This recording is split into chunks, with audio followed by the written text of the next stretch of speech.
Okay, I transitioned the stream, so I'm just going to do a little sound check and then I'll let you know when we're ready.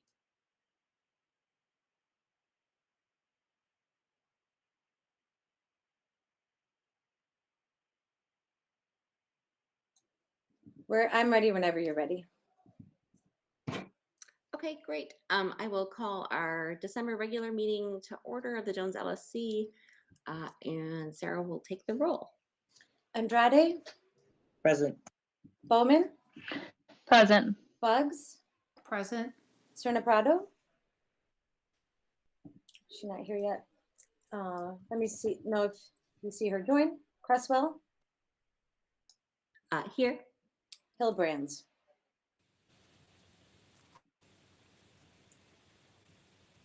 I'm here. Okay. Sarah, also yeah, go ahead. the link that we have for the stream doesn't seem to be working. Could you send me the correct link? It doesn't seem to be working for some reason. The bit.ly, it's on the agenda actually, but yeah. Let me see. I'll put it in this chat here, but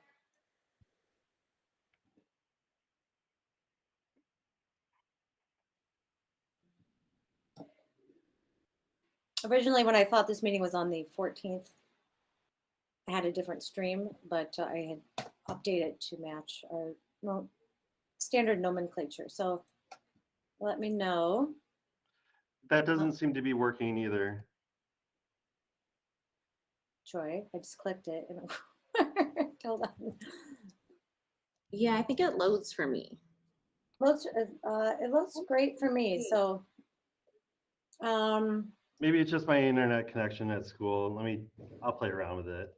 Okay, I'm sorry about that. All right, let me get back to roll call. Land. Here. Mana Hoppenworth. Here. Ma here. Martin Sek. Here. You're here, Ellen? Here, is my mic working? Yeah, now it is. Great. Okay. Menjivar. Present. Zen. Here. Serna Prado. Here. Okay, and then Dr. Pars is absent today as he is on vacation. I make a motion to approve the agenda. Second. I think that was Land and Martin Sek, but Land's shorter to write. So, roll call vote. Andrade. Yes. Bowman. Yes. Bugs. Yes. Serna Prado. Yes. Sorry, couldn't find my mute. Cresswell. Yes. Hillbrands. Yes. Land. Yes. Mana Hoppenworth. Yes. Ma, yes. Martin Sek. Yes. Menjivar. Yes. Zen. Yes. Okay, that's 12 yeas. The agenda has been approved. I make a motion to approve the minutes from the November 16th, 2021 LSC special meeting and closed meetings 1 and 2. I have a second. I second. Yay, Andrade. Okay, I'll do a roll call vote for approval of minutes. Andrade. Yes. Bowman. Yes. Bugs. Yes. Serna Prado. Yes. Cresswell. Yes. Hillbrands. Yay. Land. Yes. Mana Hoppenworth. Yes. Ma, yes. Martin Sek. Yes. Menjivar. Yes. Zen. Yes. Okay, and I will hand it over to Cassie for public participation. Okay, thanks, Sarah. Our first speaker is Michelle Kerr. And I see you there, Michelle. Are you ready to speak? Yep, good evening. Great. Go right ahead. Thank you. To make sure that this clarification is recorded in a public forum, I wanted to correct a misstatement about the Friends of Jones, also known as FOJ, fundraising dollars that was shared at the November 9th, 2021 LSC meeting. In the Budget Committee report, Sarah Ma correctly represented the $77,000 as grant money given by FOJ to Jones College Prep for the 2021 Freshman Sophomore Connection events. However, later in the meeting during the FOJ report, you can see it's about the 3-hour mark in the meeting recording. Sarah referenced it as the money raised by FOJ for the freshman-sophomore connection. I want to make sure it is clear to the Jones community that the $77,000 was not the amount of the money raised, but rather the amount that was granted to Jones as part of the freshman-sophomore connection grant request. FOJ actually only raised a combined total of approximately $17,000 or $17,572 from the restricted donations to the 2021 freshman-sophomore connection. The remainder of the funding was made possible through the other FOJ fundraising efforts. Because FOJ is a separate 501c3 organization that independently collects, manages, and distributes funds, I ask that LSC not report out FOJ fundraising amounts. FOJ plans to report out the fundraising amounts on all LSC-approved fundraisers as part of the fundraising closeout process. FOJ, of course, wants the money raised to benefit the Jones community. We request that the LSC continue to work with the Jones administration to identify budget gaps and have the administration submit grant requests as needed. In addition, FOJ recommends that the status of the Jones administrative team grant request be shared back to the LSC through the grant requester. This approach is aligned to how FOJ treats the other group's grant request, approvals, and communication. Thank you for your time and the opportunity to correct the record. Thanks, Michelle.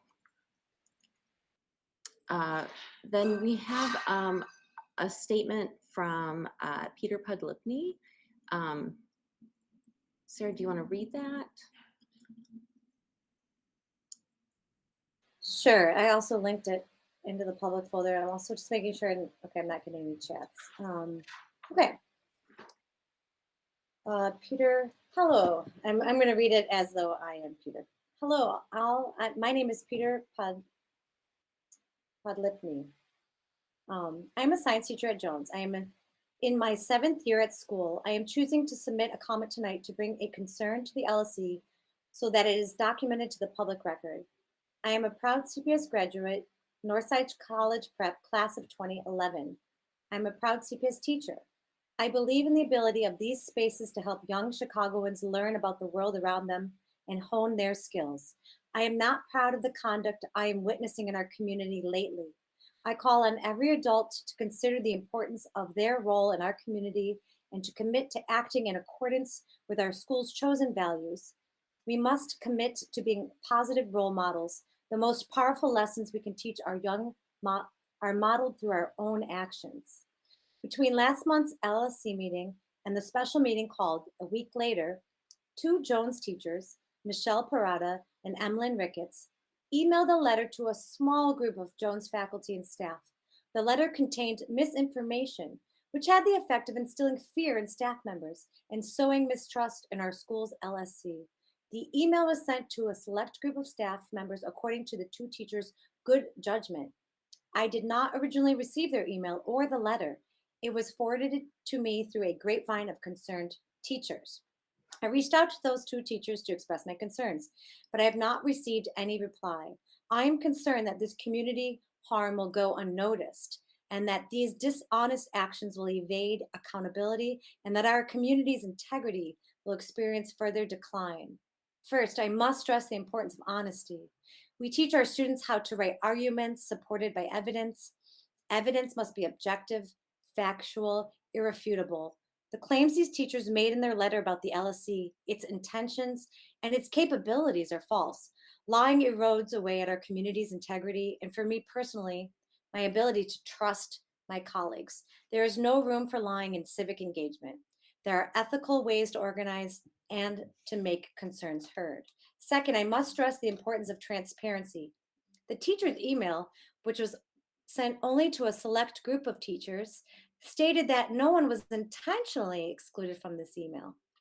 This statement was immediately preceded by, please use good judgment in forwarding this email to others. These 2 statements blatantly contradict each other. This action is dishonest and encourages division. In order to move forward on our community's issues, we have to have open, transparent communication. Lastly, I must stress the toxicity of gaslighting. Our community is on a path toward accountability. We are laying down our track as we travel. Any path to accountability will be difficult, but we must endure. We must refrain from defensive, dismissive reactions. We must learn and practice active listening. Another skill we teach our students is to analyze data and to find patterns. When you have multiple data points, such as alumni testimony, student testimony, vigilante student Instagram pages, multiple staff investigations, news articles, news clips, a staff racial equity petition, 3 failed culture climate committees, annual workshops for teachers by students about racism, a recent letter from the Black faculty, you start to see a pattern. The teacher's letter ignored all of these data points and painted Jones as a safe space for all. Gaslighting avoids recognizing harm and pursuing accountability. The fact is that people harm people at Jones. We cannot dismiss this pattern. Coming forward about harms is difficult. We must honor those who come forward by holding ourselves accountable and committing to change. When the path to accountability gets tough, we cannot jump ship. We have to look at our issues directly together and stay our course. We have to do this and do it well to show our young that solving problems is possible and it is worth it. I call on every adult to consider the importance of their role and to commit to acting in accordance with our school's chosen values. Thank you. Thanks, Sarah, for reading that. That'll be in the record. Ms. Guerrero?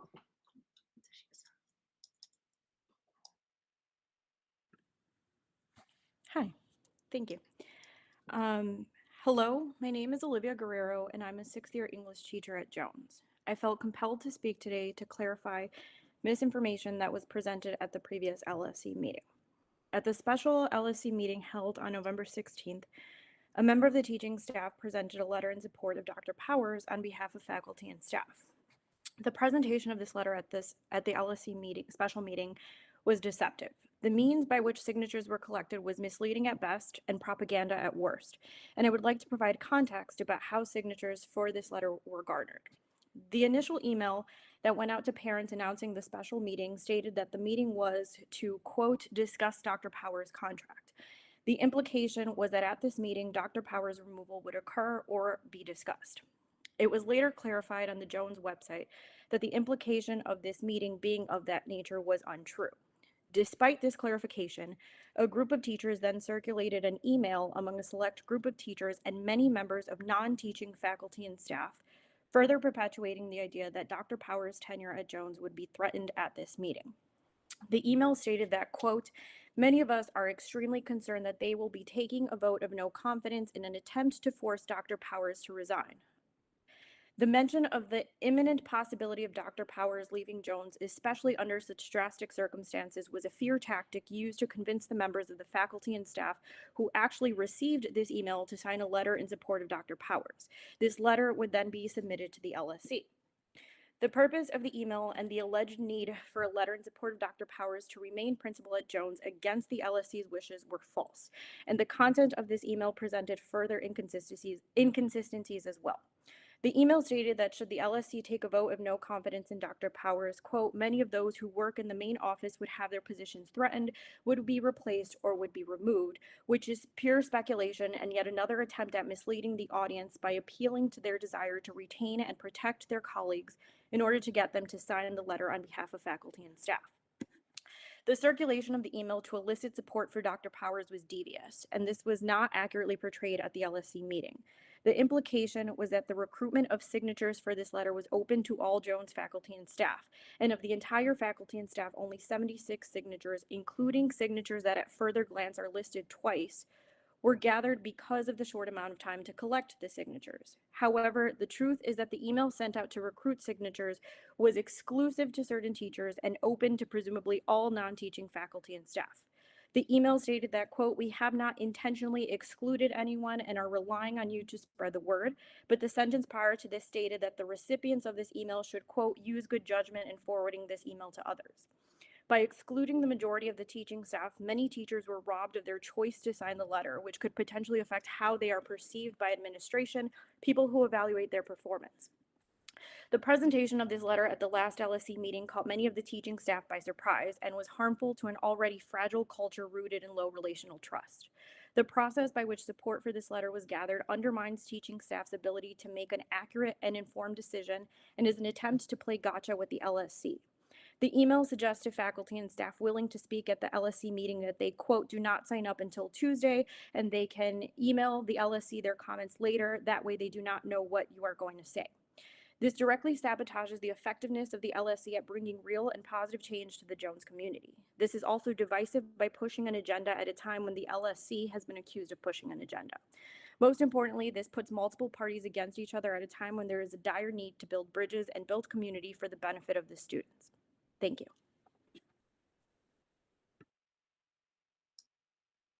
So, thank you so much. And then Ms. Colby, and you asked for some extra time, so go ahead. I think we'll be fine for time tonight. I will read very quickly this evening for the sake of time. Good evening. My name is Katie Colby. This is my 5th year teaching at Jones, and I'm a part of the instructional leadership team as well as the PPC. This evening, I'm speaking only for myself, though I have had conversations with colleagues that indicate that I am not alone in my views. Contrary to the misleading number of signatures another colleague gathered for the special LSC meeting 3 weeks ago. I'm here this evening to go on the record for the benefit of students, parents, and colleagues. I am not seeking a response from Jones administration. The first LSC meeting I ever attended was last April, and I haven't missed one since. Watching the meetings is frustrating, yet also validating to see a public display of how difficult it is to get the administrative team to do the bare minimum. Our administrators don't even have an accurate staff email list, putting the burden on teachers to make sure their colleagues know what's happening in the building. We have to repeatedly beg for basic information, meaningful professional development, meeting agendas, and improvements like the SEL curriculum, one-on-one Chromebooks, and the Davis Squared professional development. Administration will take credit for the initiatives that have rolled out over the last year, like the SEL programming or Davis Squared PD, but that is far from the truth. Teachers proposed these ideas years ago, but administration was not compelled to act until they were publicly called out. Despite their rhetoric surrounding how important these initiatives are, we've seen poor attendance and participation from our administrators, and no evidence of thoughtful engagement or implementation in their leadership practices. Yes, there is some pushback from teachers and staff on these initiatives, but that stems from how poorly they've been implemented rather than a disagreement on their importance. I have been incredibly dismayed the last few months watching this battle of niceness politics play out, where people are turning the LSC members into villains because they aren't being nice enough. If you think they're being too mean, you're missing the point. Administration repeatedly fails to provide basic documents to the LSC for months on end. It's exactly what we experience as teachers too. Admin repeatedly fails to give us basic information. The information we get is seldom clear, nor conveyed in a timely manner. From my perspective, the staff has largely given up on requesting information because there's just no point. Administration complains that the way the LSC requests information is overwhelming and too demanding, but routine updates on the CWIP or SEL plans should already be happening. So why is it a problem to meet the very straightforward asks from this body? Why should the LSC have to FOIA the 5 essential survey data when the ILT had received it weeks prior? I can only imagine the answer to that question is either gross incompetence or blatant pettiness, both of which are completely unacceptable for school leaders. If you regularly attended LSC meetings, you've heard time and time again that the students at Jones are hurting. The student testimonies heard in LSC meetings are from incredibly brave young people who have the guts to publicly expose their pain and ask for help or demand change. When students publicly ask for help, it is a move of desperation. They think that there is hope for change, but they feel like they don't have any other options. A few weeks ago, I watched a student share painful experiences here while administrators shook their heads. Then the student was misgendered, undermined by grown adults, and never got a public apology. This was just one of the recent examples where administration chose to double down on making someone else look bad instead of owning their failures and then actually following up with meaningful actions and conversations. This school year, I've seen Dr. Powers walk out on 3 meetings when confronted with hard questions that require self-reflection and change as a response. Is it a surprise that the drama teacher walked out of the room when students put him in a similar situation? Why are we okay with adults in our building modeling avoidant behavior for our kids? Why is it okay to publicly gaslight them? In a small meeting last week, Dr. Powers said in a series of statements that can be summarized as, "There's no power dynamic at play here at Jones. I don't retaliate, and the only thing that makes it a power dynamic is if the person with authority retaliates. So I don't know why people keep saying the power dynamic makes it difficult to talk to me one-on-one. I can only speak for myself, but I have felt dismissed many times by our administrators, including Dr. Powers, on the basis of my gender, my perceived young age or lack of experience, and my content area. It is no mistake that I am speaking this evening when Dr. Powers is absent on his second month-long vacation in 6 months. I and many of our peers, like our students, share a very real fear that speaking up for what's right will somehow hurt me in the future. It is a lot scarier and more vulnerable to step forward and say, this isn't okay, than it is to step forward and say how nice it is that Dr. Powers is usually in the lobby to greet students in the morning. After last month's special meeting, some students were asking me questions about why parents and teachers would say everything is good or fine here at Jones when there's really so many problems. And one child observed, it really seems like the people who don't want anything to change are the ones who need to change the most. So parents, students, teachers, how many times do we have to see our administration fail to act before we're ready to admit to their blatant negligence? How many students and teachers have to share their trauma for you to understand that the lack of leadership at Jones hurts people? The last question I'd like to leave you with this evening is this. What's more important? Preserving the status quo for your own psychological comfort, or changing ourselves so that we stop hurting people? Jones is an allegory for why it cannot be both.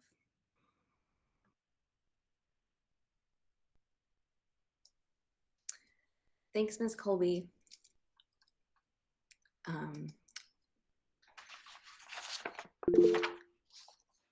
Sarah? Thank you to all of our public comment speakers. Thank you to the teachers that bravely spoke tonight. I appreciate that. If you wrote your comment, if you could email that to jonescollegepreplc@gmail.com, then I will include that word for word in the minutes. And then, Michelle, are you still on here? Yep. I am. I had a question.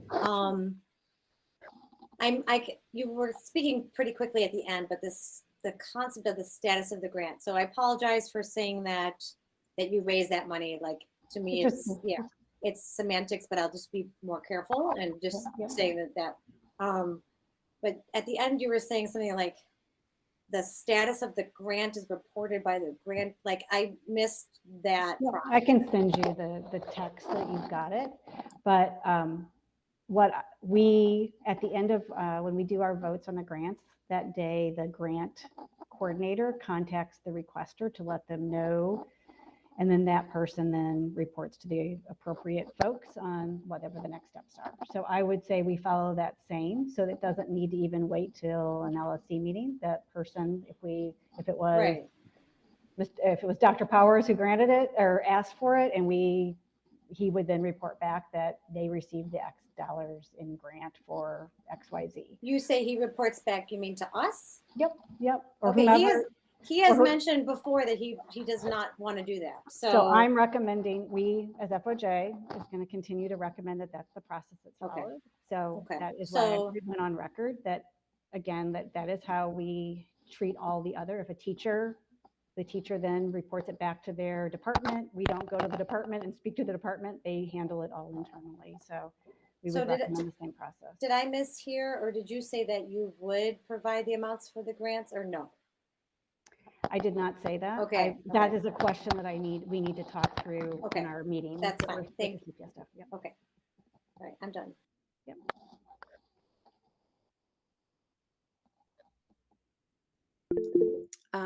Ellen? Hi, is it okay at this time to share another statement that I was requested to share at public participation? I just got confirmation that it was okay to share. So that's great. Thank you. I'm not trying to interrupt the flow of responding to other public comments. Give me one moment. So this is an email that was sent to the whole Jones teaching staff, as well as the administration. Jones administration and faculty, and this is also clearly not on my own behalf. We, the undersigned African American faculty members, are writing to respectfully request that we no longer be required to participate in any anti-racist trainings or conversations at Jones. As you know, we petitioned the administration to provide anti-racist trainings and dialogues as a countermeasure to the racism African American students and faculty members regularly experience at Jones. Thus far, we have participated in these discussions earnestly and with fidelity, hoping that the ultimate result would improve our working conditions. However, at this point, we feel that being required to continue to participate in these conversations is unfair, inhumane, and indicative of the same hostile work environment we had hoped to ameliorate. We have shared our concerns openly and honestly. We have shared our pain in several open forums at the risk of personal loss. We have been met with silence, inaction, and indifference. We have asked you to improve the situation politely, and we have asked tearfully. Now we must ask firmly and amplify our own voices, which have continually been devalued and quite frankly undermined in these conversations. As you know, this is a very difficult year for our faculty in general. Many of us are stressed and approaching peak capacity. For African American faculty members specifically, there's always the additional stress that accompanies the burdens of racism. This present historical moment is also demanding more from us in ways that are both unfair and oppressive. We are carrying these burdens as gracefully as we can. Yet, among the African American faculty, some are now contemplating school or district transfers or career changes. We fear that if some of the pressure isn't alleviated, and we can't move beyond obfuscation and gaslighting, our situation will continue to deteriorate, and we might be forced to exit not only this conversation, but Jones itself. We pledge our support to the Jones faculty and welcome the opportunity to be called back into this essential conversation in a meaningful and thoughtful way. We recognize that this will take time and intention to facilitate. For now, we just feel that we need to take a step back for our personal and collective well-being, as well as for the longevity of our careers. We have sent this message to the entire faculty because we value transparent and honest communication as an essential tool to dismantling racism. We also didn't want our colleagues to think that we had abandoned them or to misconstrue our absence, should you choose to grant our request. This is a letter on behalf of African American teachers and counselors. So, thank you.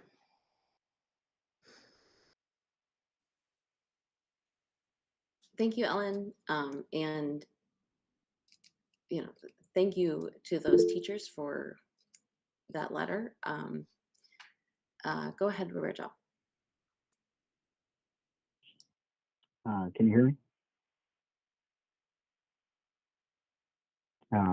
To Mr.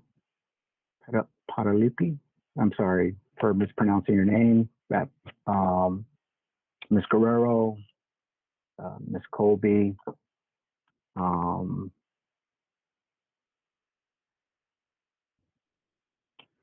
to our African American Black teachers and teachers of color, I am sorry. This has been,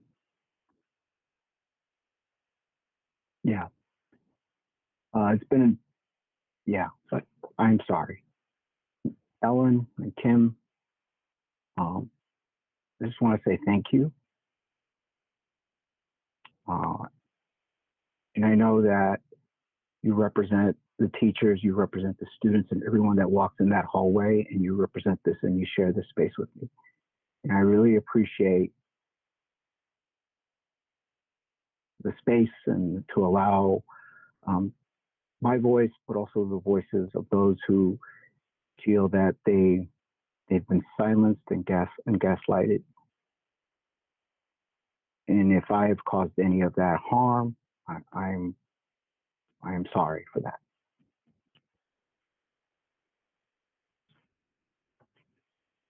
And I want you all to know that I care deeply. I care so much. It's what drives me to try to support the school and its some of the things that I have seen since I joined the school that were clear to me, but didn't seem that they were clear to others, and they were cast as anecdotal evidence. But I've attempted on many occasions to present data to support students and teachers' voices and experience in this space. So that's where I'm coming from. So thank you, and thank you.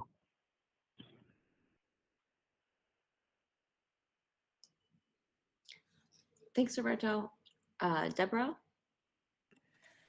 I just wanted to take a moment and thank everybody who spoke this evening. I understand how difficult this is to speak your truth, and I appreciate your courage in speaking your truth. And one of the important things that I have learned over the years is that equity is not about democracy. We don't get to vote and the majority picks the path. We have to look at what's the right thing to do and what's the thing that makes everyone feel at home at Jones. And we have a lot of work to do in that area. And I have felt a lot of heartache at the pressure that the people who have chosen to speak out about the harm they have experienced at Jones, the pressure and disrespect they've had from parents, from colleagues, from other people who say everything at Jones is rosy. I cannot unsee what I have read. I cannot unhear what you have told us at these meetings.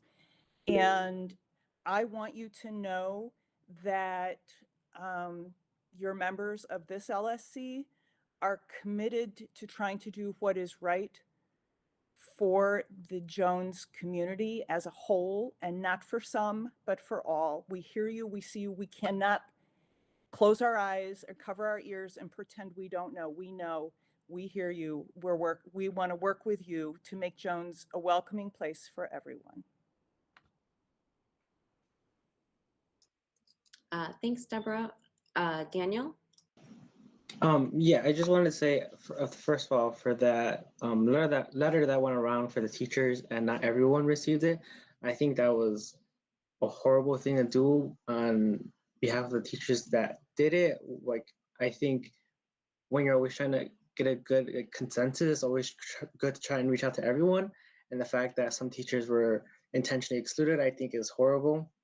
But also, what Ms. Colby brought earlier, that the teachers have given up almost on asking for documents and other materials from administration. I think that's gross, like, unaccountability that needs to be acknowledged, because when it happens to the LSC, we can't check on administration. But when it happens to the teachers, they can't teach the students, they can't teach us in a correct way, in a good way, in an efficient way, you know? And I think that just needs to be looked on, because not sending documents to us is a different thing than not sending documents to the teachers. I think that is something that should be prioritized above all. And then also us, we need to be getting these documents as well. That's not to say we shouldn't, but you know, but yeah.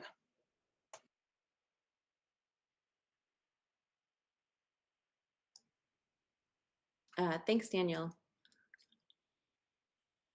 And a comment from Elaine about the letter from the Black faculty and counselors. This is a contributive factor as to why there are very few African-American students and teachers at Jones. I echo their sentiments. It's heartbreaking. More thank yous for these letters in the chat as well.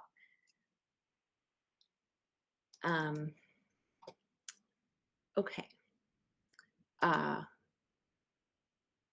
Any other comments for now?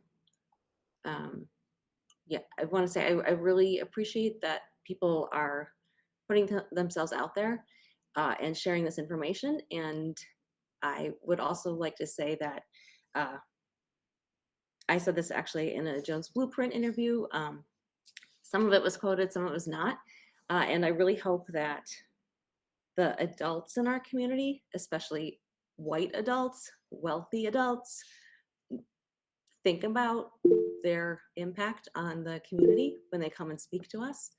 Think about the impact on their children when they speak, and just, you know, really think about what are the values in this community and what values are you passing on to your children, and what are we passing on to our children as a group, and do we value, I think I said in the blueprint kindness, but I think what I really meant was niceness. Do we value niceness? Do we value civility over civil rights? And I would say that many of the comments that I receive from parents show that that's really what is valued here, and that's wrong, and it needs to change. And you know, it's, if that is something I deserve a program for, bring it on. Let's have that argument. It's a fight that needs to be had in this community, and it's very clear that it's been that way for a while.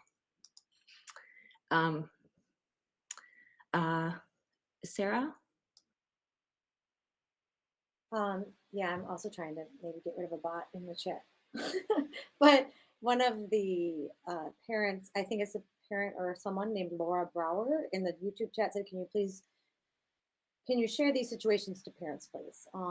One way we do share is in the minutes. I know that it's hard because as a council, we're not trying to editorialize everything. So to put it in the monthly update, I think we could highlight some things there, but yeah, we could talk more about that, of how to update civil, what was it? Something over civil rights. Sorry. Anyway, I'm going to get rid of this bot. Civility. Yes. So we do send out these monthly updates. You know, really only three of us can collaborate on that. We can't really speak for the whole LSC. And so that makes it difficult. Possibly once we have 3 students, those 3 students will want to collaborate on their own newsletter. That would be great. But yes, there's kind of really, you know, we do have the recording. You can watch the recordings at 1.5 speed.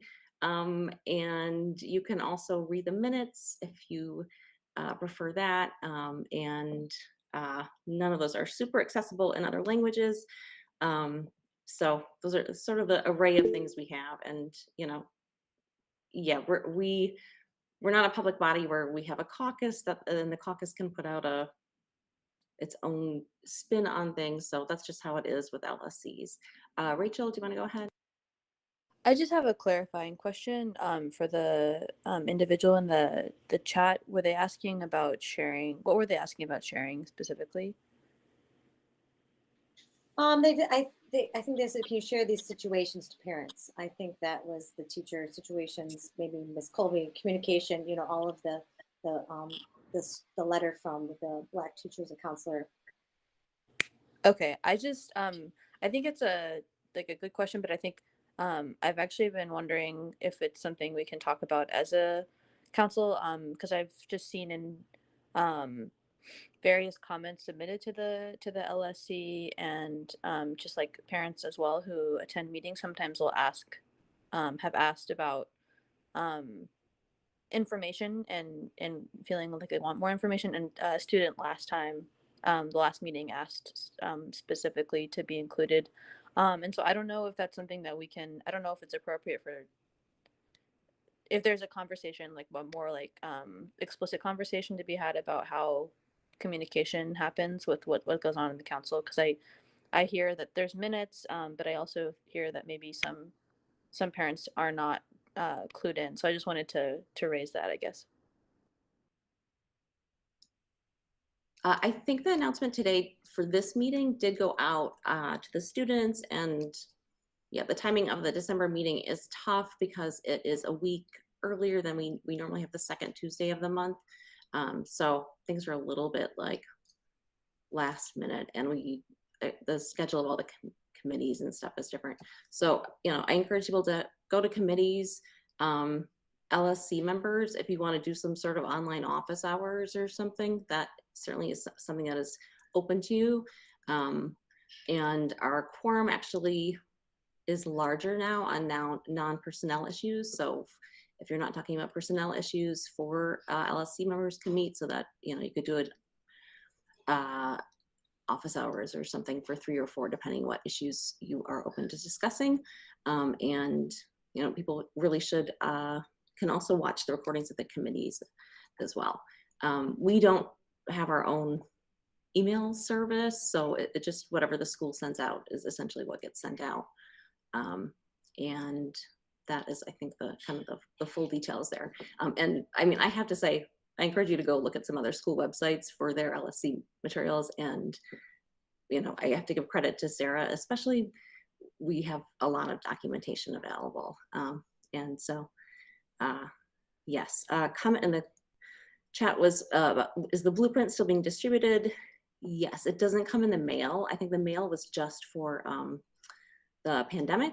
So physical issues should go home with students. And I don't know where students pick that up, but a teacher could tell you how those show up to students in school.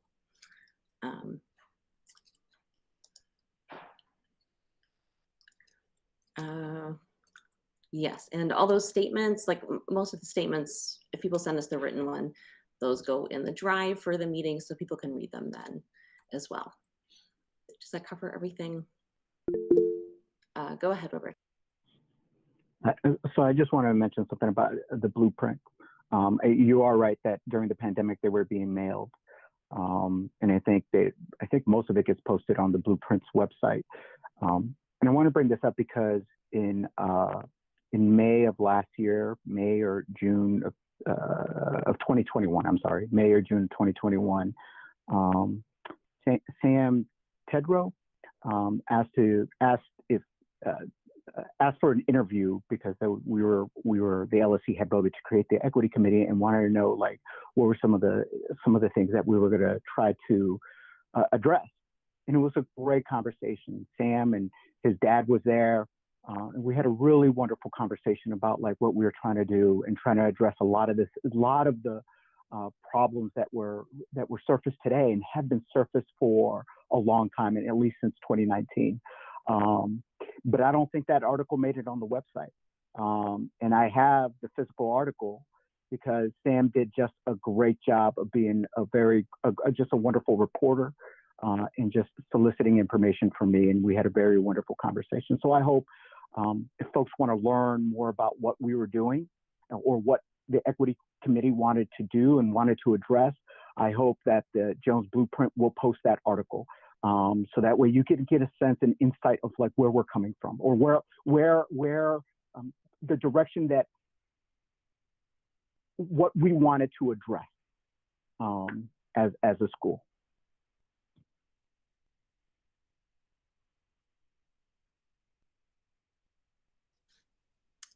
Thanks, Roberto.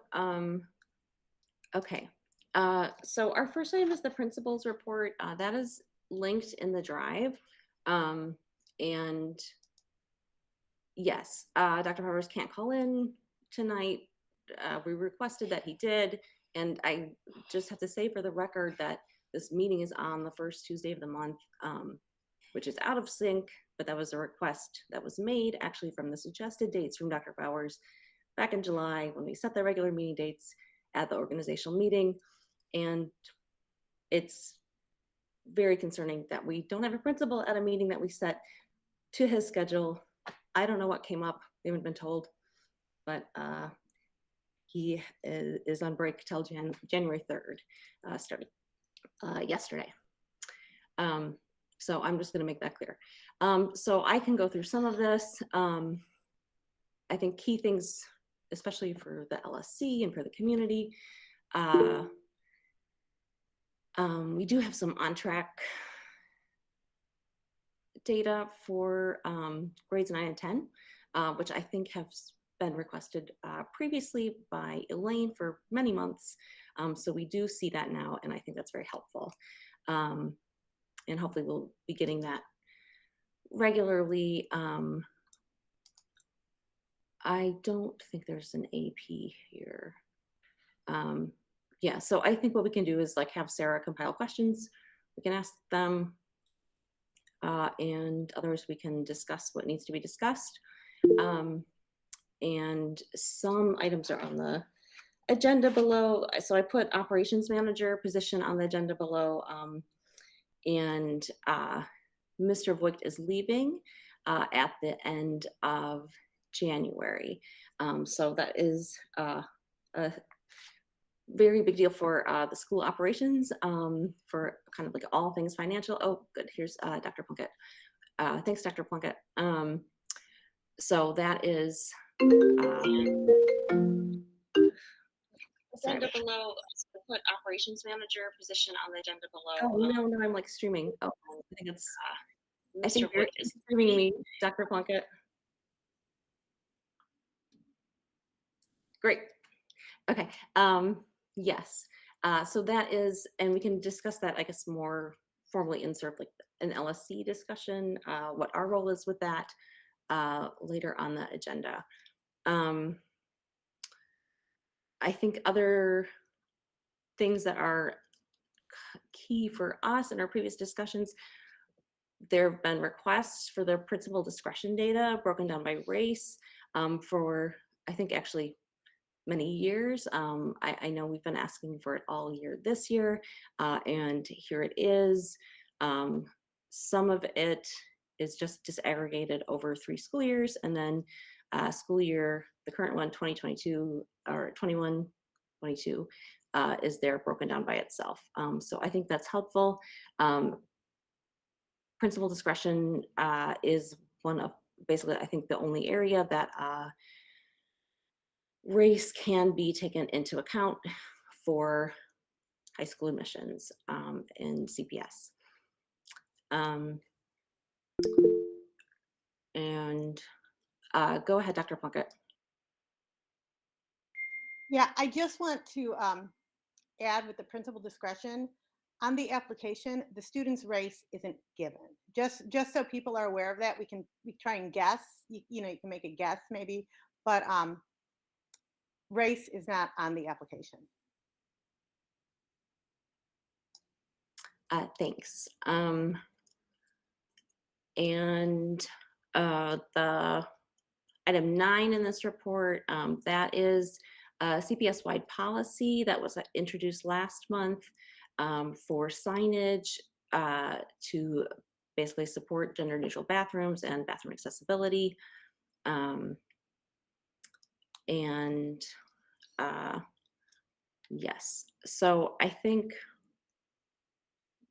those are, I think, the key things that, you know, I thought we should point out for here. And if other people have other ones, please go ahead, or questions for Dr. Plunkett, or issues that you want to bring up for discussion. Go ahead, Sarah.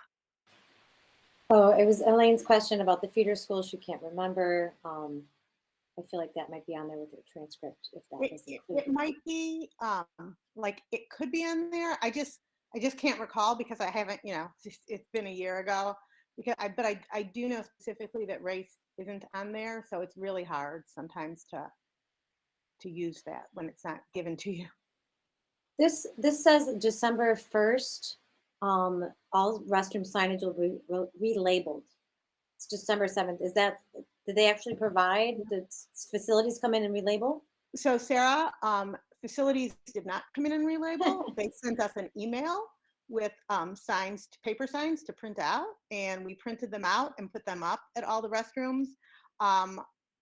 We are waiting for our official signage. So we put, like, it's the signs. I mean, if you come into school, you can see they say, you know, Girls Plus, and then lists the facilities that are available in each location, right? It will say, like, stalls are available here, urinals are available here, and then it says, you know, whoever is comfortable using these facilities.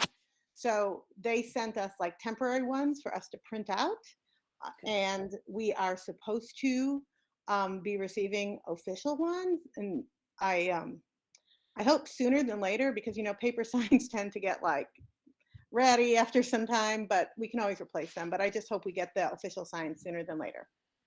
Great, and Daniel answered my question that he thought they were informative and clear, so that's great.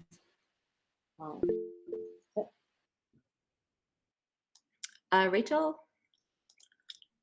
Yeah, that's really helpful to know. I have a question about the existing bathroom for gender nonconforming students. Did the signage for that restroom change? I'm just like, kind of curious, or is it because I guess that was implemented to be distinct. So I'm just wondering how schools are kind of treating those bathrooms now. This is a more like a Beyond Jones question, but I don't know if you know.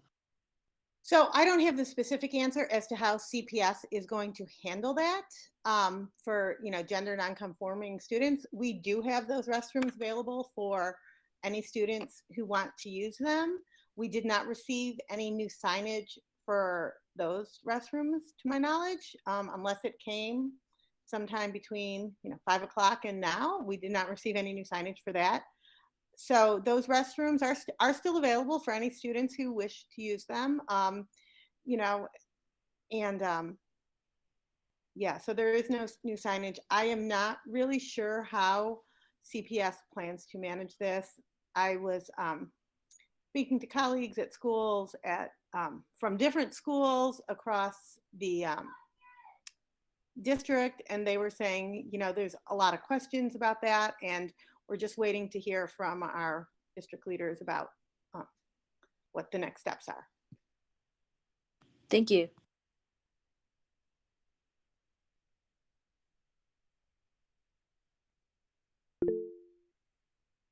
Roberto? Hi, Dr. Plunkett. Thank you so much for joining us. I have 3 questions. The first question is regarding the SAT prep. I had sent Dr. Powers an email before he went on vacation when he announced that the school was going to go into an agreement with Advanced Academics or something like that for $96,000. And my question to him was that I also received an email from the Counseling Corner for Princeton Prep Review for juniors, but they said that it was a discounted price. And for students who qualify for free and reduced lunch, they would have maybe a deeper discount. So I'm trying to understand what the difference is between academic approach and what the Counseling Corner is offering, if it's supplemental. And my other question regarding that is, how do families sign up for the academic approach, which I'm assuming we'll have a later discussion if that's going to be free of cost to families, correct? Yes. So to answer your question, the Counseling Corner information sent out by counselors, yeah, that's just something supplemental if students are interested in Princeton Review. That is something supplemental. The other one, the Advantage one, the Academic Advantage, yes, that is something that will be provided, and there will be, I believe it's on the agenda for tonight for the LSC to approve something, and once the LSC approves it, we will send out the information for all students at Jones to sign up for that if they choose to. It's not mandatory. We always encourage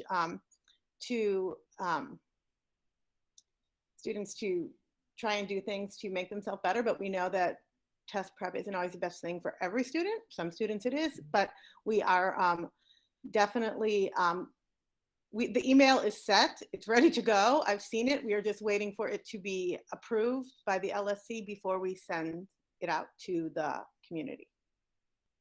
Does that answer your question? Thank you. And then it does.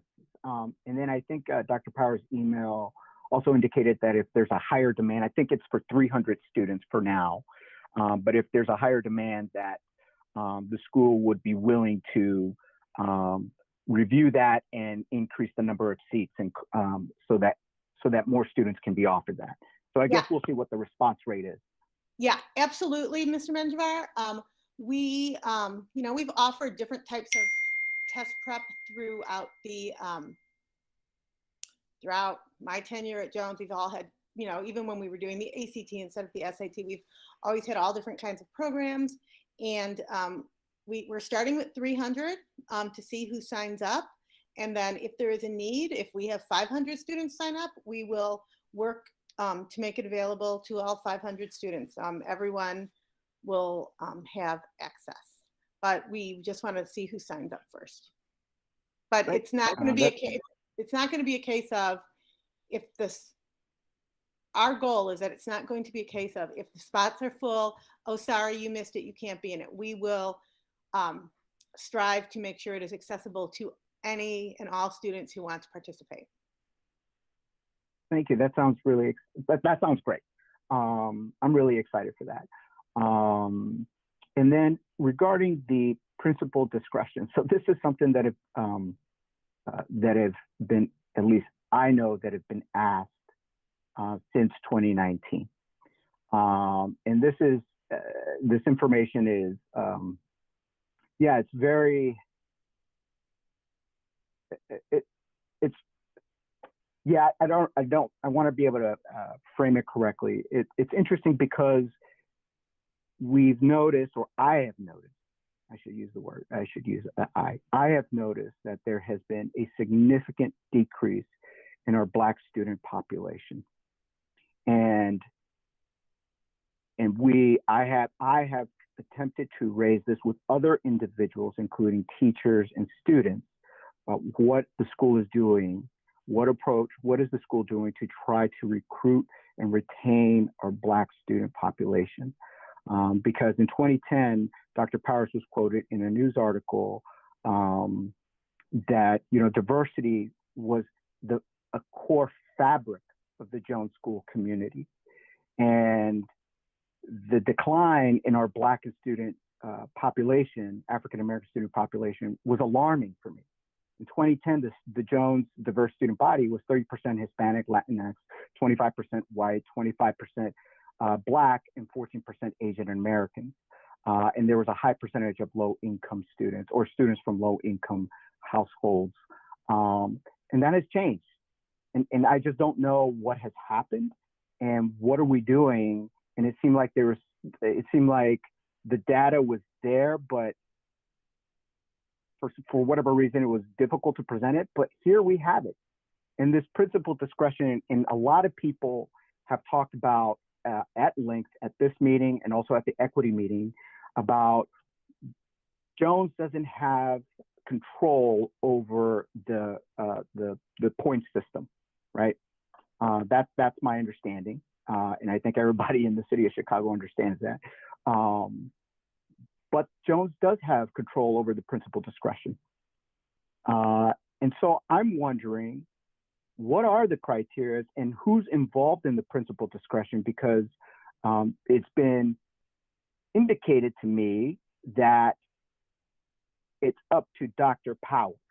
And I'm wondering if there is a team that reviews the students who don't necessarily meet the point system based on their tier, and how are they making these recommendations, and whether they are using a very holistic and trying to understand like every student's backgrounds and barriers and the communities that they're coming from, and the communities and the students who are coming from communities with limited resources, if those are considerations and factors that the principal is taking into account when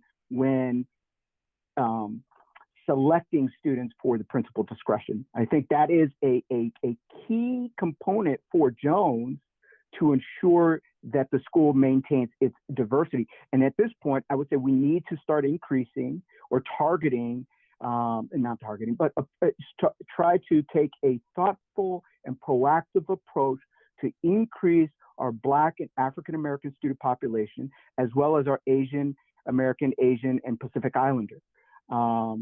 So my questions are, what are the criteria? Who's involved in that for principal discretion? Is it just Dr. Powers? Is there a team? Is the team diverse? And yeah, so like, I need more information because this is revealing to me. Yeah.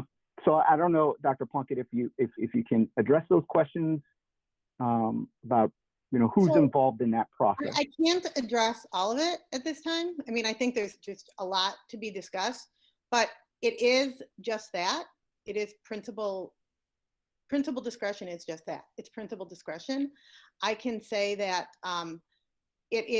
like all things are considered, a very holistic approach is, you know, is there a student who really wants to be here? They didn't make it.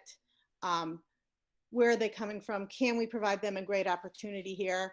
I also know that the number of like I'm not sure if you're familiar with the principal discretion application, but there's different reasons people might apply. One of them is like a hardship, extenuating circumstances. There's a couple things, and the student has to check that off, and that's all looked at. The students write an essay, they turn in letters of recommendation. So all of that is definitely considered. You know, why Jones? Why do you want to come to Jones? I know that our,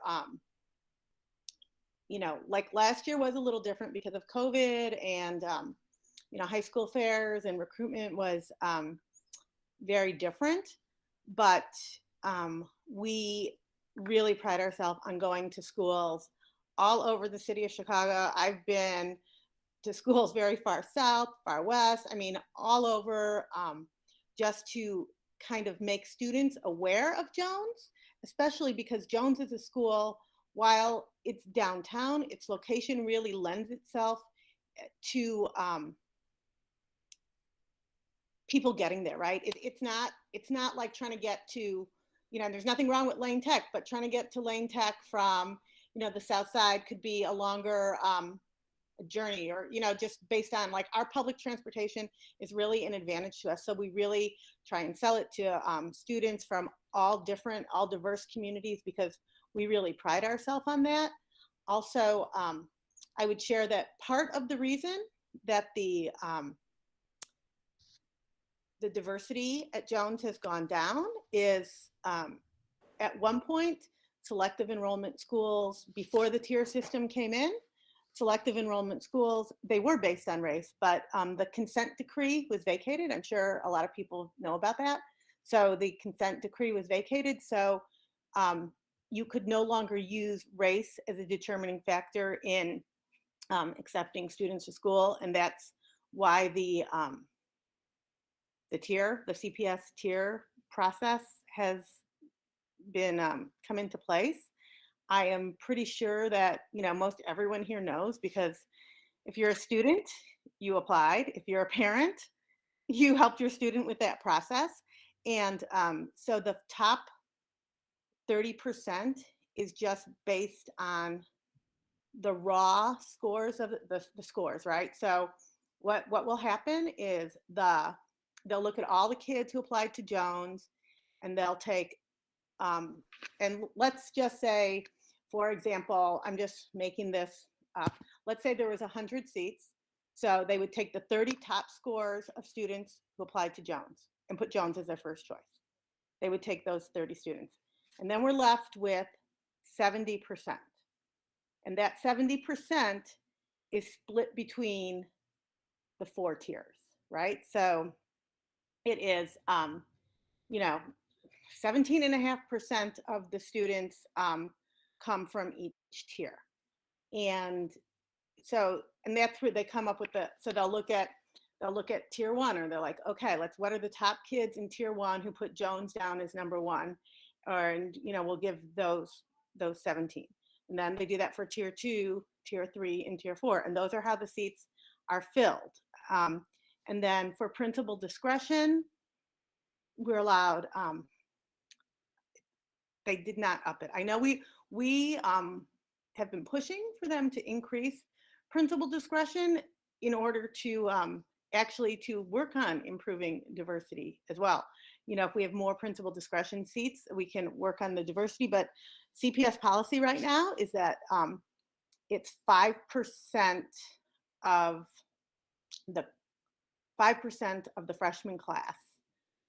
That's how many principal discretion seats you get. So, you know, if you had 100 kids, you get 5, right? If you had 400 students, you get 16. So that, excuse me, that's how that works. And there are lots of different factors that are looked at for principal discretion.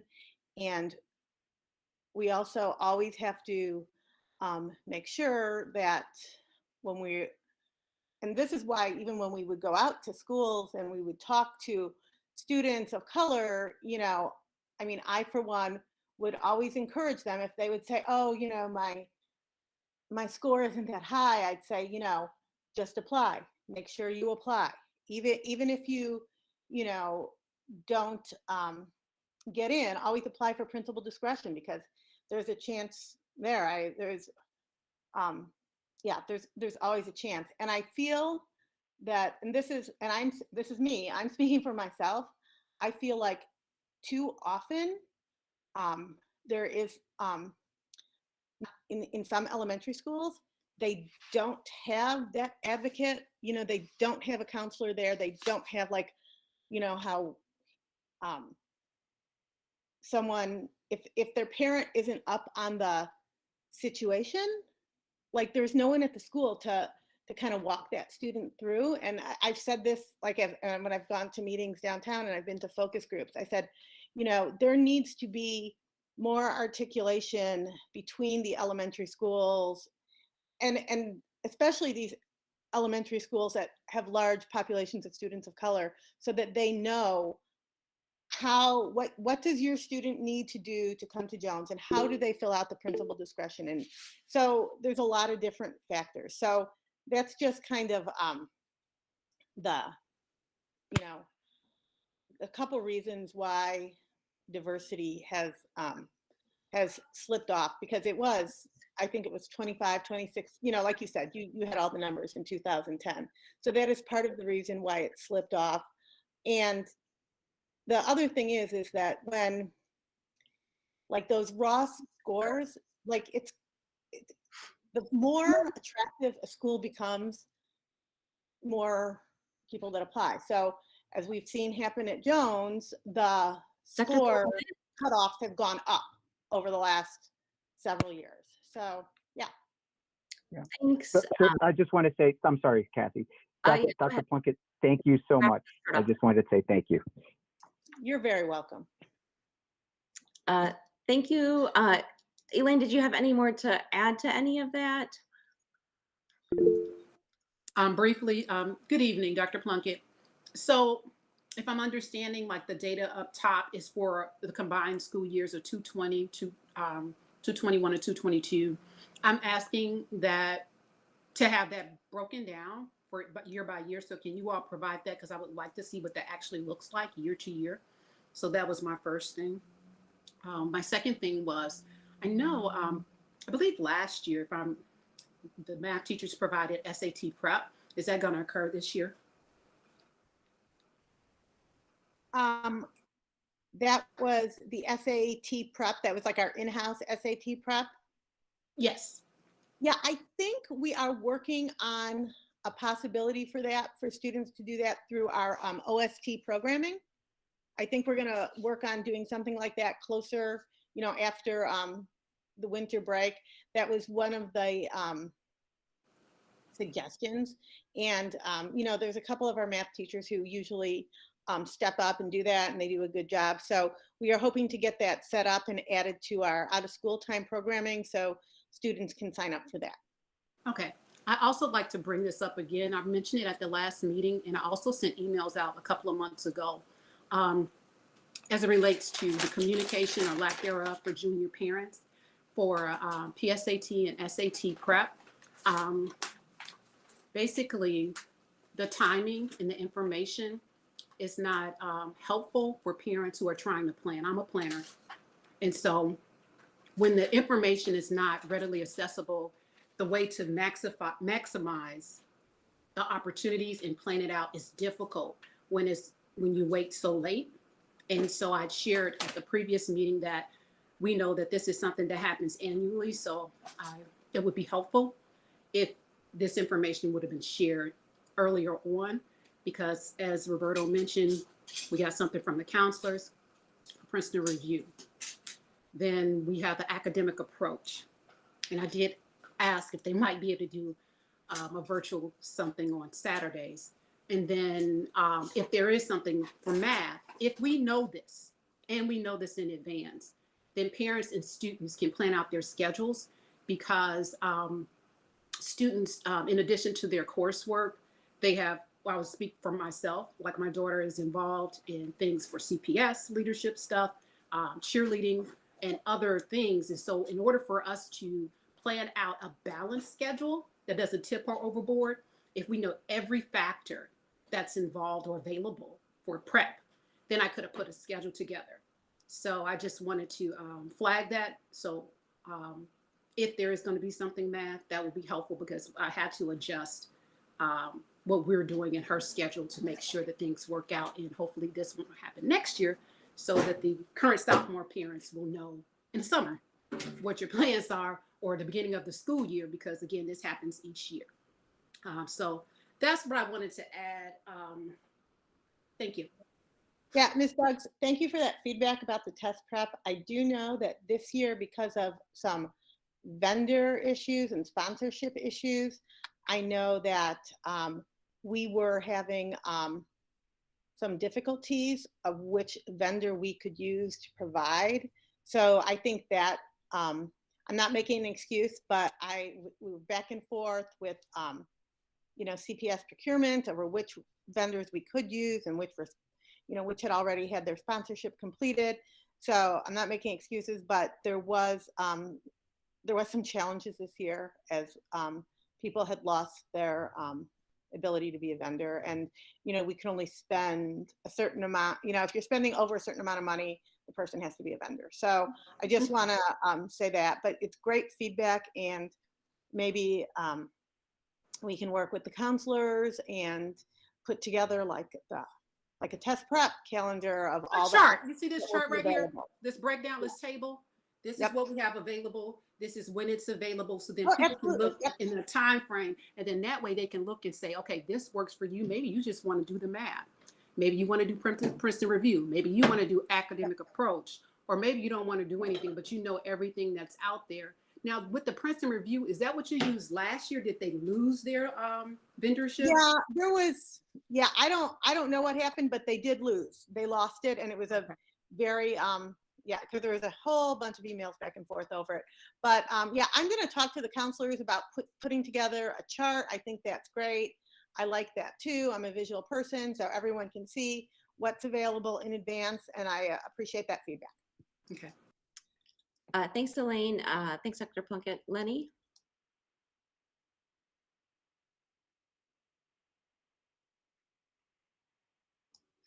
Lenny, are you there? I think we'll come back. Okay. If there's nothing else on the principal's report, we will go on to the student report. We don't have an equity initiative report this month, and there's actually a couple of committees that we don't really have a full report on as well because of the timing of Thanksgiving and then this meeting. So Daniel, do you want to give a student report? Yeah, yes, sorry. I don't have a written one because it's really short because it's just the holidays and stuff like that. But COVID-19 precautions and stuff like that. I know a lot of cases are going up around the city and the state, and recently a staffer at a middle school in TPS died. And so I was just, a lot of students have also been like voicing their worries to me about like just what steps is Jones taking to ensure that TPS guidelines are being followed and stuff like that, especially because I just know during like dismissal and transition periods it does get really crowded, and I don't really see enough social distancing happening, and masks are always an issue sometimes as well. So those are just my worries and worries of my peers for the student report. But yes.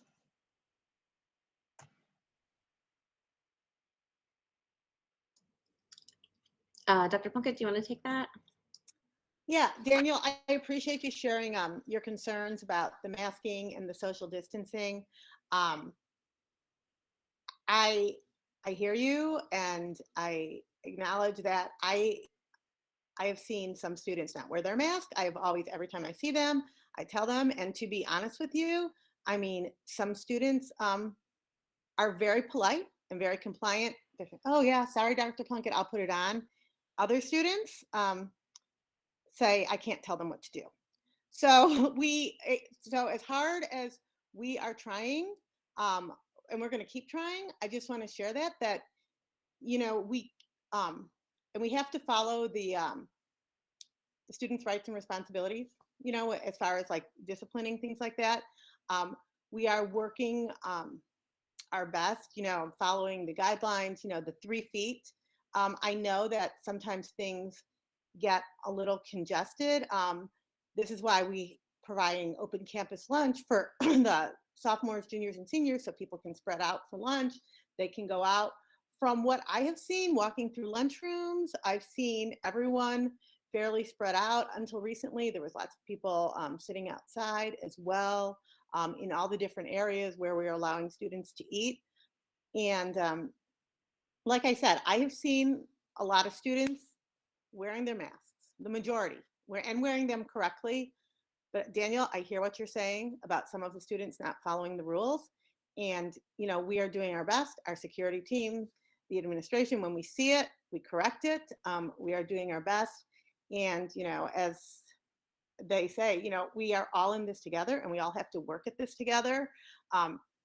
So, you know, I would encourage everyone to wear their masks all the time, right? I would just encourage everyone. Like, I tell, if I see someone not wearing them, whether it's an adult, I'm like, hey, you know, we're in a closed area, we should have our mask on here. So yeah, and I appreciate you sharing that with us. And we are really working to make sure all students are complying with this. Thank you, Dr. Plunkett. Yeah, I agree. The off-campus lunch has been a huge help with that. Like, lunch is almost never crowded, so I agree with that. But it's also just good to hear that, you know, those reminders are being said, because just sometimes it doesn't feel like that walking in the hallways. But thank you. Lenny? Hi, can you hear me? Yes. Yeah. Yeah.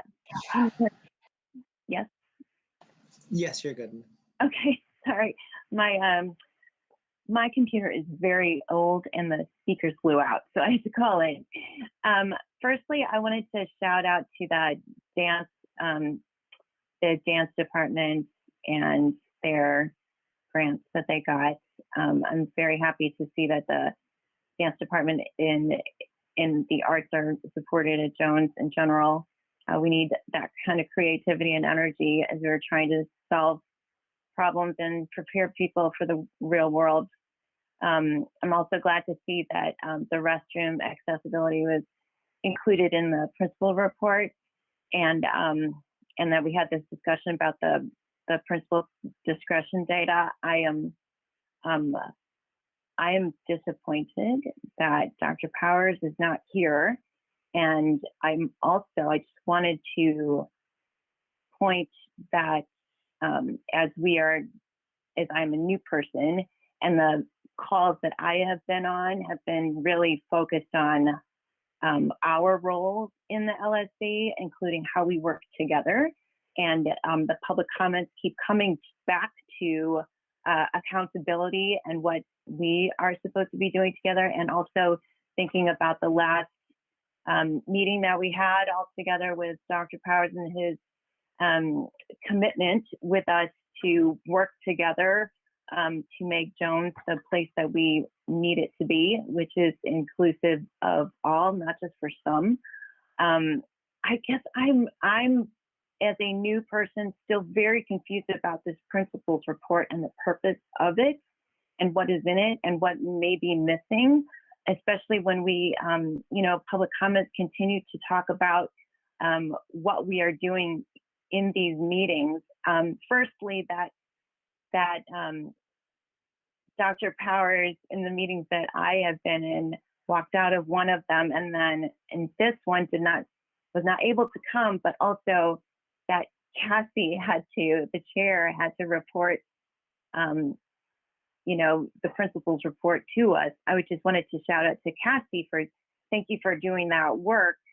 I am very confused, so maybe I just need someone to explain to me where it might be in this report of our commitment to the school working together as an LSC. This is the principal's LSC report, right? And so a very new person just Googling competency A, for instance, the A, continuous improvement and school vision on Google. And then it's supposed to be that this is a reflection of how one champions teacher and staff excellence through continuous improvement to develop and achieve the vision of high expectations for all students. And the principal creates and implements systems to ensure a safe, orderly, and productive environment for student and adult learning towards the achievement of school and district improvement priorities. He works with staff and community to build a shared mission and vision of high expectations that ensures all students are on the path to college and career readiness and holds staff accountable for results. I am confused because I don't see that in here. And also I'm reflecting on the meeting where we pointed out the many things that we have asked of this administration still have not received that information at this LSC, much less about for instance, the teachers today who courageously spoke up about the resources that they are not they're asking for it but not receiving, much less about the students who have asked for help in the past because of harms that have come upon them. I don't see that in this report, and I guess I'm confused because I am not sure if I need to be looking somewhere else, or maybe this is not the platform to talk about like how we are going to work together as an LSC. Oh, I guess it's difficult when one does not show up for the meeting or cannot show up for the meeting.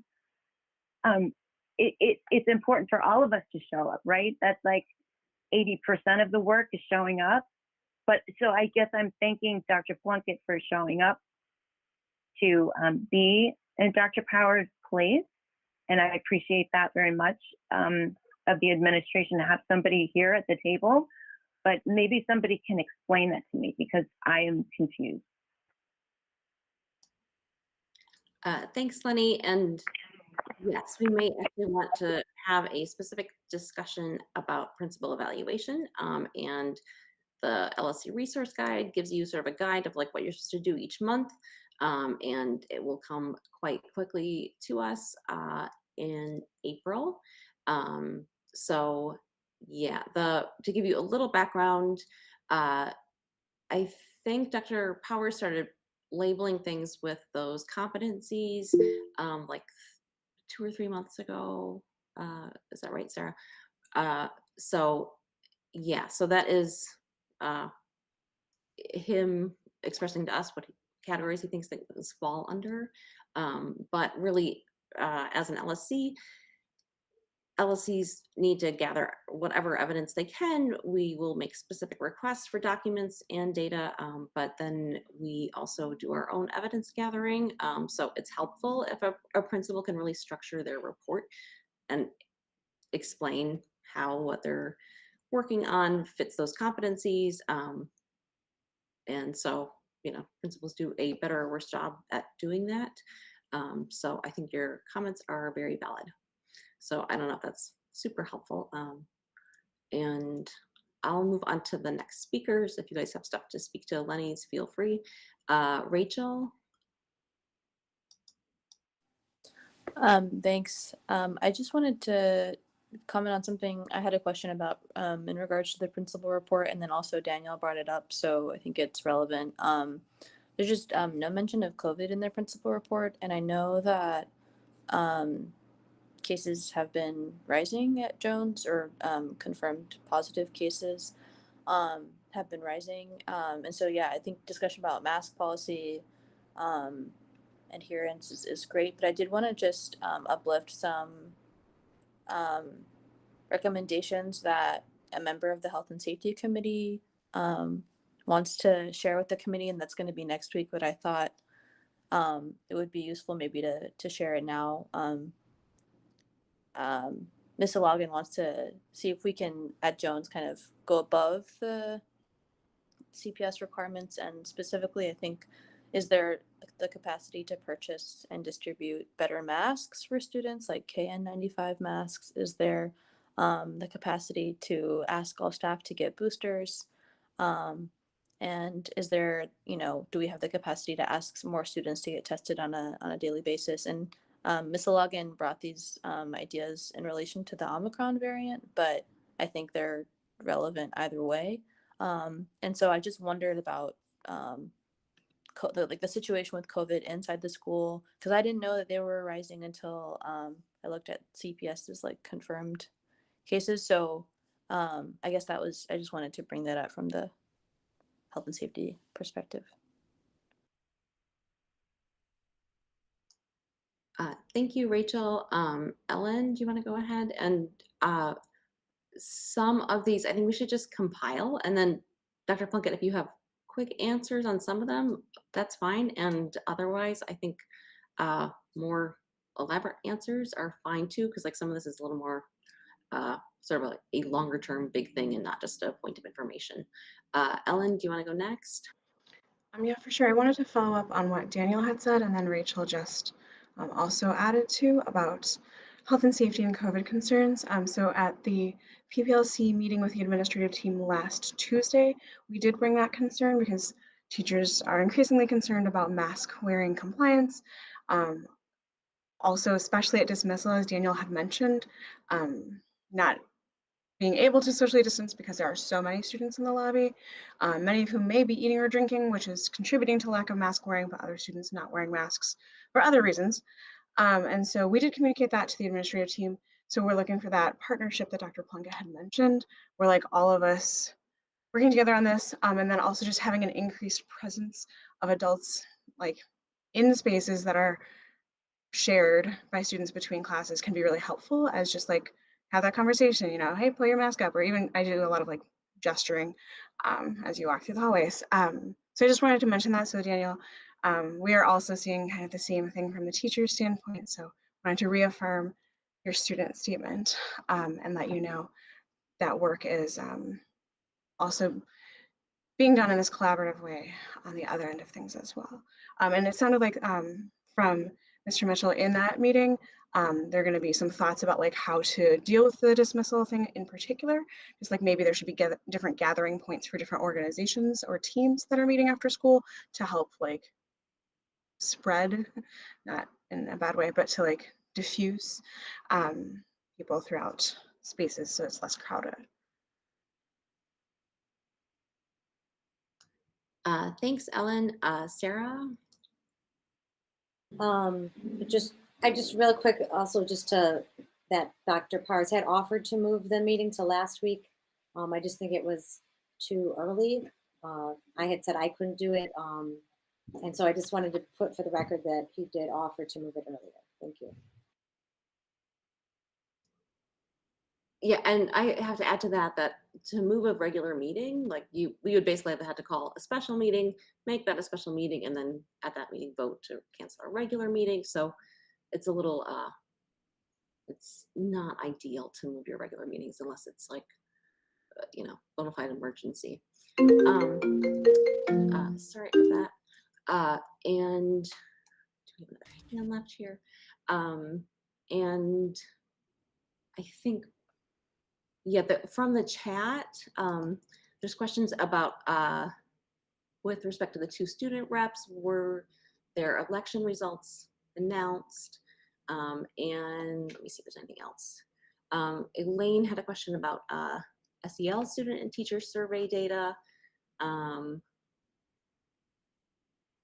maybe, I think students got a mention an email about a change in Eagle Days and the SEL program. So maybe you could cover that briefly, Dr. Plunkett.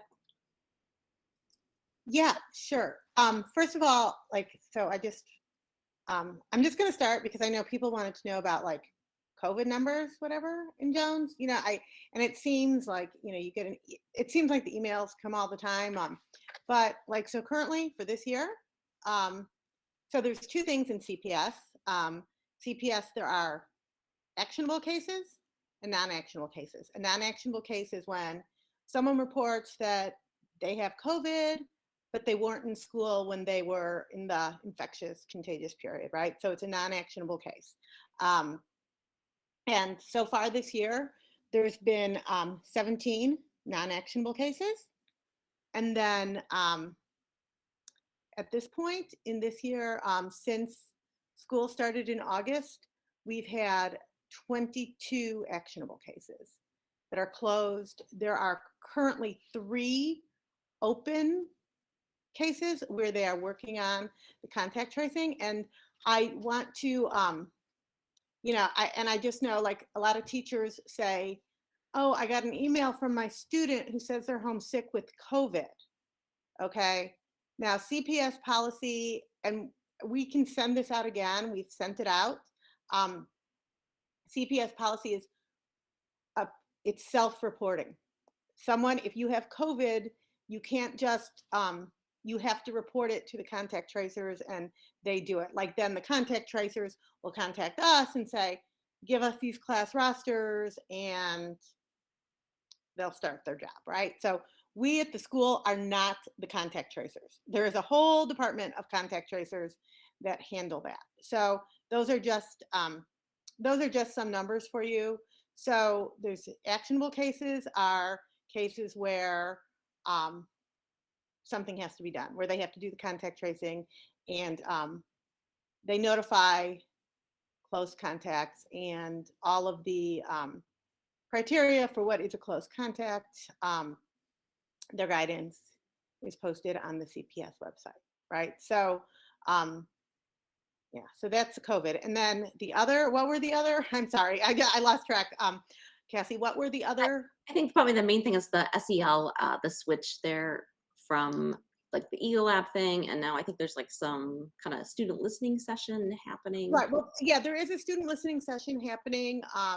That information just went out today, and that is, we want to hear from students what is, how we can best meet their needs through our SEL structure. The email just went out. I believe Ms. Gonzalez-Torres sent that out to all students today. And so we were doing the SEL lessons during Eagle Lab. And then we were doing, there was 8 scheduled for Thursdays where we would do the second half of academic lab where students would report. And this was done based on, we heard people wanted more time for SEL.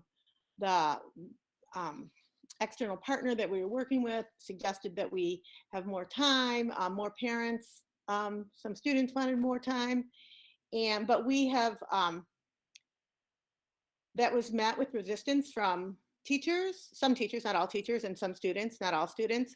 So we just wanted to, we're revisiting and restructuring the lessons to fit them all into our Fridays.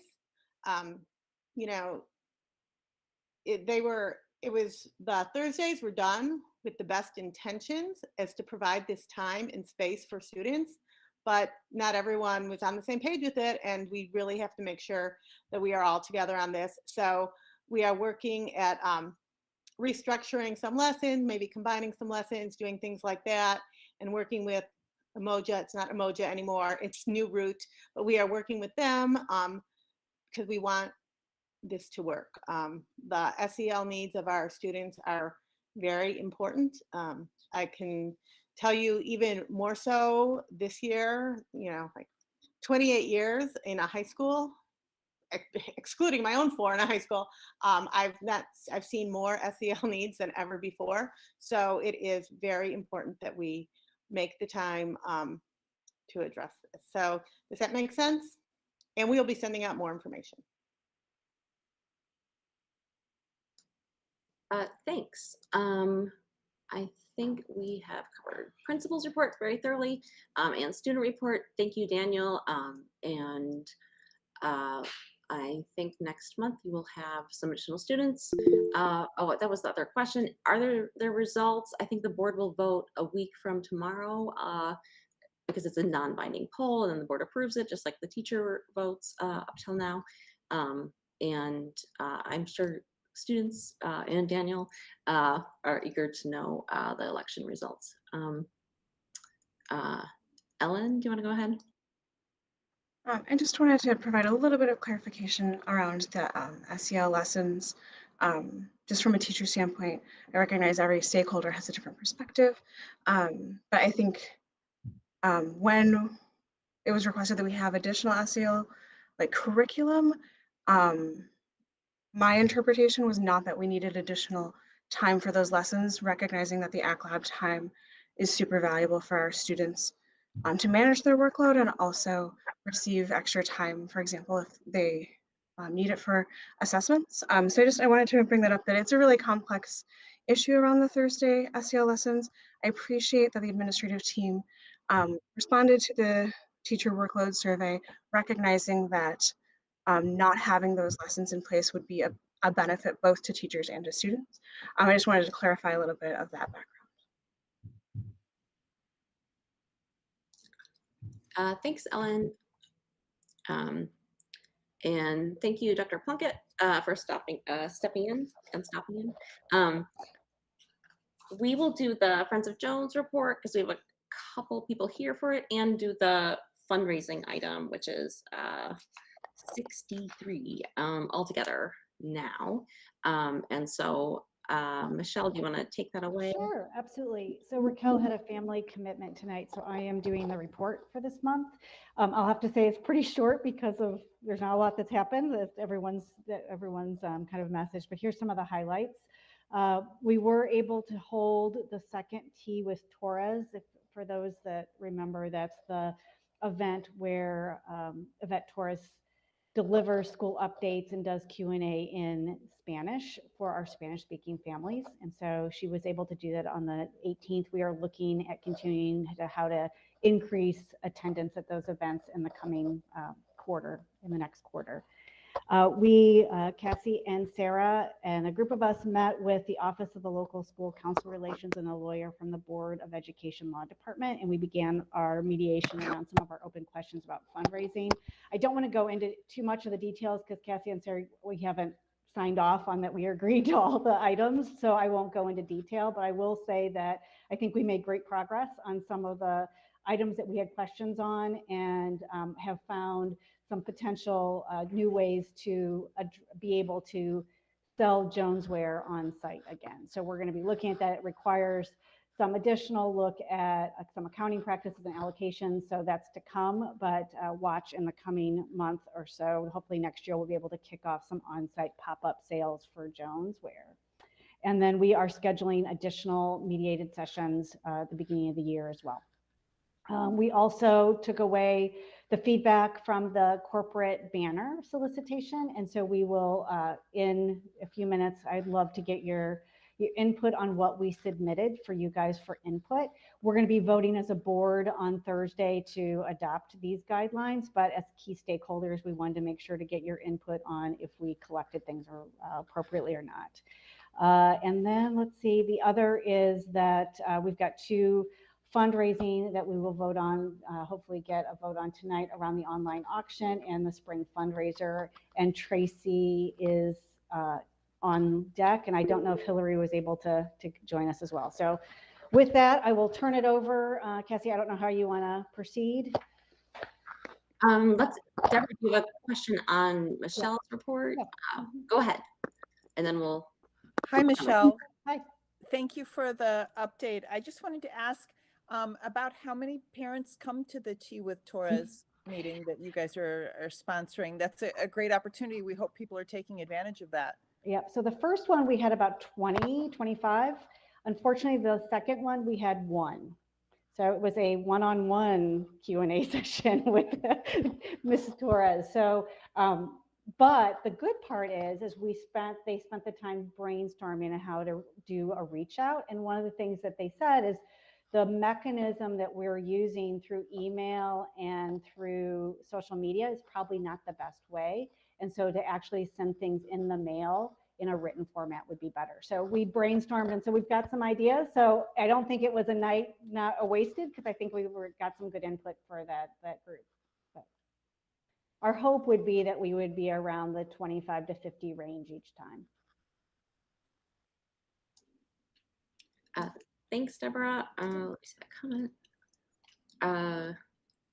Daniel was wondering when the second one was. Ellen It was said, on it was on the 18th. It was the night of the parent-teacher conferences, and so our hope is that we would get people that could come that were going to be going to those conferences. And I think with was it virtual, not virtual? I think the attendance wasn't as high as we thought it would be. So again, lesson learned. I believe that everything we learn from, and we'll modify it the next time, and it was not time wasted. So it was good.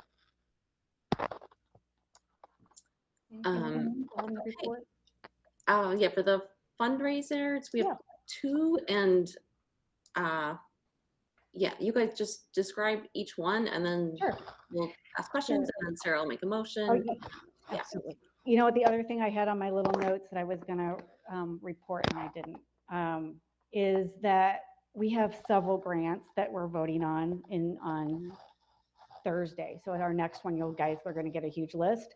But I wanted to let you guys know that to date, we've funded over $33,000 in grant requests. So up to date.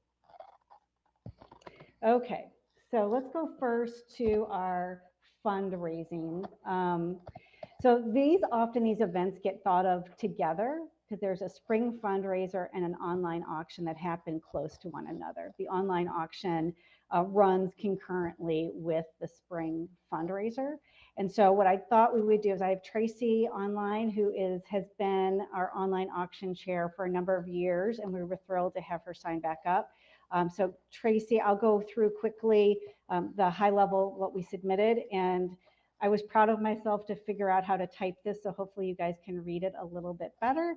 And you'll also note that I struck the line that we agreed to striking before, so that was the only change. So the online auction raises money through donations. The reason that you'll see who this proposal activity hits, the entire student body, the faculty, specific student groups, and non-school personnel, is because sometimes clubs will actually donate things to this event. So we've had sports teams put together things. And so that's why it's not that we're going out and they have to, it's more they will if they're interested. So that's why that group. The proposed fundraising right now is from February 25th through the 12th of March.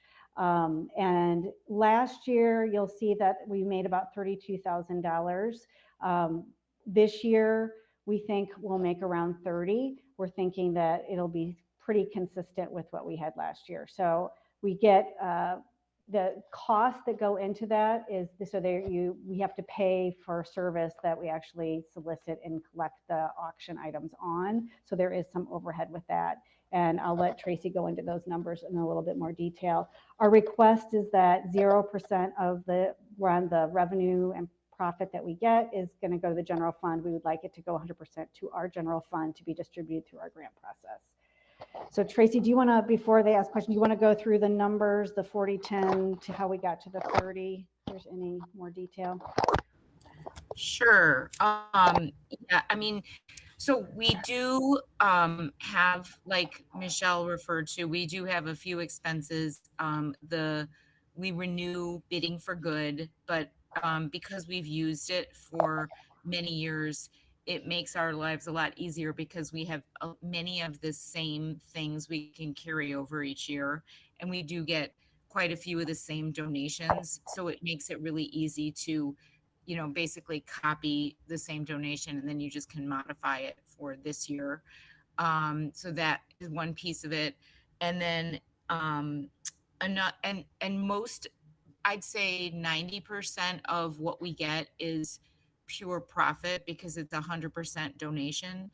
And we usually try to kick it off around now by sending letters to everybody who's donated in the past. And then we do a lot of follow-up in January and February to get everything together so it can be live on February 25th. One other component of that goes in those expenses is occasionally we might procure a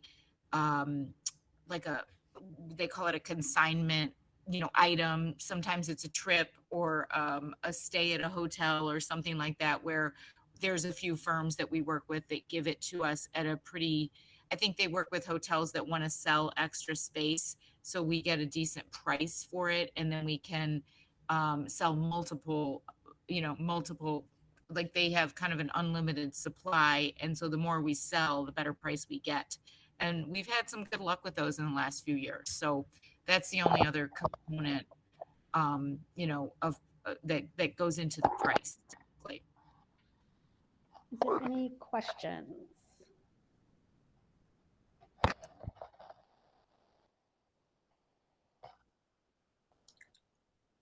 It does not look like it. Sarah, do you want to make a motion on this one and vote, and then make a motion on the next and vote separately? Someone has I raffled to Mexico last year. Nor did I. Did somebody raise their hand or no? No. Okay. Okay. Let me see. What are we calling? Sorry, I'm so many windows. This is called the online auction. Okay. So I make a motion to approve the Friends of Jones online auction as presented by Michelle Kerr. I'll second that. Is that, I'm sorry, I can't see. Who was that? Deborah. Deborah, okay. Okay, I do a roll call. Andrade, Yay. Bowman, Yay. Bugs, Yes. Perna Prado, Yes. Cresswell, Yes. Hilbrands, Yay. Land, Yes. Manal Hoppenworth, Yes. Ma, yes, Martin Sek, Yes. Menjivar, Yes. Ben. Yes. So that's approved with 12 out of 12. We'll sign that, get that over to you. Great, thank you. And I should have said that in the last meeting, I think, Deborah, you had asked, did Dr. Powers approve these? I got his verbal approval on both these things that we're presenting before his departure. I should have said that. Okay, so the next one is the spring fundraiser. This one's going to look a little bit different from the numbers. So I want to explain briefly why the numbers look a little wonky from last year. So last year we did not sell tickets because it was a virtual event. So our profits only came from donations and sponsorships. This year we're envisioning that we will have some type of ticket. I put a TBD because we're still figuring that out. One of the things we heard when actually we met with the teachers earlier this year, as well as others, is that the ticket price needs to be something that's reasonable, not too high, so that it broadens the reach. And then also too, that there may be some way to do tiers of ticketing prices. So as an example, teachers may have a discounted, or, other groups could have a discounted. So we're looking at those ticket prices as part of the analysis, but we wanted to get this going because part of what the ticket price is based on the sponsorship as well. So we need to get approval so that we can start seeing where we're going to be at. So that's why it's a TBD. So the spring fundraisers right now, we have a location secured. Luckily, we had a space secured before the pandemic that we've been able to bring over some of the contracts. They allowed us to carry over. So our expenses this year hopefully will be a little bit down because we incurred those costs during the pandemic year. But our event right now is on the 11th of March, targeted for that. And you can see the numbers where we took the total sales closer to what they were pre-pandemic, not quite as high as they were, but close. And then so our revenue target is 87,000 from a net profit, with 0% going into the general fund again, and 100% going to the FOJ general fund so that we can distribute through the grant process. Any questions about this? Yeah. Roberta. I'm sorry, Kathy, you should call on people. I don't know. Do I have the floor? Is it okay? I think. Cassie, do you want to Yeah. call on folks? Or do you want me to? Roberta, go ahead. Thank you. So I just wanted to say, Michelle, Raquel, thank you so much for volunteering at homecoming and sharing space with me. On the second floor, I was in the coat check room, so it was great. I just want to say thank you. Regarding the ticket price, so I think before the pandemic, I think Friends of Jones was also trying to expand it to make it more inclusive, right, and maybe less informal kind of event. So I would encourage the Friends of Jones to continue that kind of approach. I think it would encourage more families to attend. So that's my plan. comment. That is our plan. So that's good. And then I don't know if you can share. Yeah, you mentioned the venue, that you've secured the venue. Can you share the venue? And if you can't share, it's okay. Hillary's on the call. Did you want? Yes, Mr. Hillary. One I was here? like, oh, I hope someone's here to see. This is why Yeah, I bring no, I'm the here. people who know stuff. Yeah, no, I'm Hillary. here. Hi, I'm Hillary. We have secured a venue called Fairly. It's in the West Loop, sort of a loft space. One of the main drivers for us to pick Fairly is because, one, we can bring in our own alcohol. So it saves a lot of money because we can get liquor donations. So that's huge from keeping the cost perspective down, as well as they have their own tables and chairs. So we don't have to do any type of rentals as far as tables and chairs. And those numbers can be pretty high when you have to rent tables and chairs. So we've picked Fairly and we're really excited about it.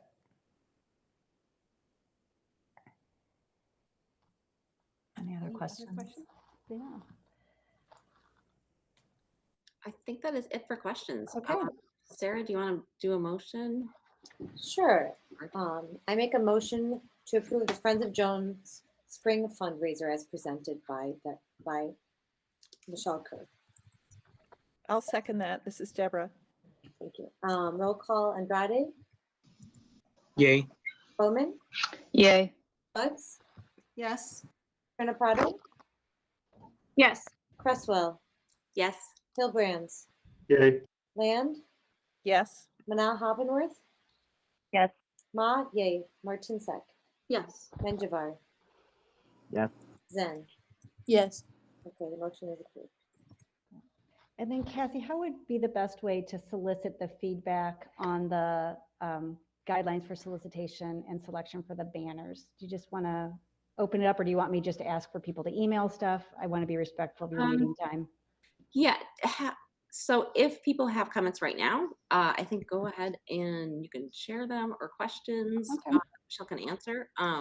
This was brought up last meeting. Like, what are the guidelines if you're selling a banner? And it's like essentially putting the sponsor's name and Jones' name on the banner on public street. So you want to. Well, you got it, Kathy. You got it. Yes. And so they brought back this draft of it, or maybe, I don't know if you guys have this as your final thing and just So this is a draft. So the thinking is this is a draft. We're going to collect your feedback, and then whatever changes are needed, we're going to take that to the board, the FOJ board, on Thursday for a vote. So we wanted to get your feedback before we voted on it as a board. So any thoughts? And Gavit couldn't be here because he is roughing a basketball game. Sarah? I just have a quick question. Is it sharing? It's not. It's just your file folder structure. I think I have too much. Oh, I see. Okay, hold on. I have to stop. Yeah, the PDF shared differently. So let me share the guidelines. Does the committee? I guess does the committee decide, like, yes, they meet these guidelines, and then they accept them? Is that, because that's kind of, for me, is like, the guidelines are great, but as long as there's like a committee eye, to make sure, like. Yep. Yeah. So what at the last paragraph, right before sponsorship disclaimer. It tries to describe that, and if we need to do a better job, we can. The corporate banner chair will get the list of potential who they're even going to go after, and will, as the officers, which is for the FOJ, it's the chair, the vice chair, secretary, and treasurer, will look and make sure that who they're going after will. And then anyone that we get, they'll make sure that they're in compliant. And then I think final sign off is by the officers. That way we don't have to wait we can do that between meetings. So. Yeah, perfect. Yeah, just thank you for clarifying that. Yeah. Is that clear enough, or do you think we need to add anything? No, I think that's okay. clear. Okay. Yeah. Anyone else? I saw something just pop up in a comment. Roberto, I'm sorry, I can't.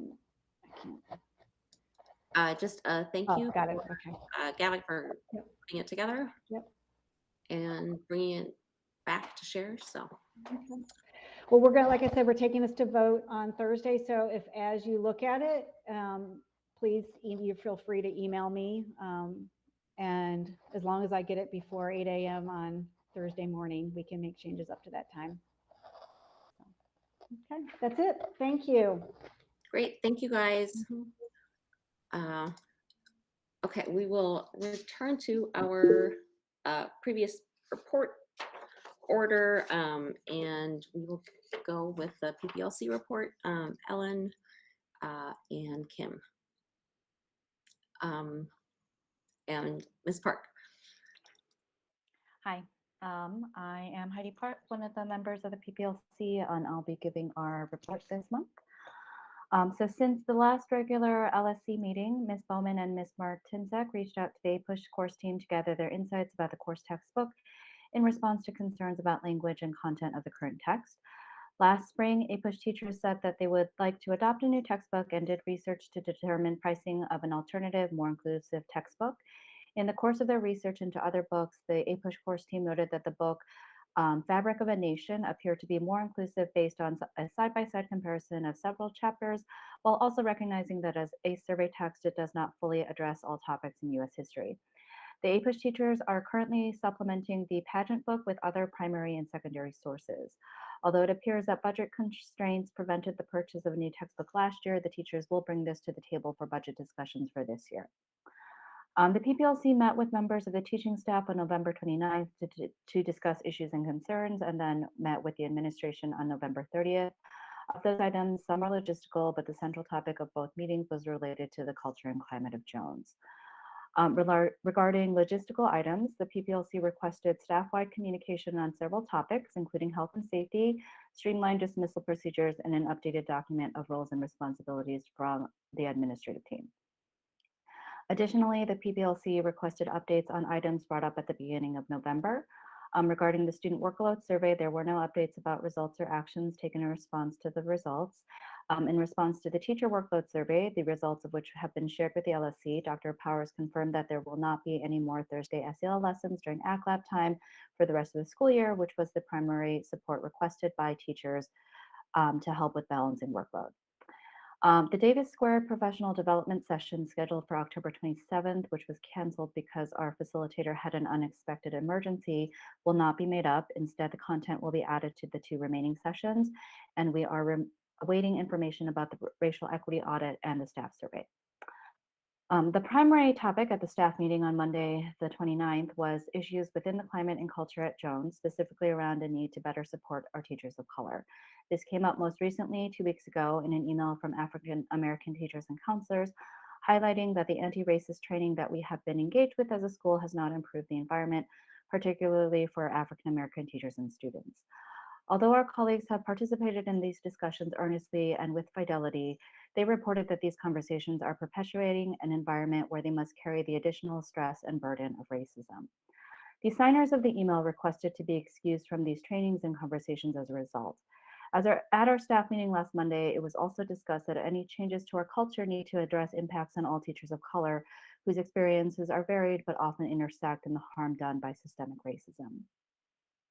Dr. Powers sent an email to all staff members in response to honor the requests of these staff members to not be required to attend the anti-racist training sessions.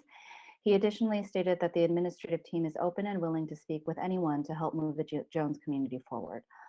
In our November 30th meeting, the PPLC brought the suggestion to the admin team that they communicate with Davis Squared Consulting about the impacts that a lack of improved culture has had and asked for suggestions from an outside expert on actionable steps to improve.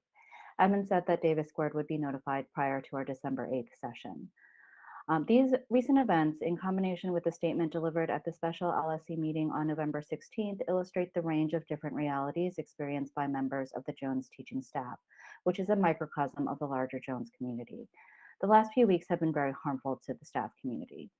At the November 30th meeting with admin, the PPLC brought up the need to build relationships, trust, and mutual accountability to improve culture because the adult relationships in the building ultimately impact our students. Thank you. Thanks, Ms. Park. Deborah? Hi, Ms. Park. Thank you so much for your presentation. Do you have any idea how much money we're talking about for the AP US History textbooks? I'm just interested in the order of magnitude. Do we know how much that is? I can answer that because I'm on that email thread. I think the APUSH teachers let me and Kim know that it was around $33,000. And we didn't have the money for that? I'm not complaining to the teachers. We have the money. We have the money. It's rhetorical, but we ought to be able to do this. We spend bigger money on things that are less impactful routinely. I'm sad and I'm disappointed that for such a, what I would call a modest expense, we continue to live with an unacceptable textbook for another year. And I would encourage people to not let this rest. We need to make sure this happens.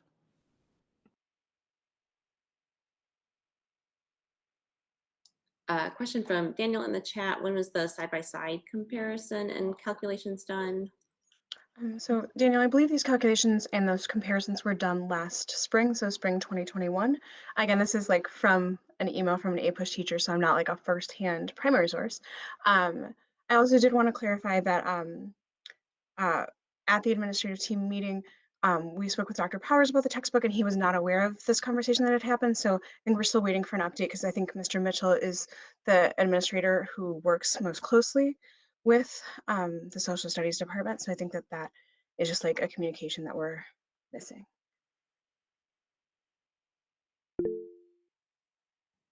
Go ahead, Daniel. Real quick, I know this might not have to do with you, Ms. Park and Ms. Martin's side, because you're not in the social studies department, but also, are there guidelines that the school or the social science department would have to follow because of it's an AP course? So I would assume that like College Board has their own guidelines. So is that book still in with those guidelines, or would it be violating those guidelines? I'd imagine, sorry, I jumped in. I'd imagine that in the research they did, because they are APUSH teachers researching, that the list of approved books from College Board Fabric of a Nation must have, I don't think they would have looked at that book had it not been on the list to begin with, because we are restricted as AP teachers. All right, thank you.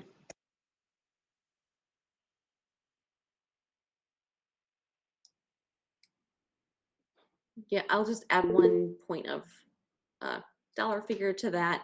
You know, if you look at what the contract is with equal opportunity schools, I think last year it came to about 16,000 a school, and it's coming to about 20,000 a school this year, like district wide, because they're district level contracts, and then you can divide it by how many schools are under it. And so, you know, right there is the cost of an AP textbook. And so and I think the American pageant is in use, I suspect, all over the district. And this is, you know, it's a problem for us, and we can fix it by buying a $33,000 textbook, or, you know, we can replace it at least. And not all the district even has that possible. And I hope that, you know, this should be a district level conversation as well. And so just making that point at what the district's spending on improving equity in AP classes and here's this like really glaring thing that needs to happen too. Whose hand did oh, Elaine, go ahead. I put my hand down. Lenny has her hand up. Thanks.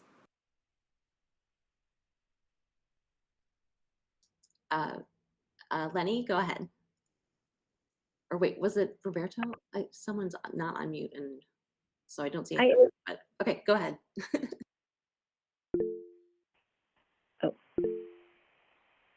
I did not have my hand up, but since actually I just wanted to mention that Elaine did bring up the issue of the lack of Black and Brown students wanting to sign up for AP courses, and it could be because of a reflection of what we are teaching in those courses. So I do appreciate all of the work that the teachers are doing to change the textbook for that class.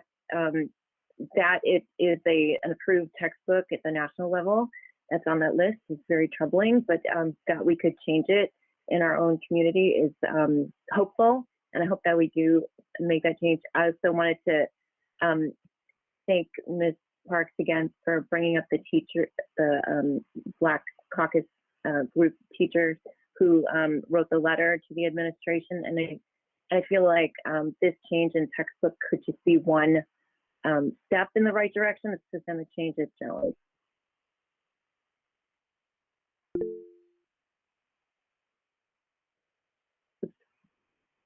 Roberto?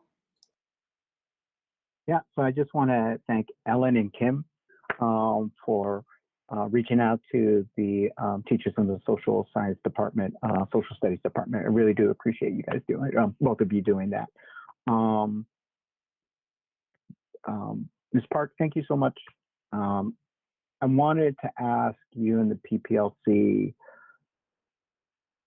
like, what else, is there anything that this LSC can do to support our teachers of color and our teachers who identify as female in the school? Because I've heard from several teachers who feel that they are more criticized about their teaching and their credentials than perhaps their white counterparts. And that they're probably questioned more, and they feel a lot more pressure from various sources. I'm trying to figure out, like, what can we do? I know there was something in the report that indicated reaching out to other sources, and I'm wondering if the school or the school leadership has reached out, or the PPLC has reached out to the equity office,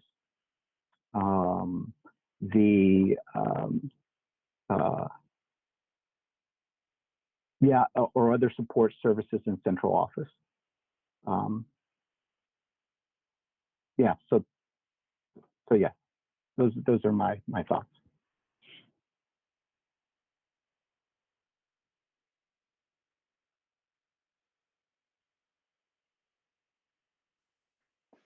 So my perspective at this point, I'm only speaking for myself, just to be very clear.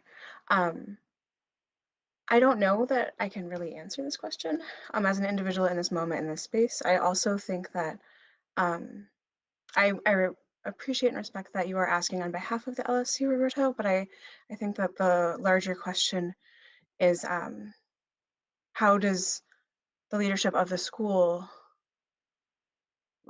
take action to support our teachers of color? I think that that's probably where the biggest question is, and that's a different set of criteria and different environment than this particular council. So I think that that's what makes it a little bit challenging. I also understand the desire to have specific actionable steps. I think that sometimes the consequence of that, though, is asking individuals who have experienced a lot of systemic racism in different contexts, including at their job. Like this is at their job, right? It's putting a lot of the burden on not only reporting, but also then coming up with like an actionable plan to solve what they are experiencing. So I wanted to just name that because I think it can come from a really good place of best intentions. And this is like, it's very common also from leadership as well in various spaces to have that desire for specific steps. But I wanted to name that is an unintended consequence or ramification of that.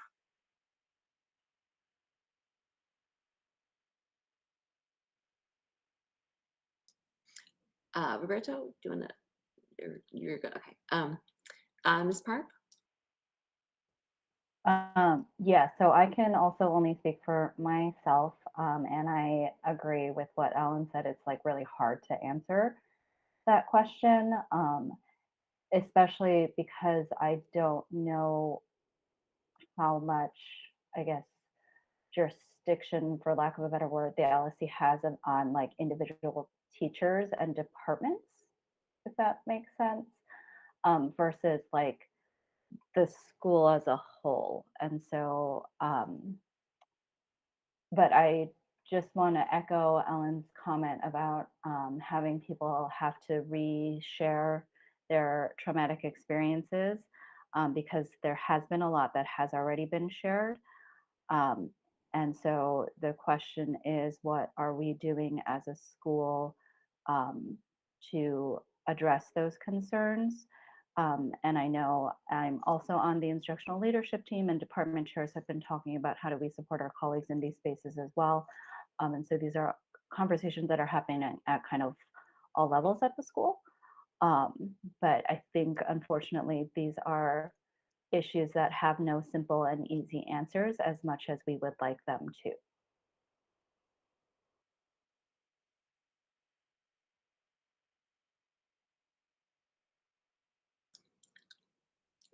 Thank you both. Lenny? I just wanted to say thank you again to the teachers, and you spoke about, Ms. Parks, about how complicated these problems are, but it does take leadership, and I thank you for the leadership that you're providing to the students in these times, because they need models, and the school needs to listen to what the teachers need. So thank you.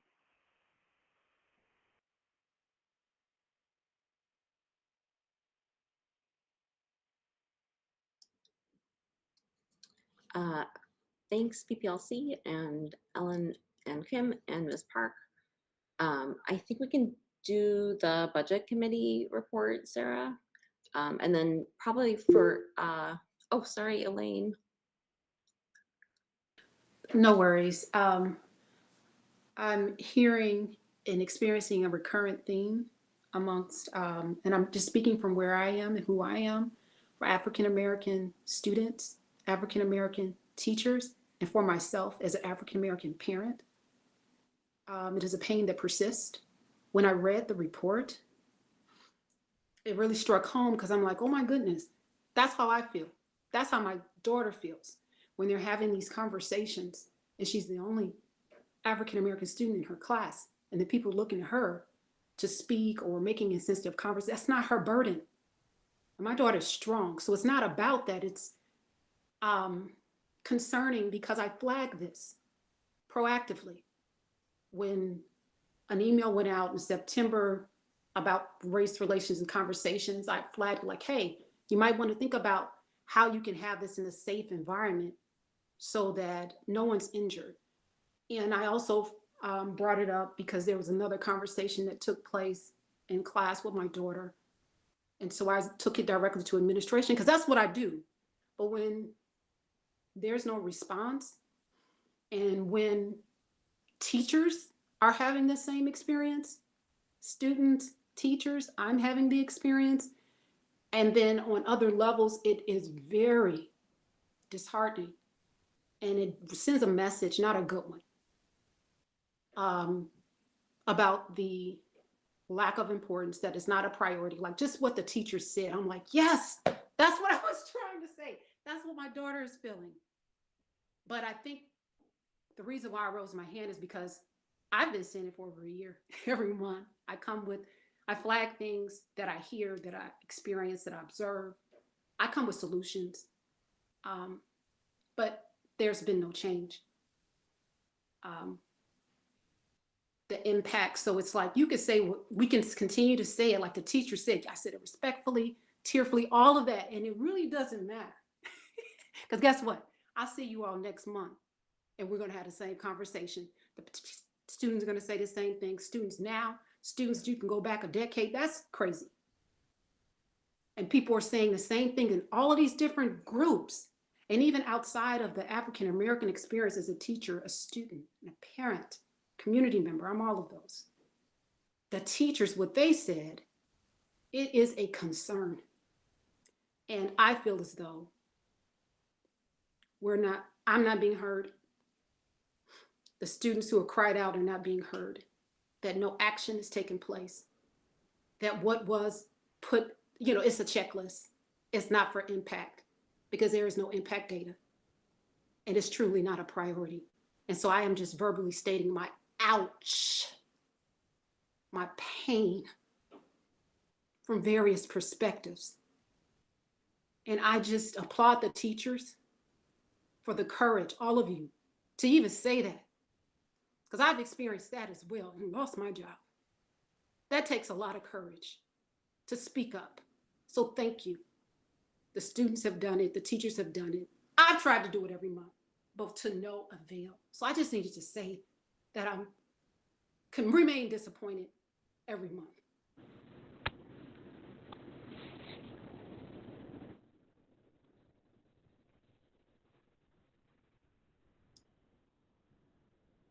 Thank you, Elaine, and thank you for continuing to speak up. And this needs to not be to no avail. Violet? I'm gonna try to keep this like as short as possible, but I think I am really concerned about retention, and we're seeing it across the nation. Like, I know that like at my school, there's like at least 11 teachers out every single day. So we've also had like sub shortages and like people are being pulled. I don't know what it's like at Jones, obviously, but I think it's even more concerning, like having heard last month's teacher rep talk about like the support and then hearing today, like how that wasn't the case. And I'm just like, I don't know how much like families and parents and students are actually aware of like, this isn't just impacting like under-resourced high schools. Like this is something occurring across the nation when it comes to education and teacher burnout. And like, if we can't fall in line to support our educators, like we're not gonna have any educators left in the classrooms to support your kids. So like, I don't know. I just wanted to say that as a fellow educator, especially as a fellow educator of color, like there are no words to what's going on right now. Quite frankly, like I know that Jones has their own issues. And we are also seeing a lot of different things across the city. And I'll just leave it there.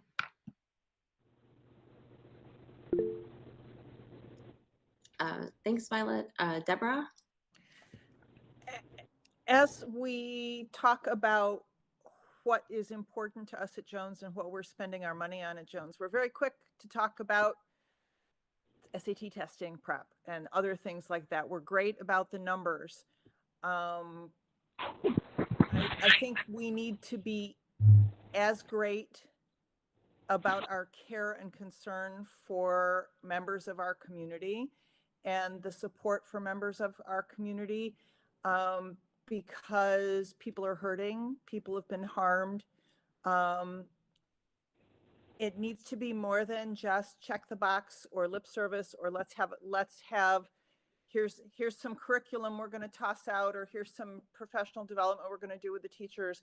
But we really need our leadership to own this. And I think that's where we're really struggling, is there's a lot of busy work, but I'm not seeing a lot of ownership. I see words, I don't see hearts. And that's a real concern to me when I hear council members like Elaine, who has been trying and reaching out and offering ideas and offering solutions, and feels like she may as well be invisible, which is horrible. She, you know, and the same thing we hear from our teachers, that talking about their trauma relives their trauma.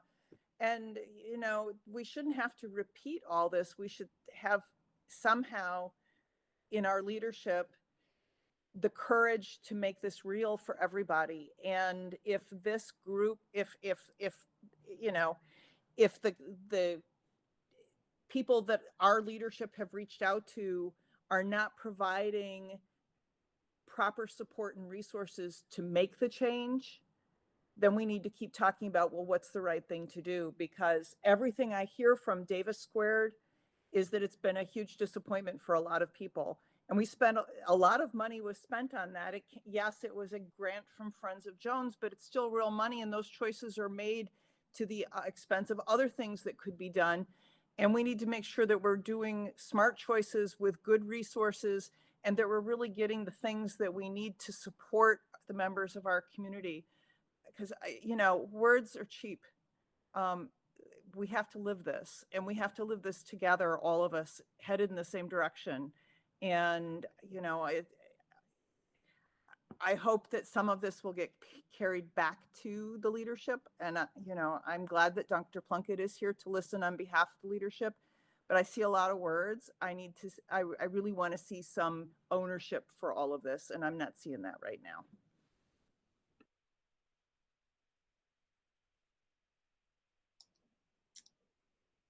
Thanks, Deborah.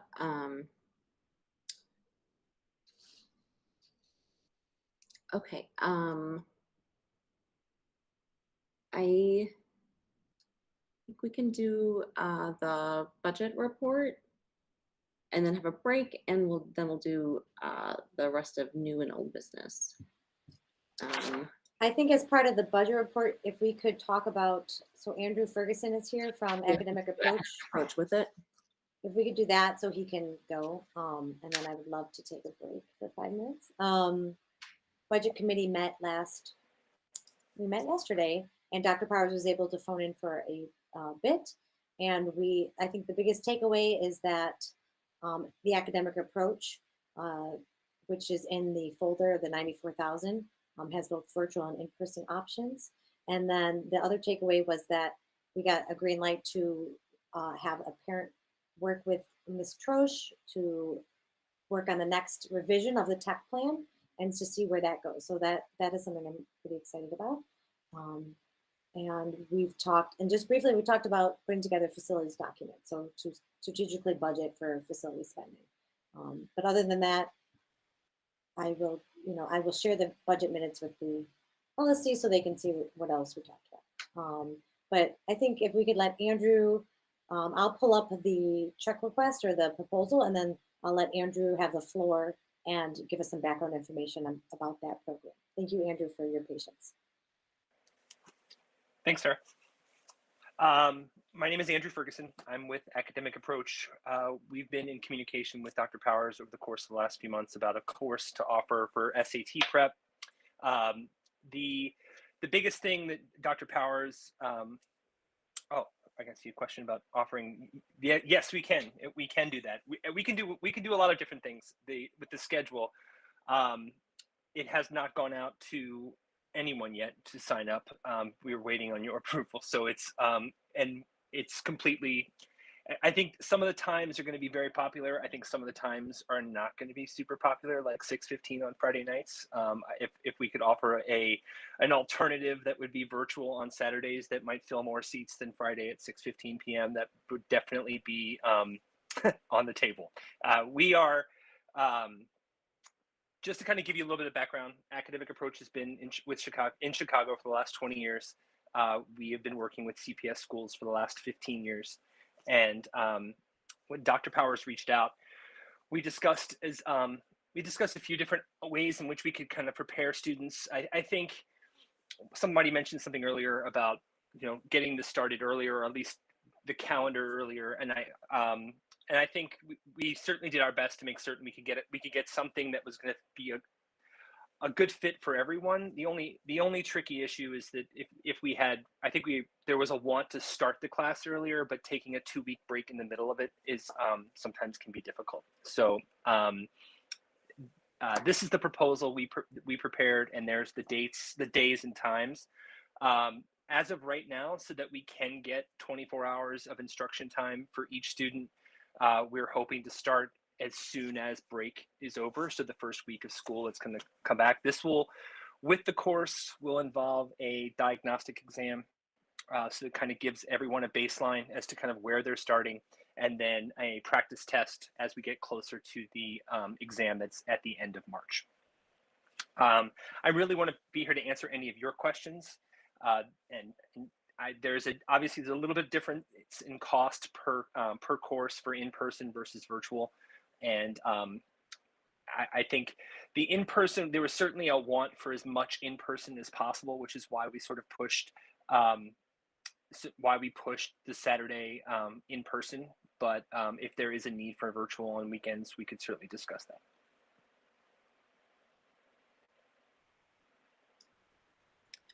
that. Thanks.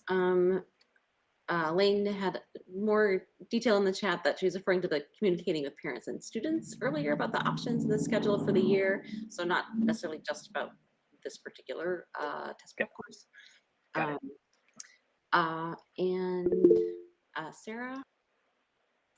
Yeah, just quickly, how do you know, and maybe this is something in the school, but how do people sign up? Do they go to your website? Is it? It's great. We provided Dr. Powers with a landing page. It's a registration form, so it's a link that can go out to all of the juniors, and they can talk to their parents and decide. Actually, it should go out to the parents of the juniors to kind of find a schedule that works best. As you can see, there's lots of different options in terms of days and times. The students it'll be very clear that they will pick one of these days. So you get 2 hours and 10 minutes of instruction per week, on top of all the homework that will be assigned from the class. But it's ready to go. So it's I want to hear everybody's input here, and then find out kind of what the scheduling would look like that would work best for everyone, and then it's once all I do is make a few edits here or there, and it's ready to be sent out to families immediately. Dr. Plunkett? Yeah, I just wanted to add, if you remember earlier in the meeting, I said like the email is set, it's ready to go, it's got the links, everything to the website for students, parents, families to sign up for this. So it is all ready to go. So that it'll all be communicated. Click here to sign up, and that email is ready to go pending approval and edits, as Andrew said. Roberto? Hi, Andrew. It's Roberto. So thank you so much for your patience and just providing this overview. One of the things that in the past year and a half is that students have felt that they have not necessarily been given the test prep support and services. So this is something that is important to me. And it's important also because the PSAT that the students just recently took in October, there was really no communication about like what kind of services, support services were going to be offered. And instead, I got my kid came home with this. Yeah. Right, here you go, a week before, good luck, right? And that's not great, right? It sends the wrong message to certain families. So I really do appreciate this. So my question for you is, for each of these sessions, I know you said that there was going to be a diagnostic test or a diagnostic report. For each sessions, will families get feedback from the instructors about like where their students need a focus and areas of growth and improvements, their strengths? And then I'm wondering how many instructors are going to be available for both in-person, virtual? Are instructors going to be, or will there be instructors that will do both? And do we have a list of the instructors and their qualifications and background? Great question. So that's the next step. So one thing is that obviously the number of instructors that will be that'll be on site will depend upon the enrollment of the in the course. So I would say that the Monday class that's being taught in person from 4 p.m. to 6:10 p.m. will be taught by the same person is going to be teaching the virtual section that will start right immediately afterwards. When speaking with Dr. Powers, we were told that the instructor will have access to the same facility for the evening portion, so they can use the whiteboard and things like that for the course that'll be taught virtually. Students will be provided manuals, paper manuals, that they can be able to take home and do homework in and come back. Will parents be getting a case-by-case update? No, they will not, but they will be getting an update on what the course covered that week, what homework was given, the time expected for the homework on a weekly basis, and then and they'll be getting that every Monday evening. If the course was being offered at 4 o'clock, the Monday students will get an email that night, or parents will get an email that night updating on how things went. But it'll be the same email for all the students in the room. Now, if we will be tracking attendance, we will be updating our attendance tracker and be providing that to the school. If a student does not attend the course and they should be attending the course, we've yet to determine how that will be monitored. But it'll be monitored by the school, but we'll be updating and providing the school with all the information.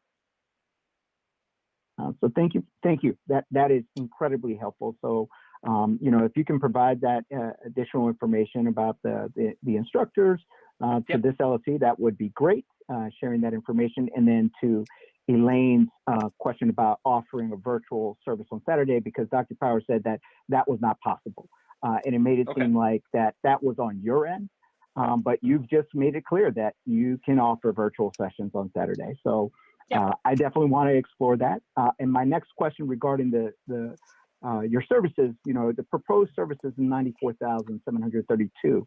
Now, if there is a high demand, like I'm trying to figure out, and this might be a question for the budget committee or for this LSC, whether we need to give ourselves some cushion here, or do you think this 94,000 covers like overage, or is that for like 300 students if we're anticipating 300 students?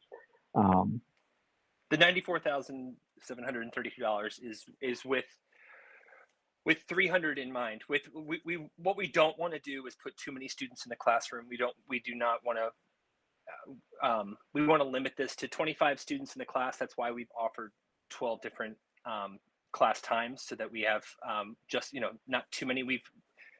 25 seems to be the number that it can't. If you go beyond that, it just simply you're no longer addressing a small enough group of people that the information really sets in. So that number is for these 12 sessions. If we were to need to go beyond the 12 sessions, from what I understand from speaking to Dr. Powers, it would be additional cost. At the top of the page above this portion, it talks about the cost per 25 student section, whether that would be a virtual component or would be an in-person component. It's a little bit different between the two, about $300, $400.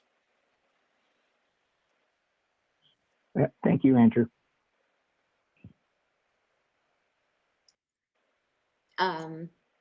Daniel?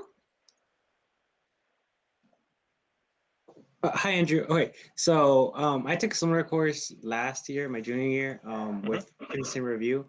And so I was just wondering, the sign-up process for this. So if when the parents get the link, they will just sign up for whatever section, so like online or in person, and then they would pick out the same day. Sorry, go ahead. No, it's my fault. I talked over you. I was just going to say that once that time does fill up, or once that day does fill up, it will no longer be an option. Okay, so they'll pick so they can only do virtual all of their dates of practice, or in person all of their dates, right? Correct. Okay, and so then once they click that, then they just sign up for one day of the week for each of their weeks, and then once that day is filled up, then they have to like fill up another day during that week, right? Or am I misinterpreting that? No, it's so you have to pick a day and a time that works best for you, and that's the day you're going to be taking. That will be the one day. So if you wanted to do in person on Mondays from 4 p.m. to 6:10, you would be in the Monday class that would be in person from the beginning of the course until the end of the course. So it would be, and we tried. Our hope was that we could try to provide options that would fit for everyone's schedule. I know a lot of students have extracurriculars after school, so that's kind of how we introduced the virtual section, and the evenings. We talked about options of perhaps doing an evening in person, but it was felt that it was best that students had the virtual option that late at night. So if you pick Tuesdays that are virtual from 6:15 to 8:25, that's the class you're in from beginning to end. Okay, that makes a lot of sense. Thank you so much, Andrew. And then my second question is more for Dr. Plunkett. Is this coming at a cost to any of our students? I know like in the years prior, it's you would sign up and then you would pay, or if you went to all the classes, you wouldn't pay. Daniel, this is something different. Daniel, this Okay. is something different. That's why the school is paying for it through our, funding that we're receiving this year. And so this has to do with the new, the MFT, the OST, all those additional funds that we received this year. So students don't have to pay, but we are contracting with Academic Advantage, Approach, rather, in order to be able to provide this to as many students as possible. So this is completely different. I know in the past years when we did in-house things, if there was a nominal fee, so that we could pay the teacher, but it's kind of an incentive. Like if the student showed up to all the classes, they would get their money back. It was just like an incentive to make students show up to get the full benefit of the course. There were a couple questions I just saw. One involved the background checks. So all of our instructors who are, since we're a CPS approved vendor, all of our instructors have gone through CPS's background check process. So that's all been completed. And once the instructors are chosen, they will be all of that background check information will be sent to the school. Somebody asked a different question. Oh, if there's a makeup.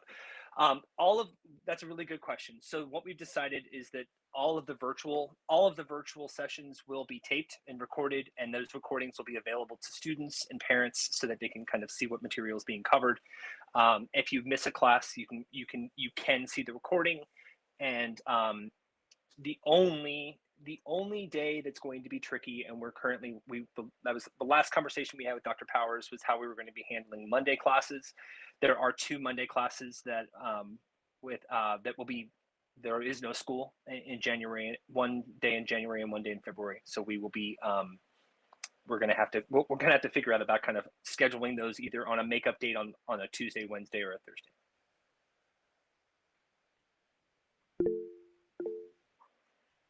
Yes.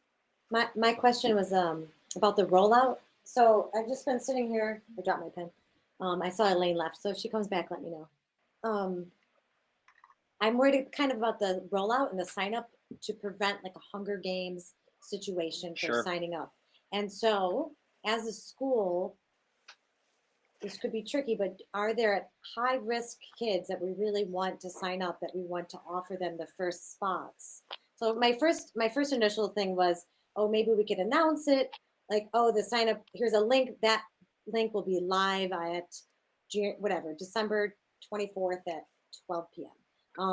And then people could put on their calendar and get in there. But to ensure that the highest risk kids get access to their preferred time, is there a way for us to identify those and let them sign up first and kind of roll it out that way?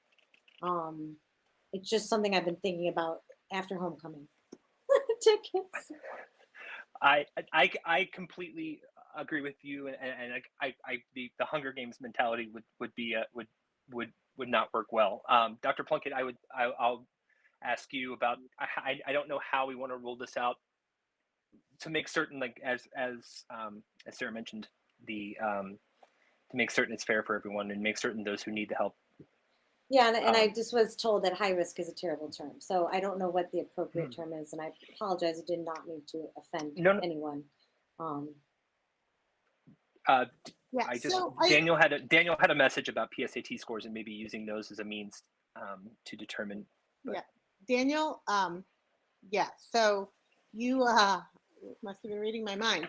I know in past years, not when we do this vendor, but when we've done other things through Princeton Review, we have always invited a group of targeted students based on, we would look at their like practice PSAT, practice SAT, but you know, score to see, I guess it's not a practice, it's a real test, but we'd look at their scores and, you know, have a priority group of students and offer the course to them first, and then offer students to open it up to everyone after those students had the opportunity.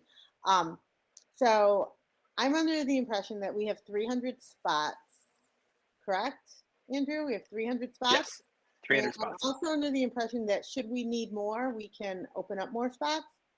Yes, we can. So I'm not foreseeing a huge problem. 300 is a lot, and we can easily open up more if need be. But we can perhaps, Andrew, if you want to reach out to me and email me, teplunkett@cps.edu, and then maybe we can connect and identify the students that we want to prioritize, so that they could maybe sign up a couple days early. The only thing and I don't know how your technology works, how your platform works, but like once, like, you know, people tend to share links. I mean, I don't know that we're going to have, you know, because there is so many spots, and it's not like the whole school is doing this, it's just, you know, a certain class. I just don't know if there's any way to make the link only accessible to certain students for the first 2 days. I think on our end, I don't necessarily know how we would do that, but if but you can, I'm certainly, if you want to make certain that you're only sharing this link with a certain number of students in the beginning. I got an email over the weekend from a family who attends a different school who said that we hear you're offering a course at Jones and could we join? And I said, how do you even know about that?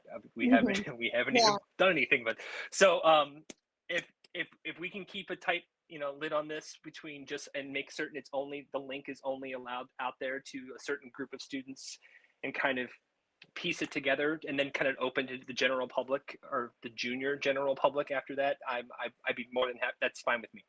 Yeah, I think, yeah, like I can send it out to a priority group of students. Like we can identify the students, send it out to them. I'm just worried about those students sharing it with like, let's say, you know, Therese decides, oh, I want to take the Monday in person and I'm a prioritized student, but I want my friends with me. So I say, hey guys, I'm going to give you the link so that you can sign up and be in my class with me, right? So that's just my only fear on this. And I see Deborah had a question. Can we set this up for the whole class from the beginning? But I think, you know, giving priority to certain students so that they maybe get the time that works best for them.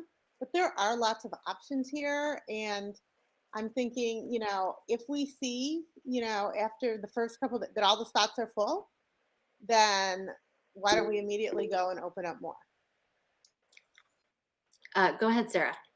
Yeah, so my comment regarding that would be that we, as an LSC, should approve a % higher than this proposal, so that you wouldn't have to wait for us to meet in January and approve that again. How many juniors do we have right now, Dr. Plunkett? I will look it up to find exactly how many juniors real quickly. Just give me. I'm sure, yeah, it's probably in one of the. No, I know. I just want to tell you exactly. I don't. It is like our junior and senior classes are bigger than our freshman and sophomore classes. So it is 5. Hang on. Give me a minute. Just give me a minute. While she's looking, I'm going to finish my comment. So, and this all can be done offline, right? Andrew can work with the administration to determine maybe who would benefit the most? Again, I'm trying not to offend by using offensive language. Who would benefit the most so that they could get their preferred times? Ensure that it's only potentially parents, and again, that's a tech IT person issue. And then also, I think as an LC, we could maybe Andrew could do a little back of the napkin calc based if it was. Will the link go to students or parents? I would think that's a good question. That's Andrew's $4.99. Okay, so maybe we could do a quick back of the napkin calculation, so we could say like if 450 students wanted to sign up, this is how much it would cost. This MFT, we do have the money in MFT funds, and so I think it's okay that we would, yeah. Elaine wants us to talk about how students were being prioritized. I wasn't sure if we had finished that comment. So Elaine, we had talked about looking at, students' prior test scores, their score on the PSAT. We can look at that, and we can also look at other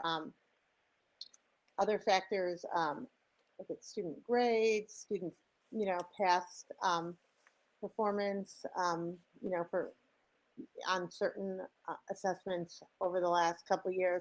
Although it's kind of hard because we really haven't had a lot of assessments because of COVID and things like that. We can look at grades, and we can look at PSAT scores to see who would most benefit from this.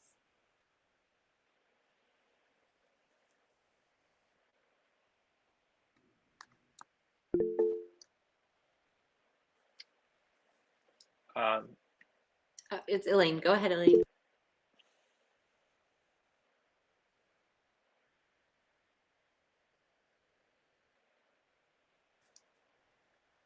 Danny, we have a question. I'm sorry, I was speaking on mute. Pardon me. It's okay. Did you all get all of that? Anyway, so sorry about that.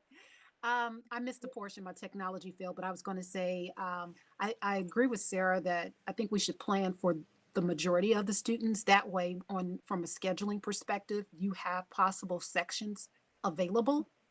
I would also like to say, I don't know if this was covered when my call dropped, but I know for my scholar, she does extracurricular and all these AP college courses.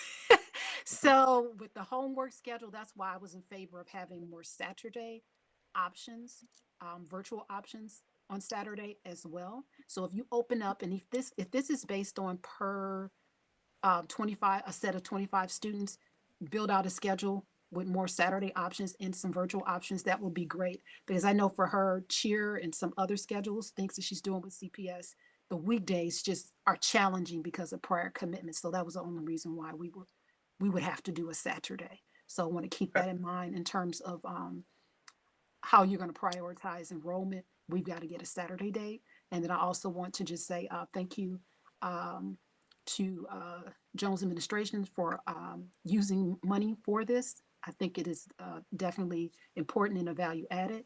As a principal, we use academic approach. So a little shout out to the academic approach, but we didn't use it seasonally. We used it throughout the year to support students because we were not at a selective enrollment school. We're at a different school, and our students definitely saw gains, but we used it throughout the year.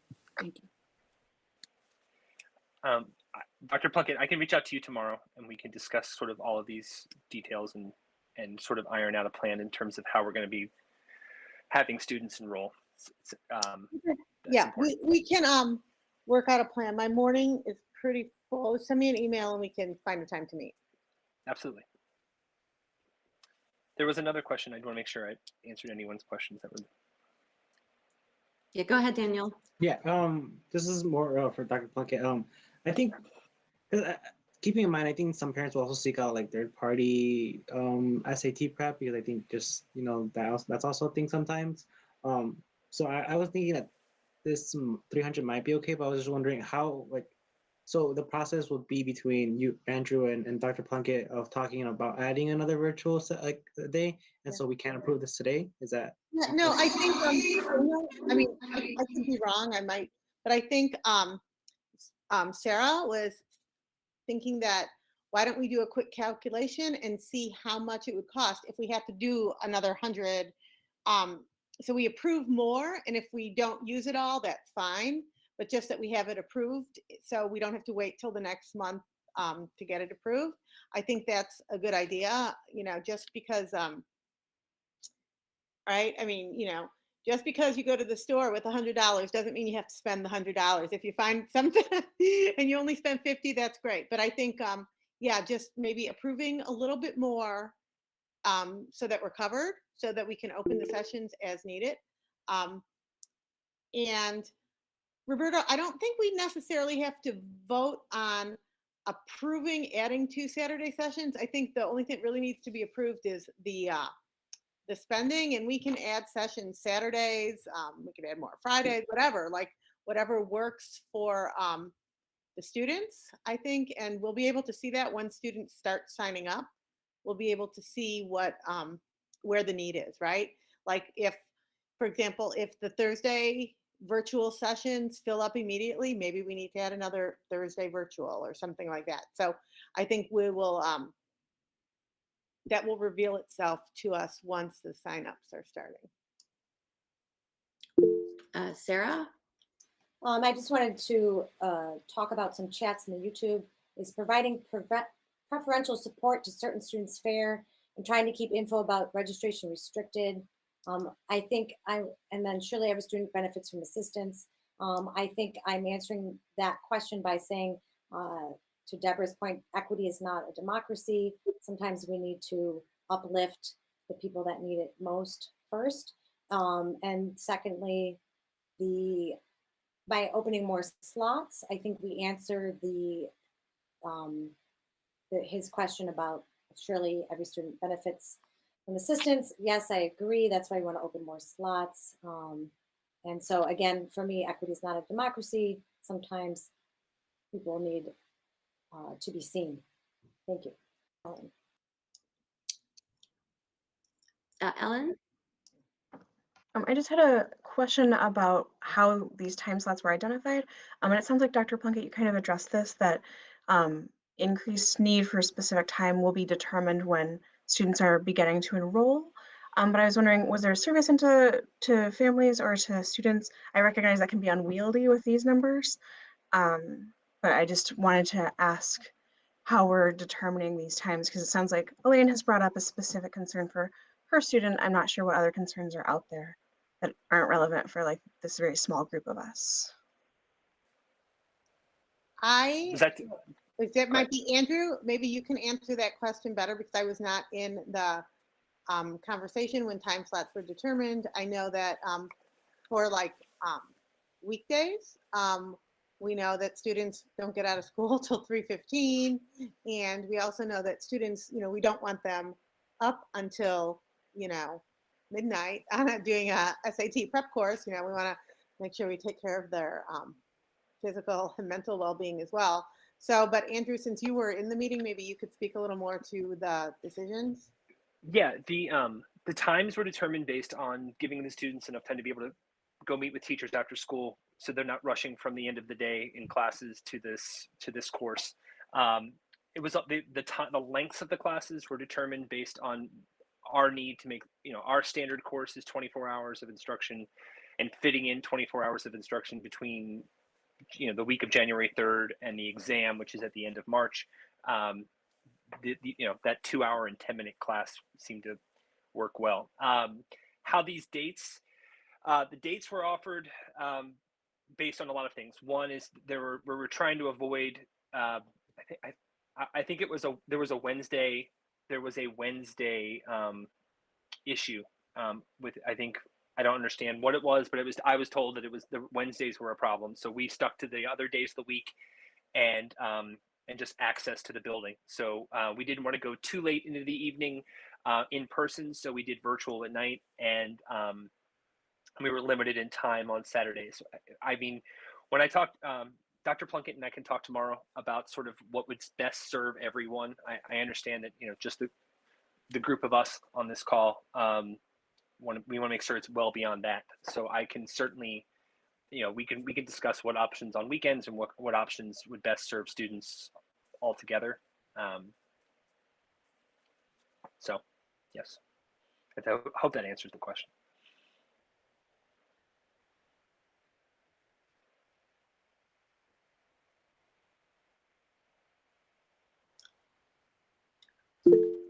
Yeah, I think we should go for a motion here, and yeah, Sarah, you wanna?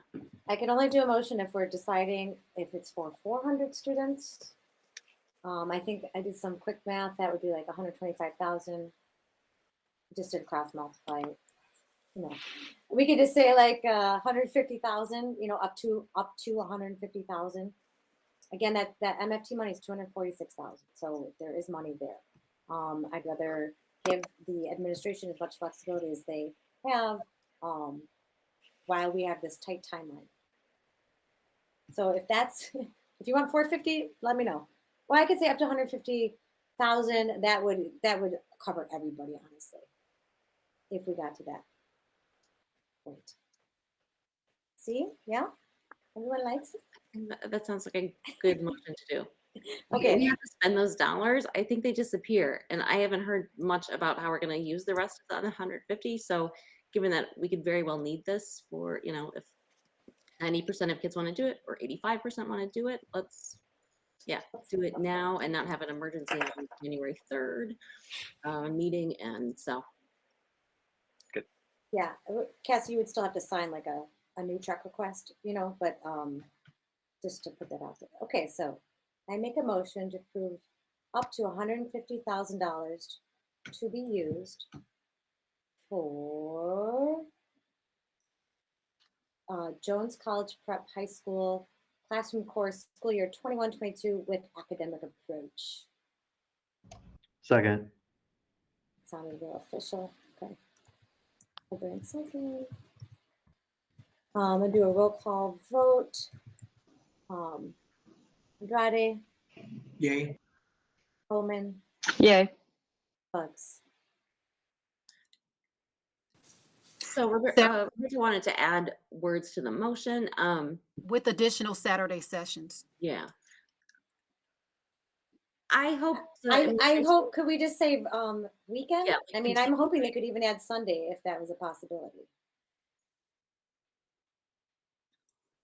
Yeah, I think that clearly from this discussion, like Saturday needs to be a option virtually, and that is clear that they can offer that. And so I hope we can do that on trust there. And I can put it in the motion if that's what you want. We could. And I only say that because, you know, I reached out and we were told that it wasn't an option. So I just wanted, and because Dr. Powers isn't here to share, I don't want it to be that we go with this, but then we can't have the Saturday options. I want that clear.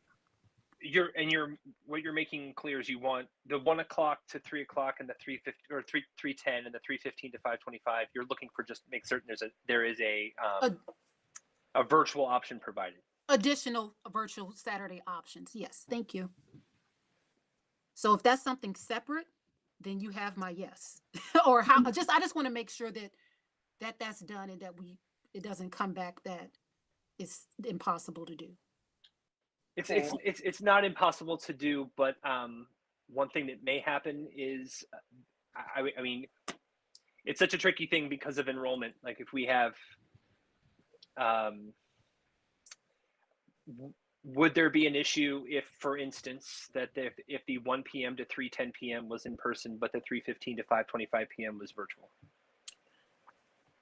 Right. And I think that's fine. And especially since you're adding additional slots, I believe you said it was based on 25 student sessions. Yes. So I just want I guess, I'm seeking. You want a commitment that there's going to be a virtual option? That there are going to be additional virtual Saturday options because, as Ellen mentioned, there was nothing that went out to parents or students to survey what their needs are.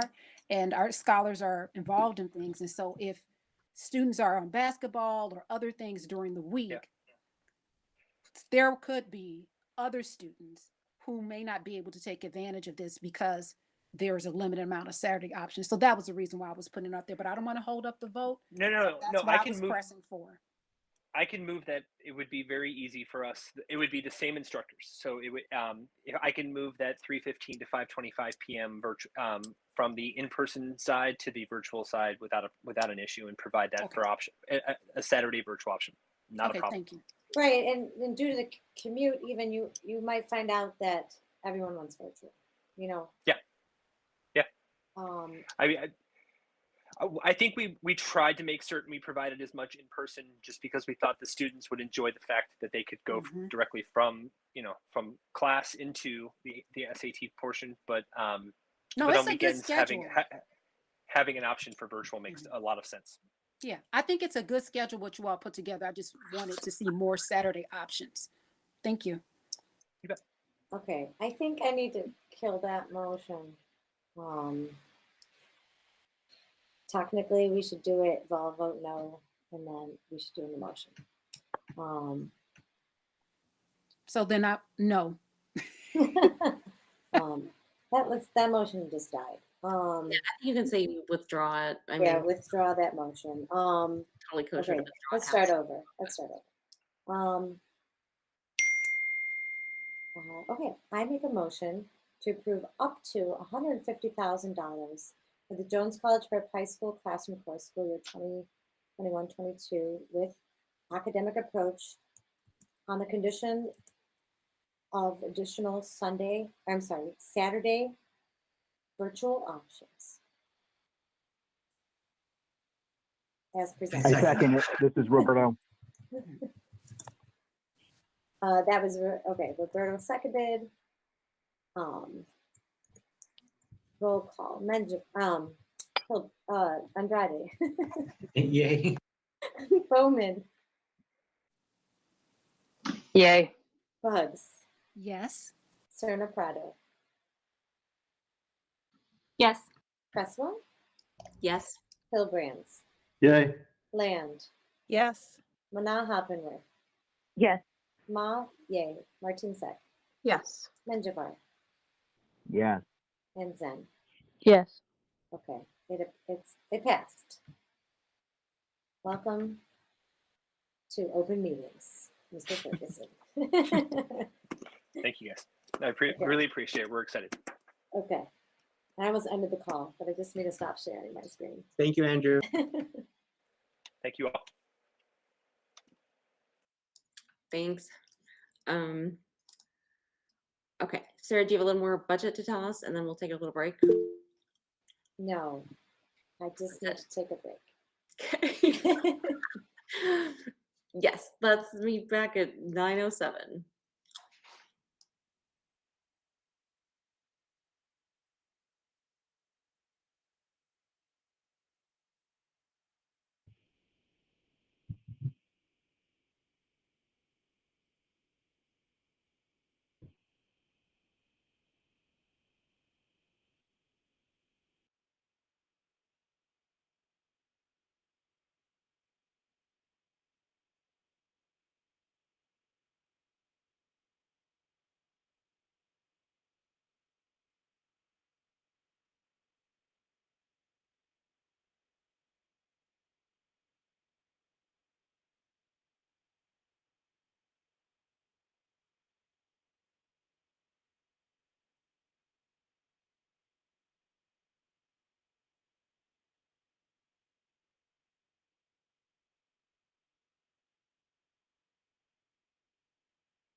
Your tree is pretty, Deborah.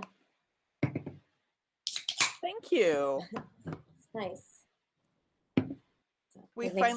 We finally gave up having real trees, and my allergies are so much better. And I like this one because it's pre-lit and it takes only 5 minutes. It's 4 pieces and it just goes click, click, click, and then you plug it in. Those are life goals, man. and it has 10 different light cycles, so you can pick all white or colors or in between and on or up and down or whatever. And then I made my grandchildren decorate the tree when they were here last weekend. It was a lot of fun. Cassie's saying she is stuck in purgatory. Oh, here she is. Okay. Not literal purgatory. I'm here. just Google Meet purgatory. Oh, I love the battery life that this meeting takes from my life, from the computer, even when it's plugged in. Okay. Sarah, Call us back to order. I think there's yes, Kim. Oh, yes, 9:07. Do you think if people are back? I have to wait like for 30 seconds to get cameras on, maybe. Okay. Roll call. Andrade. Present. Sorry, I got a smack. Bowman. Present. Bugs. Present. Cernda Prado. Present. Cresswell. Present. Hilbrands. Here. Land. Here. Mana. Hoppenworth. Ma. Here. Ortinsek. Here. And Javar. Presente. And Sven. Here. Okay. All right. Okay. Done with budget. I don't. Okay. And equity. Do you want to give a little ad for your Thursday meeting? Sure. So we have, so we have an upcoming equity meeting on Thursday, December 9th, 2021 at 6 p.m. And the two things that we're going to be talking about is revising the Jones dress code guidelines and philosophy. And the other one is this Title IX sports related concern that has come up. But we are excited. We invite everyone to participate. A couple members of our equity committee has taken the leadership to drafting and revising the dress code, and they have presented a draft, and we're getting feedback from students and teachers at this moment. So on Thursday, we hope to have a strong, inclusive, supportive, and welcoming dress code that is reflective of the student voice and that they raised in September. And we have talked about this in September, in October. We've had meetings, about 3 or 4 meetings to discuss this dress code. So everyone's invited Thursday, December 9th at 6 p.m. virtually. And the post is on the school's website. Thank you so much, Troy. I appreciate you. Thanks, Roberto. Health and safety, Rachel. Hi everyone. Yes, so I want to thank Roberta for reaching out to me. We were initially planning on having the December health and safety meeting yesterday, but then we're having it next Tuesday, so that we can talk about the dress code that the equity committee has drafted. So thanks Roberto and Deborah for that, and we'll be talking next Tuesday about the sex education curriculum. A couple of students are going to attend the meeting to talk about their ideas, as well as the COVID conversation. I think that's the space for the health and safety meeting to continue that. And there are a few other things, and I will get the agenda out either today or tomorrow. So thanks everyone, and it's also going to be at 6 p.m. Similarly virtual. Everyone's welcome to come. Thanks, Rachel. Okay. So that is it for committee reports. Dr. Plunkett, go ahead. That was a mistake. I didn't mean to raise my hand. Big hand. Okay. The next thing under new business, we did the academic approach. 6B is policy and trainings on mandatory reporting and communications with students. I think especially based on the conversation at the meeting on the 16th, it's clear that there's really not great guidelines around communication. And we had an OLSCR rep here talking about a board rule that it's really a board rule that's about, you know, I think it's probably originally written about like passing out pamphlets on campus or something, right? Like it's, you know, controlling what the board is, what information that is being shared at schools. So that is not, I feel like, super relevant to communications among individuals. But unfortunately, CPS policy is not great. So I put together a set of questions. I sent them to the Office of Student Protections in Title IX and also the Office of Inspector General. And so if you want to share that, Sarah, where my document is. I think I shared it. Oh, I'm just deep in another direction. You did. I have to find it. I also Yeah, like sorry. my brain had thought of something that I wanted to, that we forgot to talk about, but I'll remember it. Can't remember now. Hold on. Yeah, so unfortunately, this is basically just a summary of that things are actually not very clear. There's, you know, there was a huge policy shift in CPS made in 2018 after the TRIB had a long series on sex abuse in CPS and basically how it was really not being handled well by the law department. It wasn't being handled well in schools. And, you know, new policies were created, new procedures were created, and new trainings were put together. Background check procedures were improved or, you know, actually followed through on if they hadn't been being done before. So there is all that, but there's still like, you know, big gaping areas, probably because in part, unfortunately, central office does not take local school councils particularly seriously in some ways and are not supporting local school councils sufficiently. And so the acceptable use policy doesn't even talk about LSC members. And the acceptable use policy for volunteers is also like, you know, it says that volunteers with level 1 status can only use CPS emails to communicate with students. But in fact, I don't think most level 1 volunteers are given cps.edu emails anyway. I think it's extremely rare, in fact. And if you're a parent and you looked at your student's email, they do get emails. They get emails from third parties outside of CPS. They probably get emails from people like coaches who are not using a cps.edu email.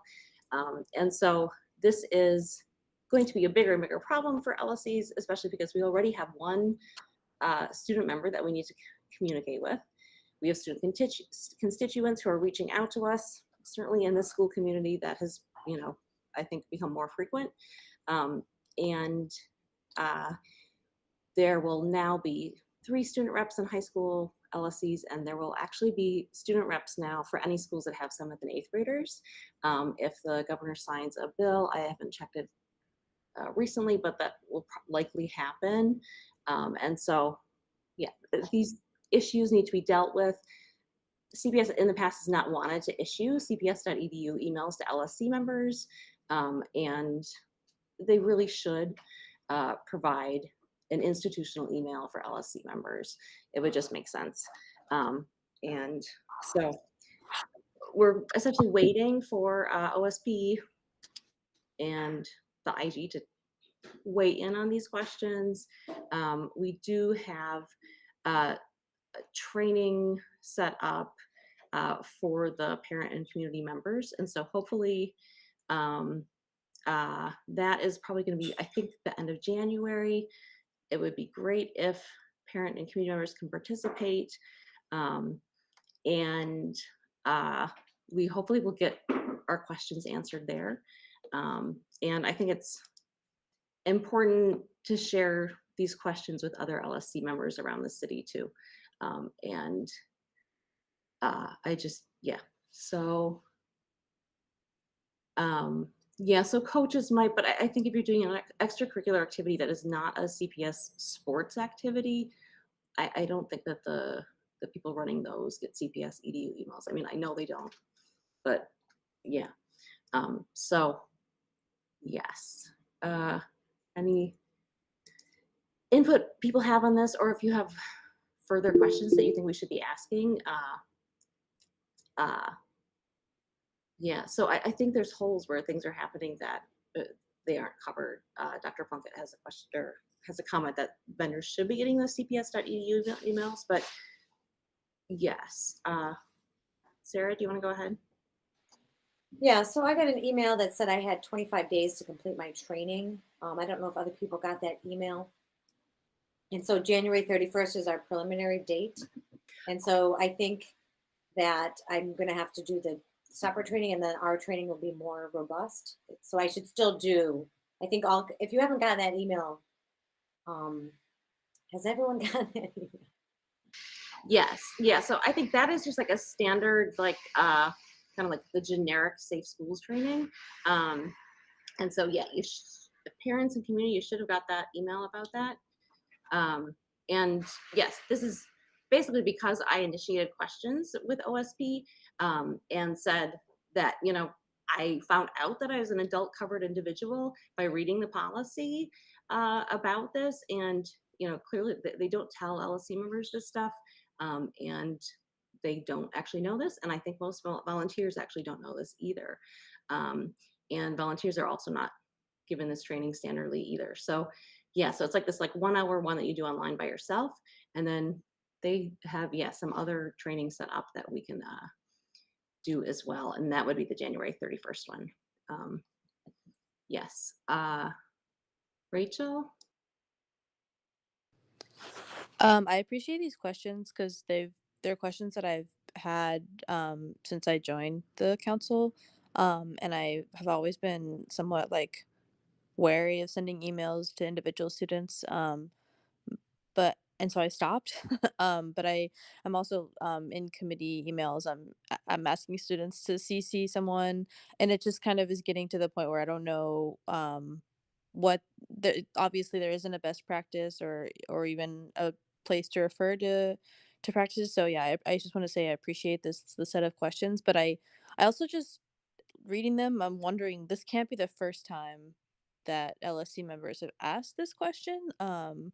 I know the email is, relatively new, but it just seems to me, I don't understand why this is unclear. And I also just a pointed clarification on the cps.edu email. Would that like circumvent? I personally feel like there should be a training in place for LSE members to be able to communicate individually with students. That seems like reasonable to me. But I'm wondering if a cps.edu email would circumvent the necessity for that training. Or so like which one would be preferred, I guess. Yeah, that's kind of a bigger question.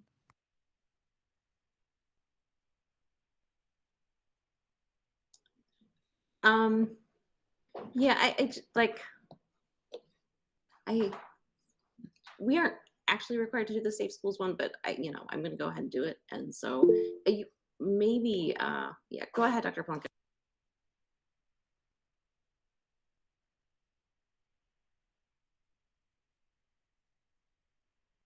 Muted. So, yeah, I'm not sure particularly what specific training the LSC has. I'm sure it's different than ours.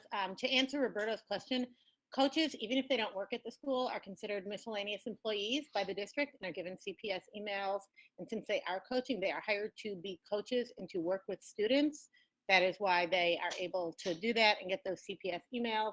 I know we have, for example, we are in a partnership with Columbia College, Columbia Arts at Jones. We've been in the partnership for, I think we're on year 6 or year 7 right now. And all of those teaching artists, they all are given CPS emails because they are cleared to work with students on a regular basis, and they have to be updated. Like if their program ends, then their email ends. So it's it's one of those things that you know, that's how people would get a CPS email if they are cleared to work with and to communicate with students. I hear what everyone is saying about the need to be able to communicate with students. However, I just want to caution everyone. I'm a parent and I don't want just anybody reaching out to my kids.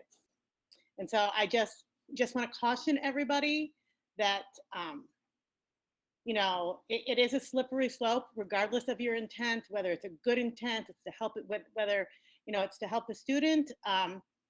You know, we really have to be careful, because at the end of the day, if someone who I didn't want reaching out to my child reached out to my child, even under even if they said I'm a volunteer at their school and I'm approved, you know, there is a slippery slope with that, and we have to be very, very careful. And I would just say to just like Rachel said, she doesn't email people too much anymore. Just you want to protect yourself, right? And that would be my advice until further things are approved, etc. Rachel, on that number 9 on there, basically LSC members have been asking, you know, like this, like historically, like we want institutional emails essentially, and the district has said no. I guess because they don't want to manage it, they don't want to manage the data storage. I think like for Google to like hand over the, you know, to like create that many more email accounts and make the storage for it, I don't think it would be the biggest.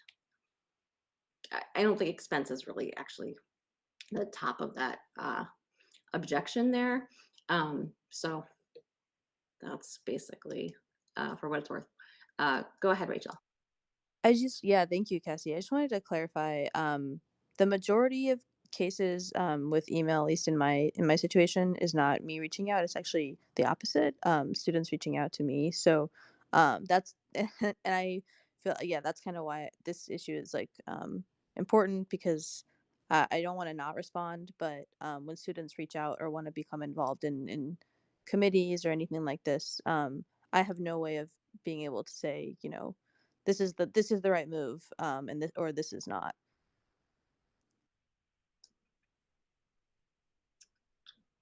Thanks, Rachel.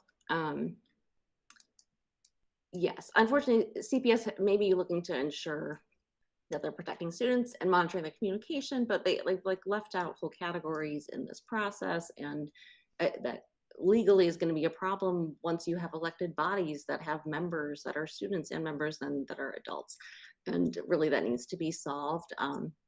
So it may be that, like, you know, the Intergovernmental Affairs Department also needs to be alerted to this, since some of these bills were passed more recently and will create more issues with this. So okay, I think that is all on that.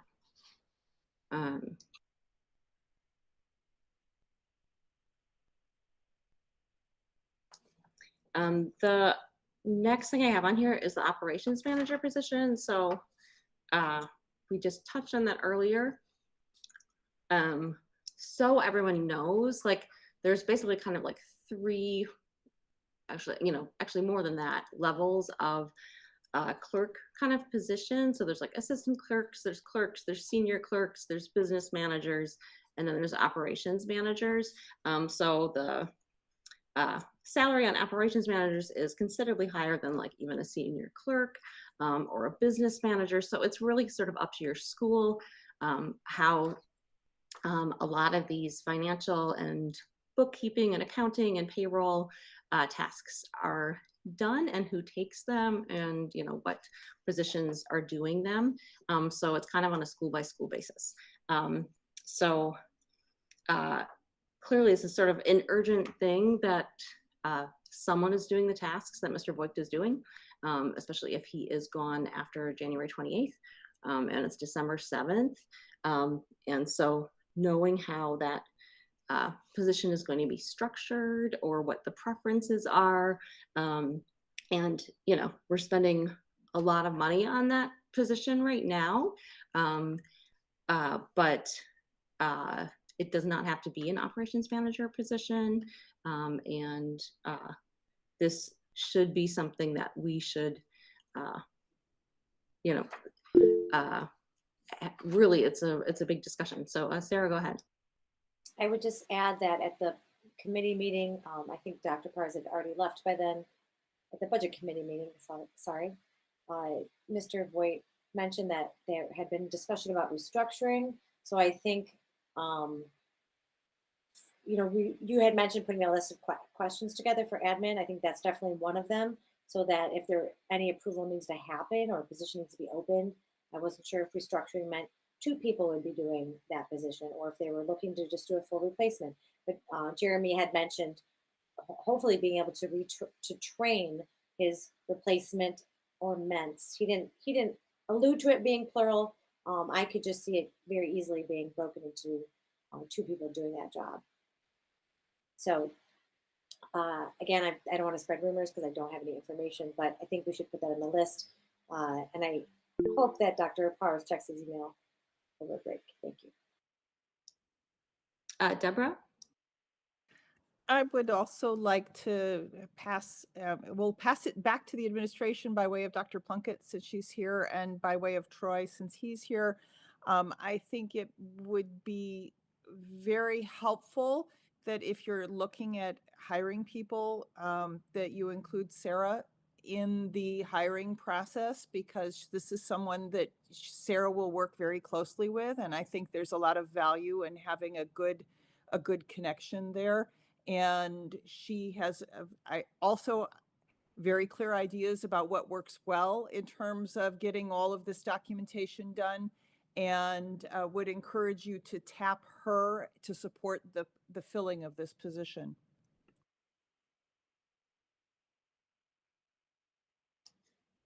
Thanks, Deborah. Roberto? Yes. So I want to make 3 comments here. One, about the cost of a director position. This came up also with the culture and climate coordinator position. I think it was recommended that having a director position for the culture and climate would be too expensive. So this would go back to if we're considering expenses and the cost, and where should we allocate those funds, and how it would improve student experiences and their academics and social emotional well-being. I think the position for this finance, I think Mr. Voigt's position as director of finance, I think we can close that position. We can recommend closing that position and reverting it back to a clerk or to a business manager. My understanding from CPS is that most of the budget and finance, managing the school budget, is managed by clerks. So if we are concerned about expenses and where to use that, I think that the LSC has the authority to recommend to close and open positions, and it's in our bylaws. So if you look at our bylaws, it clearly states that we can request the principal close positions and open new ones consistent with the provisions of the CIWP, provided the decisions are consistent with applicable laws and collective bargaining agreements. So we can make this decision. We can really think about like how to best serve our students. And I think that director position, if there was a concern about having a director position for the culture and climate, because it was going to be $150,000 plus for benefits, which is more than most of the teachers make at Jones, which I feel is a problem, then we should really, really consider whether we need a director of finance, and if it's better suited to have like a clerk or a manager in that position.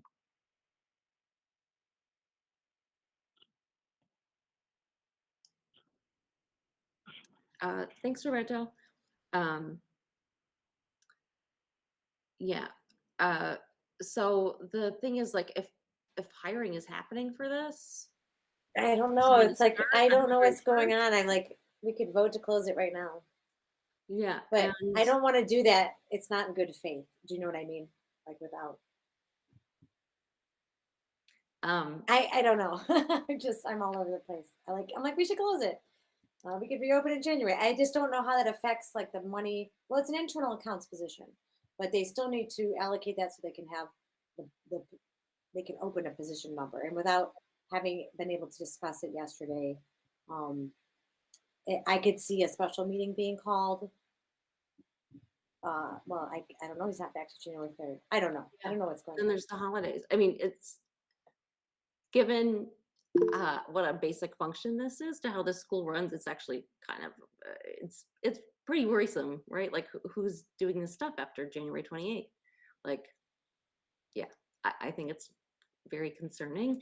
And I also don't think that we should be having an operations manager when we could have a business manager, especially when we're now actually having, I mean, I feel we've had difficulties filling the culture and climate position with someone that is qualified. And it's been pointed out before that it was, it should have been a higher pay grade, and that would have opened up some options on that.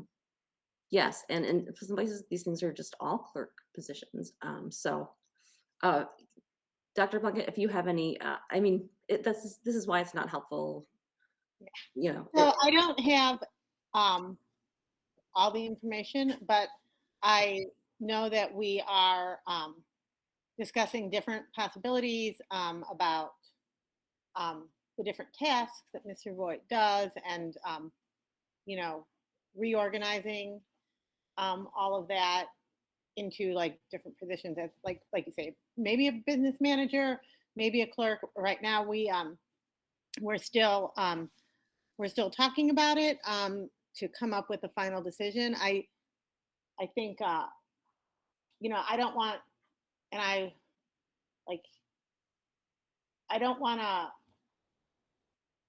do something now that's going to have a ripple effect later, but I do know we are definitely looking to as unfortunate as it is that Mr. Voigt is leaving, this is maybe an opportunity to redistribute some of our funding in different ways. I mean, Mr. Voigt, quite frankly, I think is irreplaceable, the amount of stuff he does. So I think, we probably will go with a different type of position, but we met about it this week, and I just want to make sure that we have a solid plan in place before we do anything. And I'm speaking for me right now. I don't think it would be like, if you close a position and Mr. Voigt is still in that position, like how does that work? So I think we need to just maybe just hold on for a little bit, and then once we have our final decision and when we post the position and see who applies, see how it works out. If we find a clerk that can manage the responsibilities, or a business manager, etc., I think those are definitely very good possibilities.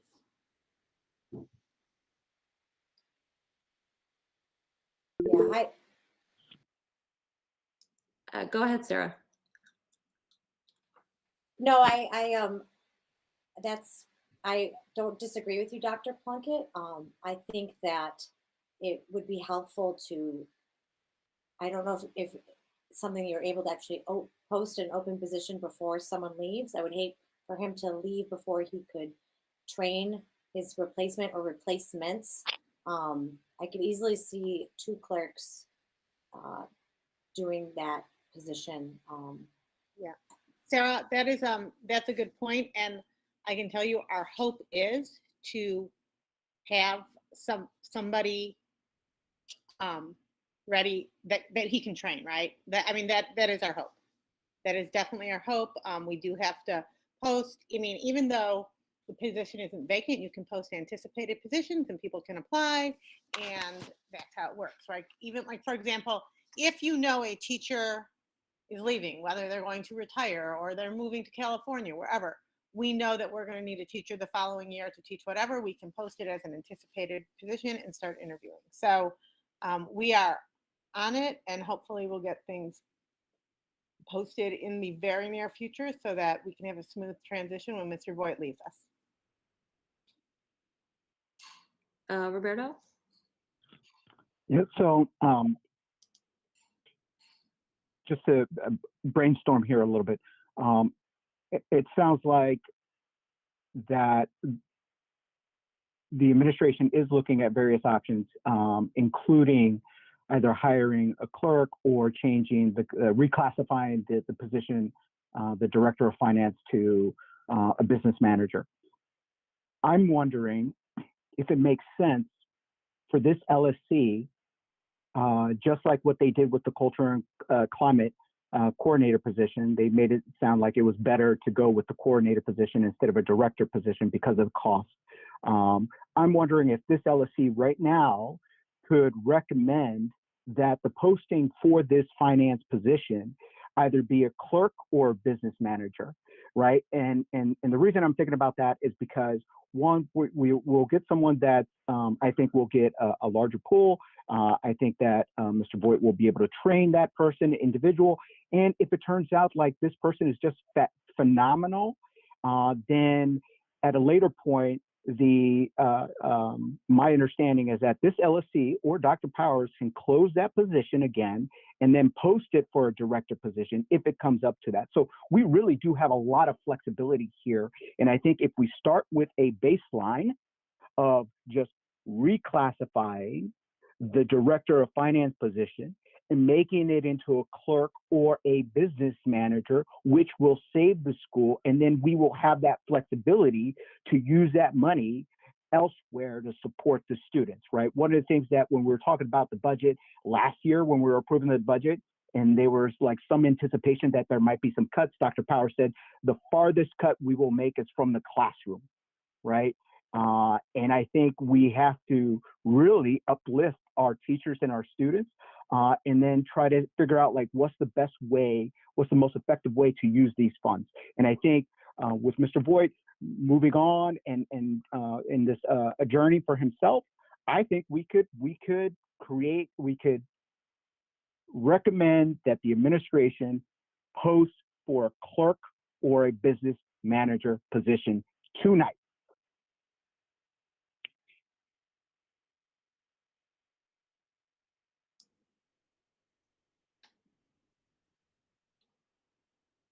Yeah, I mean, I would be in favor of that.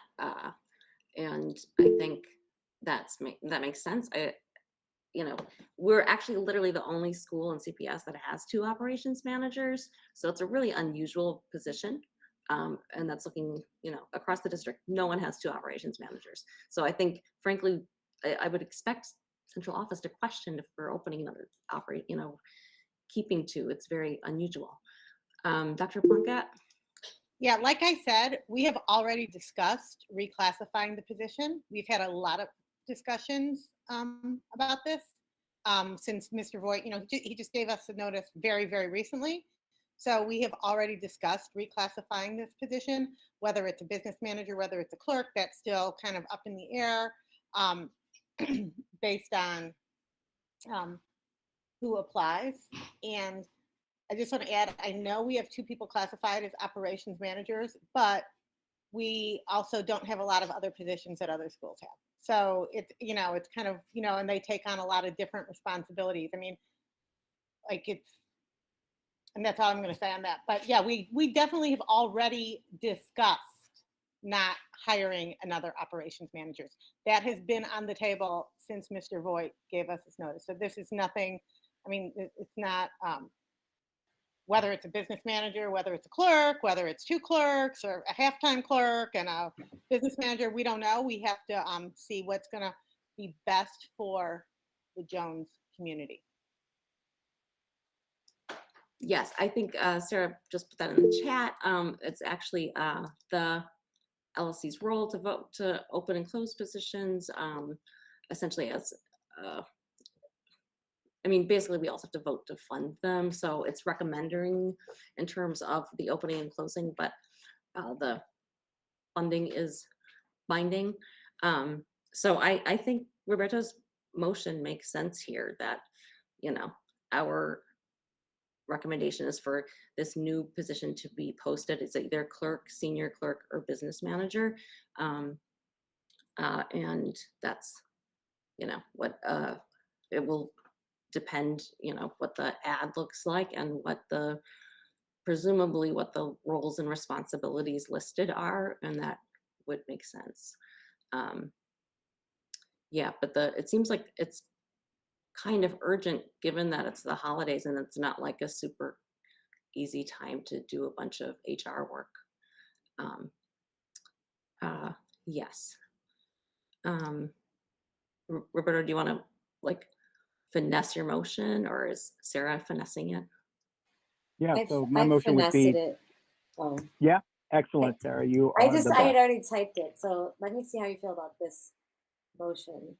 Mom makes a motion to reclassify the operations manager position currently held by Jeremy Voigt to either clerk, senior clerk, or business manager as determined by the administration.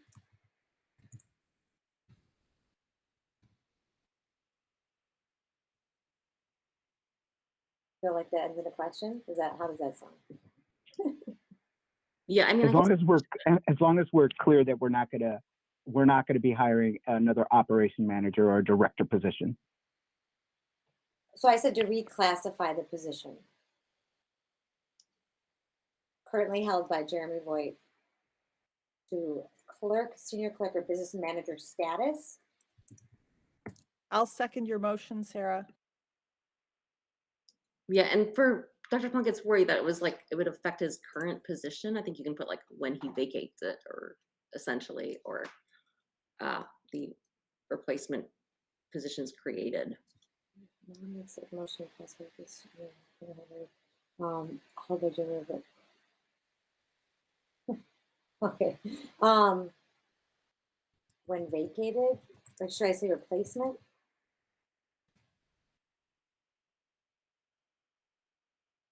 Yeah, before refilling or something. I don't know. Okay, hold on.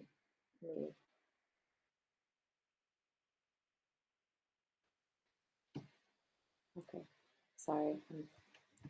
I'm not a great writer. Okay, what about this? Motion to reclassify the operations manager position currently held by Jeremy Voigt. Oh, how about this? Makes a motion to reclassify the operations manager position when vacated, currently held by Jeremy Voigt,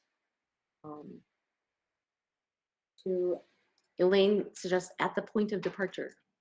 Okay, thank you.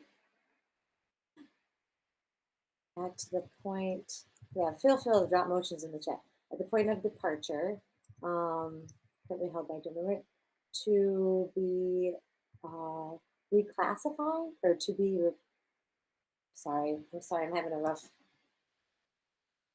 I think it's an important motion. I'm doing tests.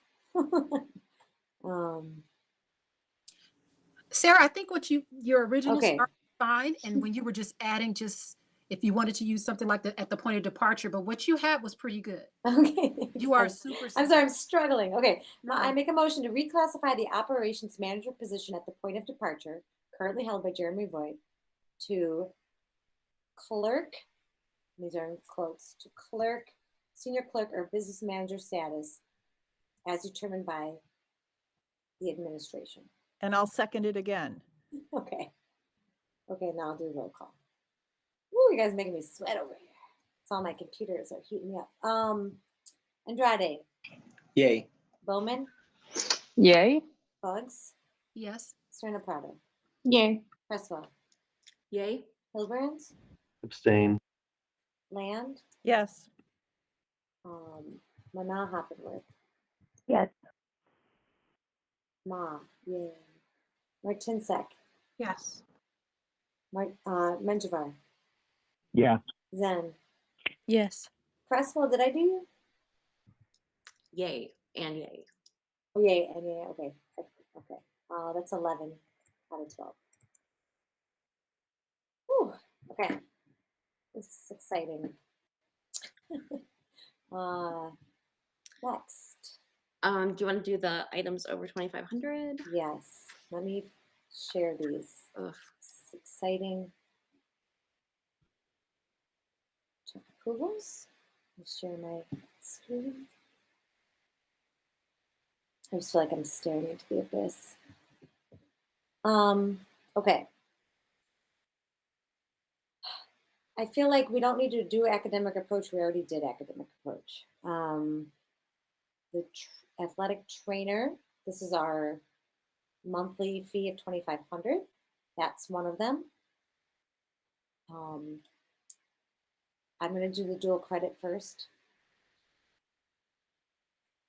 This requisition, just to remind everyone, is $20,000. We do have a contract with them.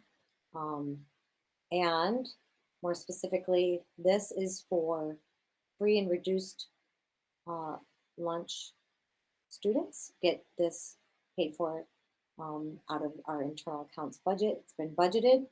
Non-free lunch, unreduced lunch, they just pay. So that's what that's for. And then our final one, and I sent some background information from people who know what they're talking about. This batting cage, it's a baseball, softball batting cage for $6,400. It can be moved around more easily. It's being paid for by boys baseball through money that they collect for athletic fees and or fundraising that they do.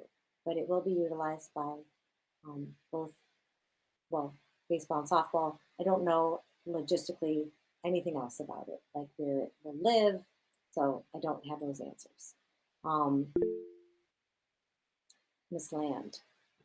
Is there anybody here who could explain this one? This one in particular, the others make more sense to me, but this one in particular, I would like more explanation about. Is there anybody on the call who could explain it?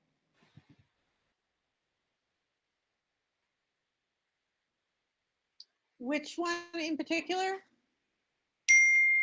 This is batting cage.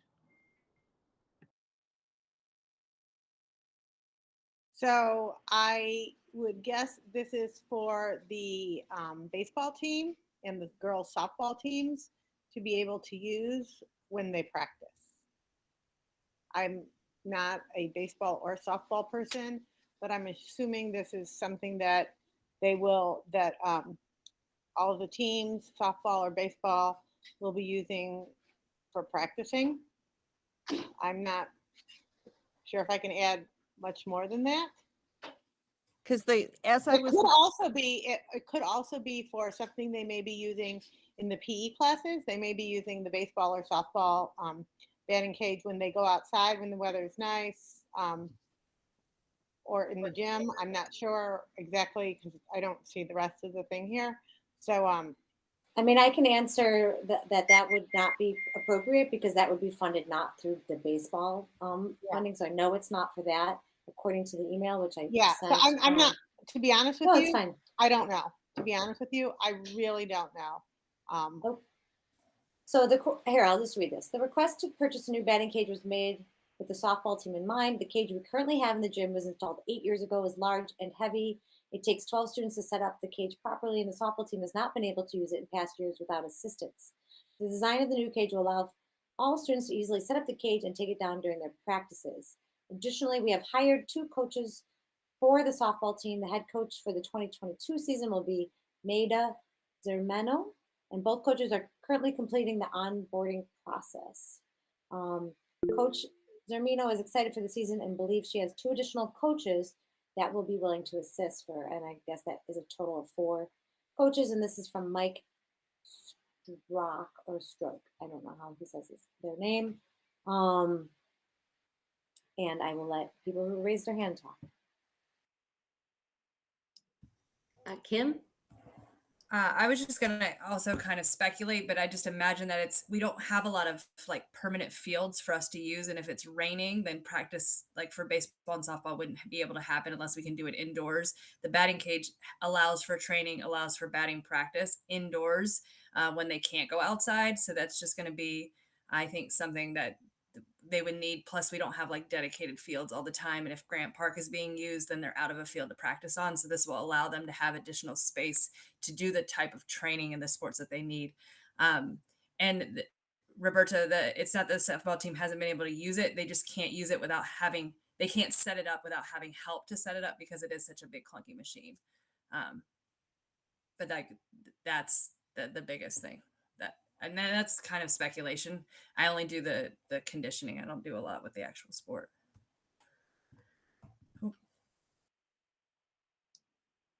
Daniel? Miss Ma, can you reread that last portion? Like, because I know the softball team, the girls softball team wasn't like, didn't have a coach as of now. And that was like one of the main things that Jones wasn't like, kept Jones in compliance with Title IX. So they're going to have coaches for sure, because if they don't, then I just don't see the purpose of this, because, you know, that's under the air. But I just want to be assured that they will have coaches in the future and that this cage will be put to use.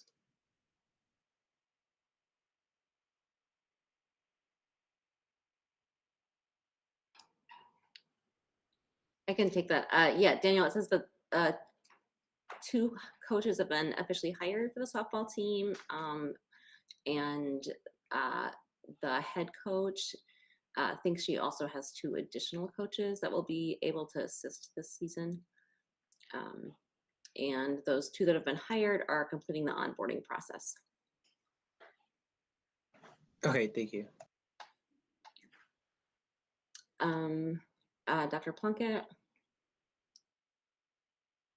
Yeah, I just wanted to confirm that the batting cages were for indoor use, not outdoor use. They were, I just wanted to confirm, I just found that out. They were used for indoor use for the softball, and exactly what Ms. Bowman said, the current setup is just not conducive for the girls to be able to use it. And this is really, really important, not just when we don't have fields, but also when it's rainy, cold weather, especially we know girls softball is a spring sport, and spring in Chicago, I know from my coaching days, you could have snow, you know, on April 20th, and you could be out there. So it's so that they could hold their practices even when weather gets cold, and also they do start practices before the actual season starts. So this is definitely to help the girls softball team.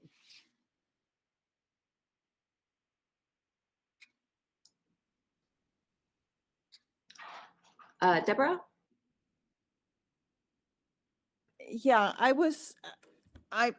the questions that I would have answered had somebody been here that is aware of what the plans are would be, how often is this batting cage going to be available to the boys baseball team? How often is this batting cage going to be available to the girls softball team? Is this what kind of change in setup is required to switch from baseball to softball? Is it complicated? Is there anything special that has to be done? Is this key operated? Who's going to have the key to make sure that everybody has reasonable access? Those are the kinds of questions I would have asked had somebody been here who was informed about that. I really don't know. Daniel, to answer your questions, in the email that was forwarded to me that gave actually the coach's name, I did look her up, and she is a fast pitch softball player who is coaching at another school in Chicago. And so she comes with fast pitch softball coaching experience, and that was a plus. I think I'm happy to know more about her, but my initial search on her turned up the right person with the right name with the right experience.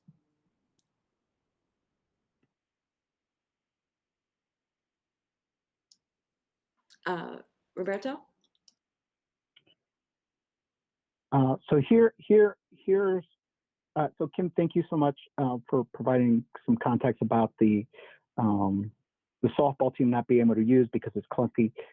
So here are my concerns. Maddie, honey, I want you to brush your teeth and lay down. And my concerns are that what I've heard so far, that it's kind of followed a pattern between certain boys and girls teams at Jones. and the access to resources. Right, I heard that there was an email that that the softball team hasn't been able to use this batting cage because it's clunky. But I'm not hearing that the boys haven't been able to use it because it's clunky. So I'm trying to figure out like where is the disconnect there. Second is that I'm hearing that the boys are purchasing this baseball equipment, but did the girls softball team have any sort of request for the equipment that they need?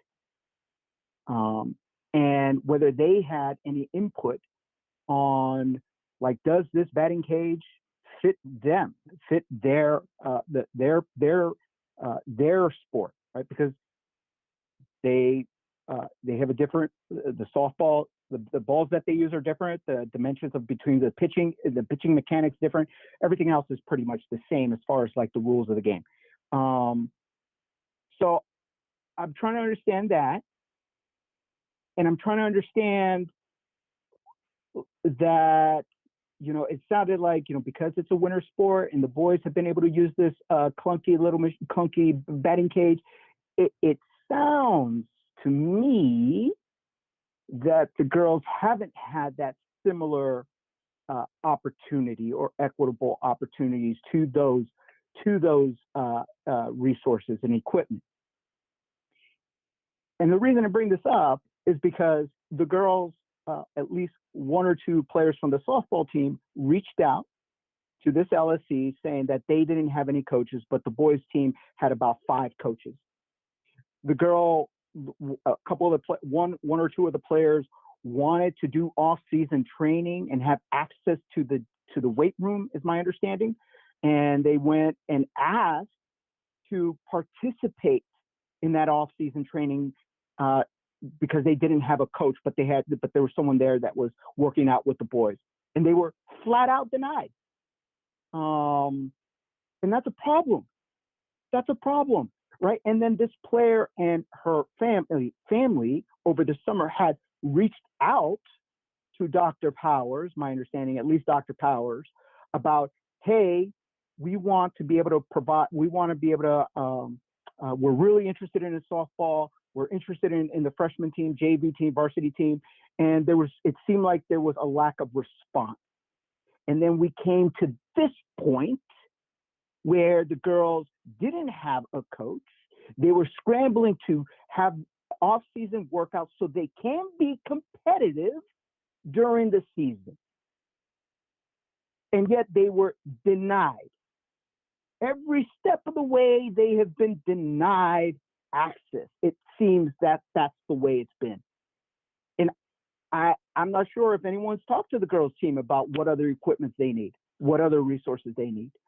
And absolutely, getting practice field is a issue. And this is something that Coach Pickett brought up in 2019 about that the girls were struggling to find a practice field, but it seemed that the boys weren't struggling as much. And this is not fair. And it's not the first sport that's dealing with this. We dealt with this, the cross country, and it seemed like the soccer team, the girls soccer team had to raise funds, right? It seems like the girls dance team had to raise funds. It seems like certain people know how to get money from the school, but other people don't. And at least a couple coaches that I've talked to have said, as a teacher and a coach, I don't know how the funding works, and I don't know how certain teams get certain access. So I just have a lot of questions, and I want to uplift the girls softball team and the student who spoke out, who has repeatedly asked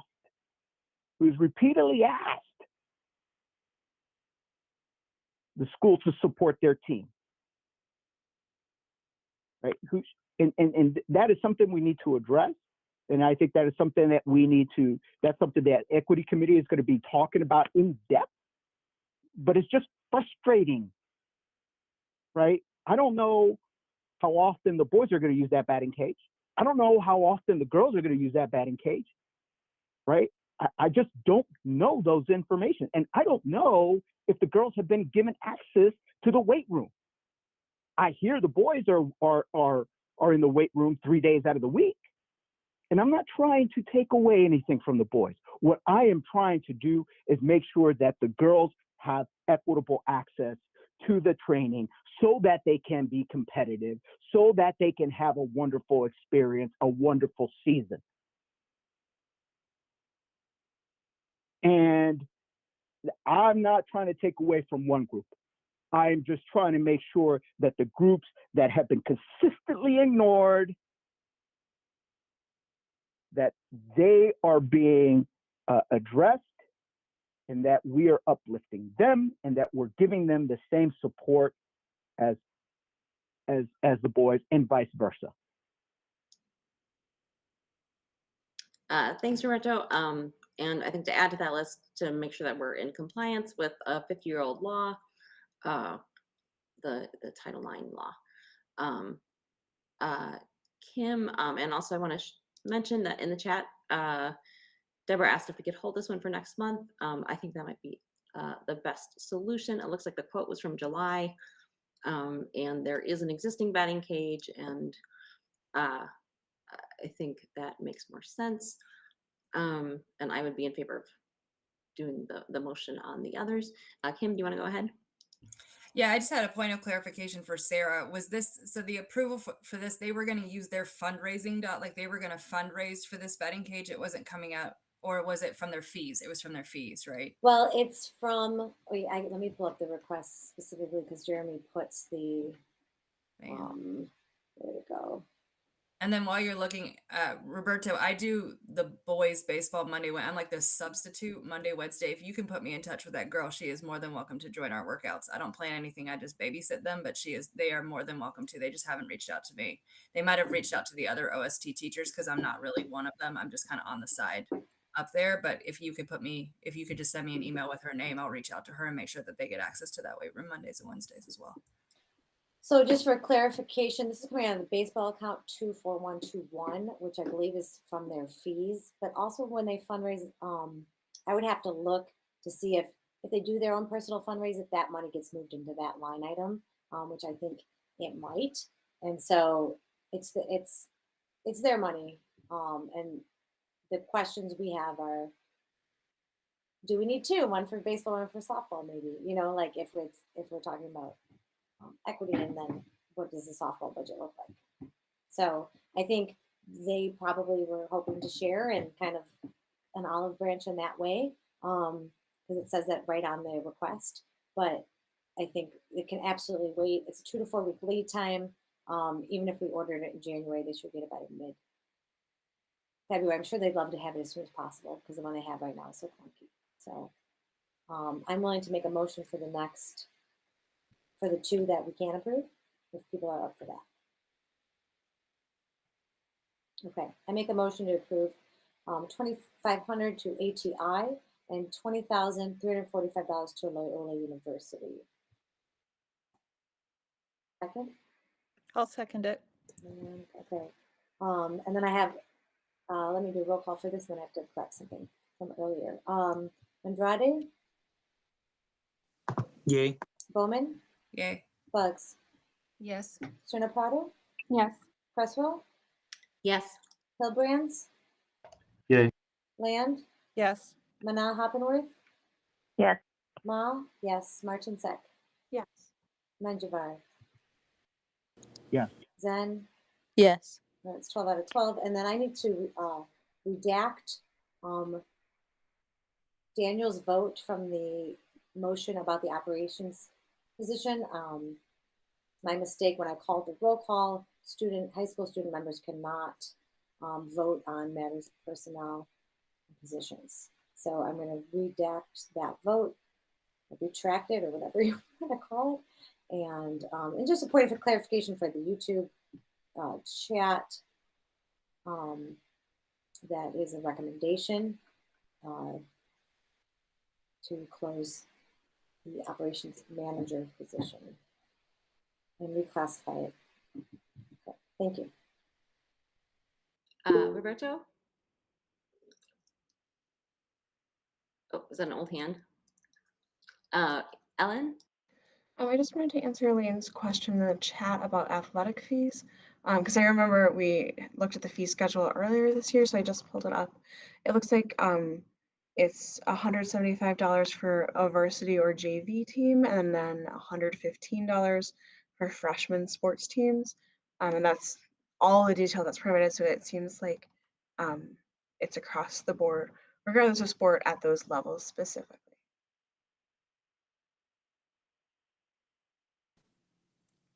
Thank you. Sideline question would be like, what does that cover? But thanks so much, Ellen. I appreciate you guys. Thanks. Yeah, I think that's something that we're kind of, I mean, I was vaguely hoping that this discussion of Title IX and gender parity in sports would bring some clarity to that for us and for community, school community members, in terms of where do your athletic fees go, what is paid for by the athletics budget line and internal accounts. I think it's mostly transportation, and what's expected to be covered by your fees and what is expected to be covered by fundraising, and actually in reality what is happening, and who's paying for what, basically, just like transparency on that. So I hope we get answers to that, Elaine, in the coming weeks. Okay. Then budget transfers, those are basically for us to review. That is how we work on those. Fundraisers, there are a couple in there, but I think at least 2 of them are not things that we need to vote on.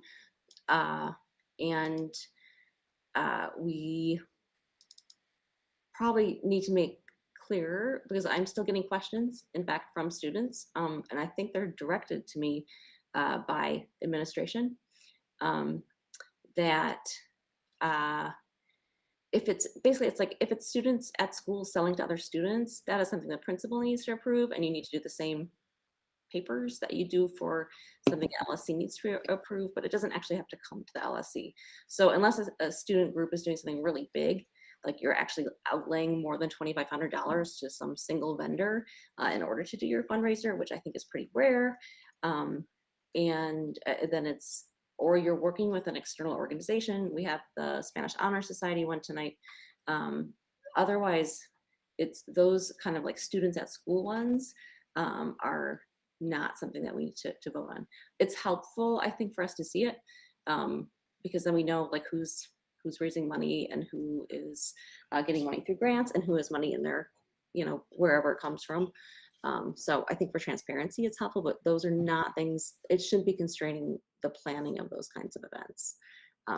So I think only the Spanish Honor Society one. Yeah, so this one is the International Migrants Day event. We do not have to approve that, and Dr. Parr's already approved it, so that one's ready to go.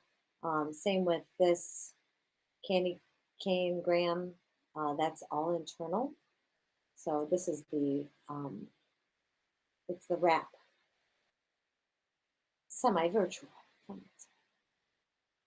It looks like it's February 5th to the 21st. Oh, I'm sorry, proposed date, January 28th through February 13th. Spanish Honor Society, Charleston Wrap. They're going to sell wrapping paper and other stuff. Non-scale, okay. So, yeah. Any questions on this? No? All right, let me get to my minutes.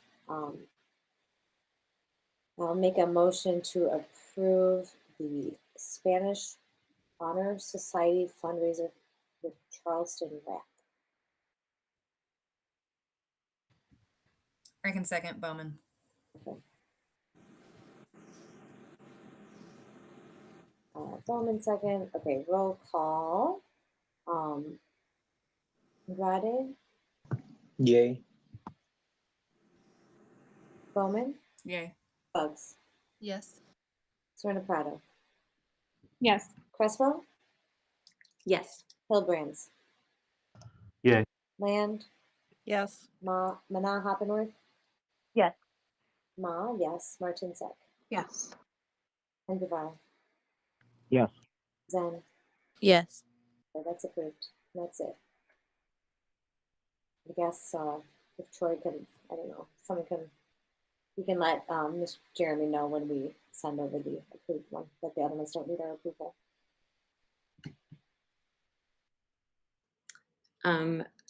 Okay, under old business, we have the incident reporting form. We talked about this last month. Students really wanted this. Students really want to know how to report incidents and what their possible methods are and what's allowed. Unfortunately, a method that just goes through only through the school administration. It doesn't have any checks and balances from central office, and the Office of Student Protection said this was not how it should be done, and it should be taken down. It looks like it's still up there, and I think it was supposed to be taken care of by today, by this meeting, and so I will reach out to Mr. Mitchell about that. There needs to be replacement information on there because people do, like, students need more than just that link at the bottom of the website that says the CPS non-discrimination statement. I don't think people realize that they could go click on that link and get some information about how to report discrimination. So I think more explicit information on that need help page is needed and would be useful, and that's what I was hoping to see by today. And you know, this is actually a pretty major safety issue to not have this stuff clear and available and being taken care of well. So yes, I don't know. We don't really need to vote on that. If people have comments, let me know. I don't think there's a motion attached to that. But yeah, I am concerned that I brought this up. Actually, I think it's basically been like 2 months, and OSP has not done anything about it either. So I am concerned that they also have said this is a problem, but haven't actually reached out to the school to do anything about it. So that's bad all around, and concerns me. Okay. Yeah, I mean, so we've heard several months in a row about like reporting being a problem, handling of reports being a problem. This has got to change. Yes. Okay. Student representative election, we did not get results yet. I hope those votes have been counted. I hope we'll get vote counts. It is an election. And I am excited to have 2 students join next month. Go ahead, Lenny. Yeah, Cassie, I just wanted to thank you for continuing to reach out to the administration for the information that we need to center the students in our work. I'm very frustrated as well. And I just wanted to shout out to you and say that I don't know what else to do as an individual person, but as a body, I feel very, very concerned like you do that there is no follow up on the urgency to which we're putting this forward.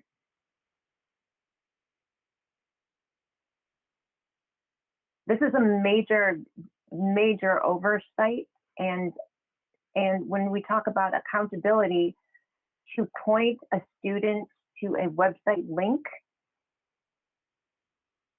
is irresponsible, and to have it there week after week, and then for us to have to listen again and again to children's stories and now teachers' stories. This is unacceptable. There are no more tears that anyone can shed over this. It seems that nothing is getting done. This is terrible. We just spent so many minutes on other, if you count the number of minutes that we talked about the grievances, you know, from different constituents of this community. And this change is not happening. There's no movement. There's no acknowledgement. This is something that we can do and feel successful about together. That is being ignored is I think points to the ineffectiveness of this group as a team. Sorry, we are failing our students.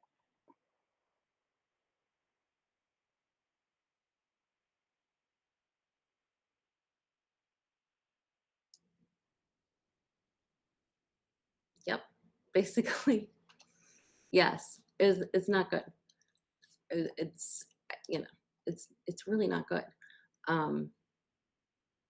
Yeah, there's many issues with this form, but you know, where it's going, what it says, there's just a whole lot of issues. So I'm very, very concerned. And I'm concerned for like the second month in a row, like Lenny said, and then I'm concerned for like however many reports have been made in the meantime as well. Lenny, do you have more? I think it's an old hand. Daniel? I also think that real quickly that this can point towards the way Dr. Powers was like recommending that teachers come to him directly, you know, and that power dynamic as well. I think this is very similar to that. I just saw similarities and wanted to point that out, that CPS said that this form isn't like right. So, you know.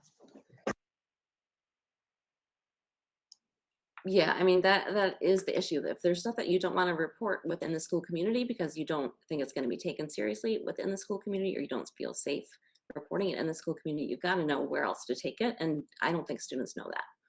And unfortunately, I don't think some like teachers necessarily are well informed on that. And it's a real problem. And it's, you know, it's worrisome for everyone involved. Yes. Yes, Roberta has a comment that we need an additional Title IX coordinator. That we have 2 male Title IX coordinators. I didn't even know we had 2. So, Lenny? Yeah, and to talk about the training that we are opting in to take that Sarah was about earlier, that we need, you know, to follow up to be in compliance with, because we are a part of this LSC and we want to be responsible and be accountable for the students that we are wanting to center. I mean, that's a lot of training for us as volunteers, and it's very particular, the things that we should know. I don't know what the administration needs to know about that, but I can't imagine it would be any less than what we have to go through in terms of our training. I just feel very, what is the point of the training if there's not going to be a team effort to follow up in every way possible? And I just cannot believe that a website link is the end result of all of this training. It is, feel very wrong about this. Some have said, waste of time.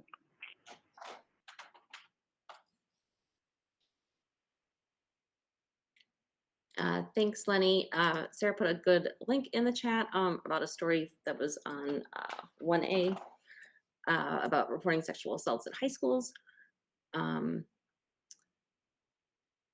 I think she can share that in the YouTube chat. Yeah. Also, just side note that safe schools training is optional. Like, it's not a training we have to do. It's just that I wrote and said, you know, we don't even have training. No one even told us we're adult covered individuals. What's up with that? And their first step solution was that training. So keep that in mind. And like, yeah. Yes. Okay. Anyone have more on that? Not. Yeah, I'll follow up with Mr. Mitchell and whoever else. Yes, that we need to follow up with. Yeah, So I did a part 1 of LSC information requests. I think everyone found that pretty memorable last month, and it led to a whole special meeting. But the truth is that was just like, that was like 5 items. So I put another 5 together this month. And also tried to update ones from previous month. We got a CIWP update this month, which is great progress to get. Dr. Plunkett isn't here, but thank you, Dr. Plunkett, for that. We can't discuss every item in a meeting, although clearly we're trying to at this meeting. But it's helpful to get those reports because that is how we can monitor stuff like the CIWP. So I did put another list of requests together, and Is that in the folder? no, Okay. here's the link, and we can link it on that item. If I go over there, the topics I had in here are the unrestricted funds budget. I think we're still wondering, I think there's still another like $12,000 to spend in that. I don't know when that runs out. We've talked about it a lot, but I don't feel like we really know what the answer is and like how quickly we have to spend it, what it's going to be used for. So that is sort of like open question there at the end. For the school level policies and procedures or a statement to support transgender and gender nonconforming students, that I think, based on the health and safety committees, what is wanted is a very, not just a link to the district policy, but some Jones specific information and a Jones specific affirmation that the school is supportive of transgender, non-binary, gender nonconforming students. And to put that in on the website, in the handbook, that's been discussed at several health and safety committee meetings. And I think also at the LSC in October. And Dr. Power said that was definitely possible. So we'd love to see that happen. And I think there were parents and committee members that wanted to work with Rachel on that with the health and safety committee. On attendance procedures, there is an attendance tab now, which is great because that was definitely, people were looking for that. It's very simple and straightforward, basically because it's not virtual remote learning now. So it's a little less difficult to send a physical note into school. So that is there now, I think sometime in October. So that is great. A side note on that, it does look like the student handbook is from 2019. So I think, an update on that would be useful, especially since there's requests for things like this, the transgender, not policies, but like the procedures and the guidelines that are Jones specific. So that I think the attendance stuff is only in there.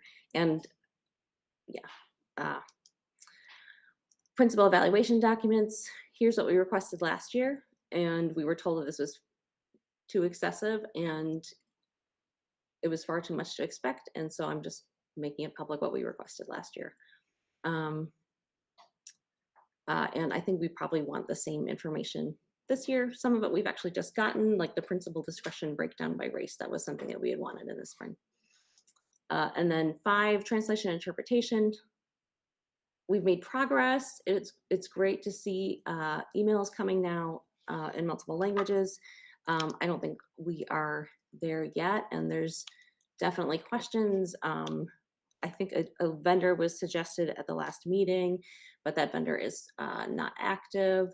And so I think there's still more to be done. And just, I think the LSC will continue to have more questions on this until it's very clear. And I feel like, even the questions about how do things go for parent conferences, especially with virtual and in person, et cetera, knowing answers to that. So that is ongoing things that we have questions about. Rachel, do you want to go ahead? Yes, just really quickly while we're talking about this, I just am wondering in regards to translation. I don't know if translation of live LSC meetings is something that that we should consider, but I do wonder about translating the minutes, because I feel like it would be we're translating the messages out to the emails out to the Jones community, but those minutes I think have the bulk of the information. And I'm wondering if we could set something up, but we can talk about. I can maybe propose that as an agenda item for next meeting. Yeah, I think that would be much more approachable. And then also maybe offering, sorry, I didn't raise my hand, offering if a parent wanted to do a public comment and needed translation there, you know, doing something like that on an ad hoc basis. Yeah, and I think I don't really know how other schools split up the responsibility. If it needs to be special LSC funds, the LSC can fundraise, I think, up to $3,000 for a high school. So that's an option for covering that. I don't know if other schools cover their translation for their LSC meetings from the school budget generally, or if it is supposed to be somehow LSC fundraising that covers it. Yeah. And then I put the other ones from last month, and I think the only thing I added a little bit on was the CIWP. We got that update, which is in the folder for this meeting. The SEL plan update, that was Dr. Plunkett talked about that, like the change in the Eagle Labs. And I think those are the only kind of two updates from those. And there's still a couple other areas that I think we've been tracking stuff on that can be added in a future meeting. And LSC members, if you have stuff that you've been following or whatever, or asking for, or committee chairs or whatever, let me know, and it can just be added on to this. Sarah? I just saw that you said the SEL had been stopped, or it wasn't necessarily stopped, it was just changed to a monthly frequency. Yeah, well, they're stopped for the AC Lab, right? Like they're just Eagle Lab. Right, so they're stopped for AC Lab, but we're still doing something during Eagle Lab. Okay. Yeah.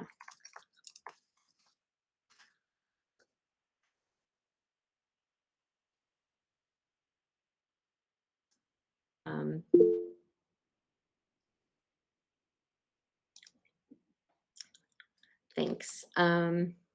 Yes. The tracking of equity needs is the next item, and that I did not update that doc because we didn't have an equity report. So that's just the one from November still is the latest. And then if there are agenda items for next meeting, you can tell me now, or you can tell me by email, and that goes for the community as well. Go ahead, Roberto. Sorry, I'm charging my phone and trying to. So there are 3 items that I want to put on the agenda for January so that the public is aware here. First one is that Mr. Mitchell last year, May 2021, gave a brief presentation about the Equal Opportunities School in the report on access and supporting access and supporting students of color in AP classes. And they had, this is something that I believe Councilmember Elaine Buggs has discussed several times and in this meeting about students of color in particular, are Black and African American students being the only student in the AP classes. And Mr. Mitchell briefly presented on that, and he said that there was going to be an in-depth more presentation. They had created an internal equity committee to review that data. So I would like a deep dive on the Equal Opportunity School report and how the school is addressing and increasing the number of students of color in those AP class. And I also want to remind this body that we did receive an email around this in May or June of 2021 from a parent who's concerned. They had the same concern about the decline in enrollment in Black students at Jones and the decline in or the low number of Black students in AP classes. So I would like that to be on the agenda and to have a really fruitful discussion on how those things are being addressed and what EOS is doing to support Jones to make AP classes more equitable in supporting those students. So that's one. The second thing that I want to talk about, or that I would like on the agenda item, is the, I'm sorry, looking at this. Let me take a look at this. I know Dr. Plunkett went over the 5 essential survey. I think in either the October meeting or November regular meeting. And it was very helpful. And then after that meeting, I think we got that report, the 5 essential reports. And looking at the 5 essential report, the areas of improvement or areas of growth in the report, it's called weakness areas, is effective leadership. And this is information, my understanding is that this is information that teachers and students provided, in particular certain elements of certain parts of that rubric. And part of that is, so just looking at this report, it says collective responsibility, it's weak. Teacher to teacher trust is weak. Teacher to principal trust is weak. Instructional leadership is very weak. And this is information that I presume that teachers provided. So I want to know from the leadership team, from the administrative leadership team, how they're addressing those areas and how they're going to improve it and what they're doing to improve those areas. So if we can get more information about those specific elements in the 5 essential survey. And then the third thing, and I'm out of order, I should have put this as number 2, is going back to the enrollment numbers. And Dr. Plunkett, I appreciate for her stepping into this role and sharing space here and trying to explain the numbers and principal discretion. And she alluded and she mentioned that the diversity is, we've sort of, the diversity fabric of our school is sort of shifting in the wrong direction, right? Compared to in 2010. And so I want to know, and we have asked, or I have asked since 2019, what are some of the approaches that the school is taking to increase our Black and African American student population and making sure that we are being representative of this city, the students that attend CPS. The school has to be reflective of our students in CPS. So those are the 3 things that I want clear answers and a good discussion for the next LSC meeting.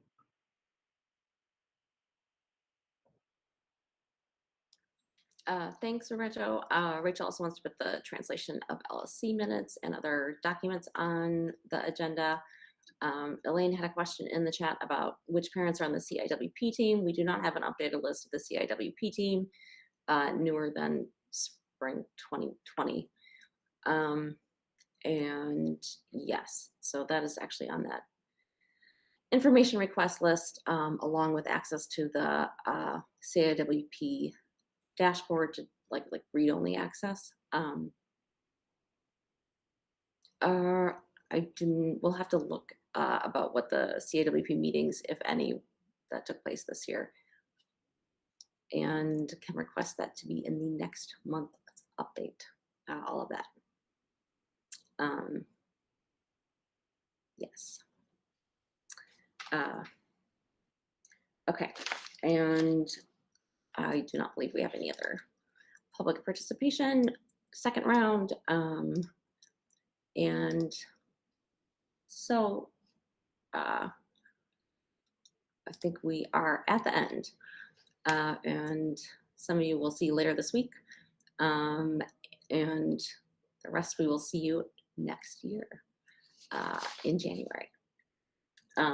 Okay, thank you everyone, as always, for your stick-to-itness. And I will call this adjourned at 10:36. Goodbye. Have a happy holidays. Thanks, everyone. Bye.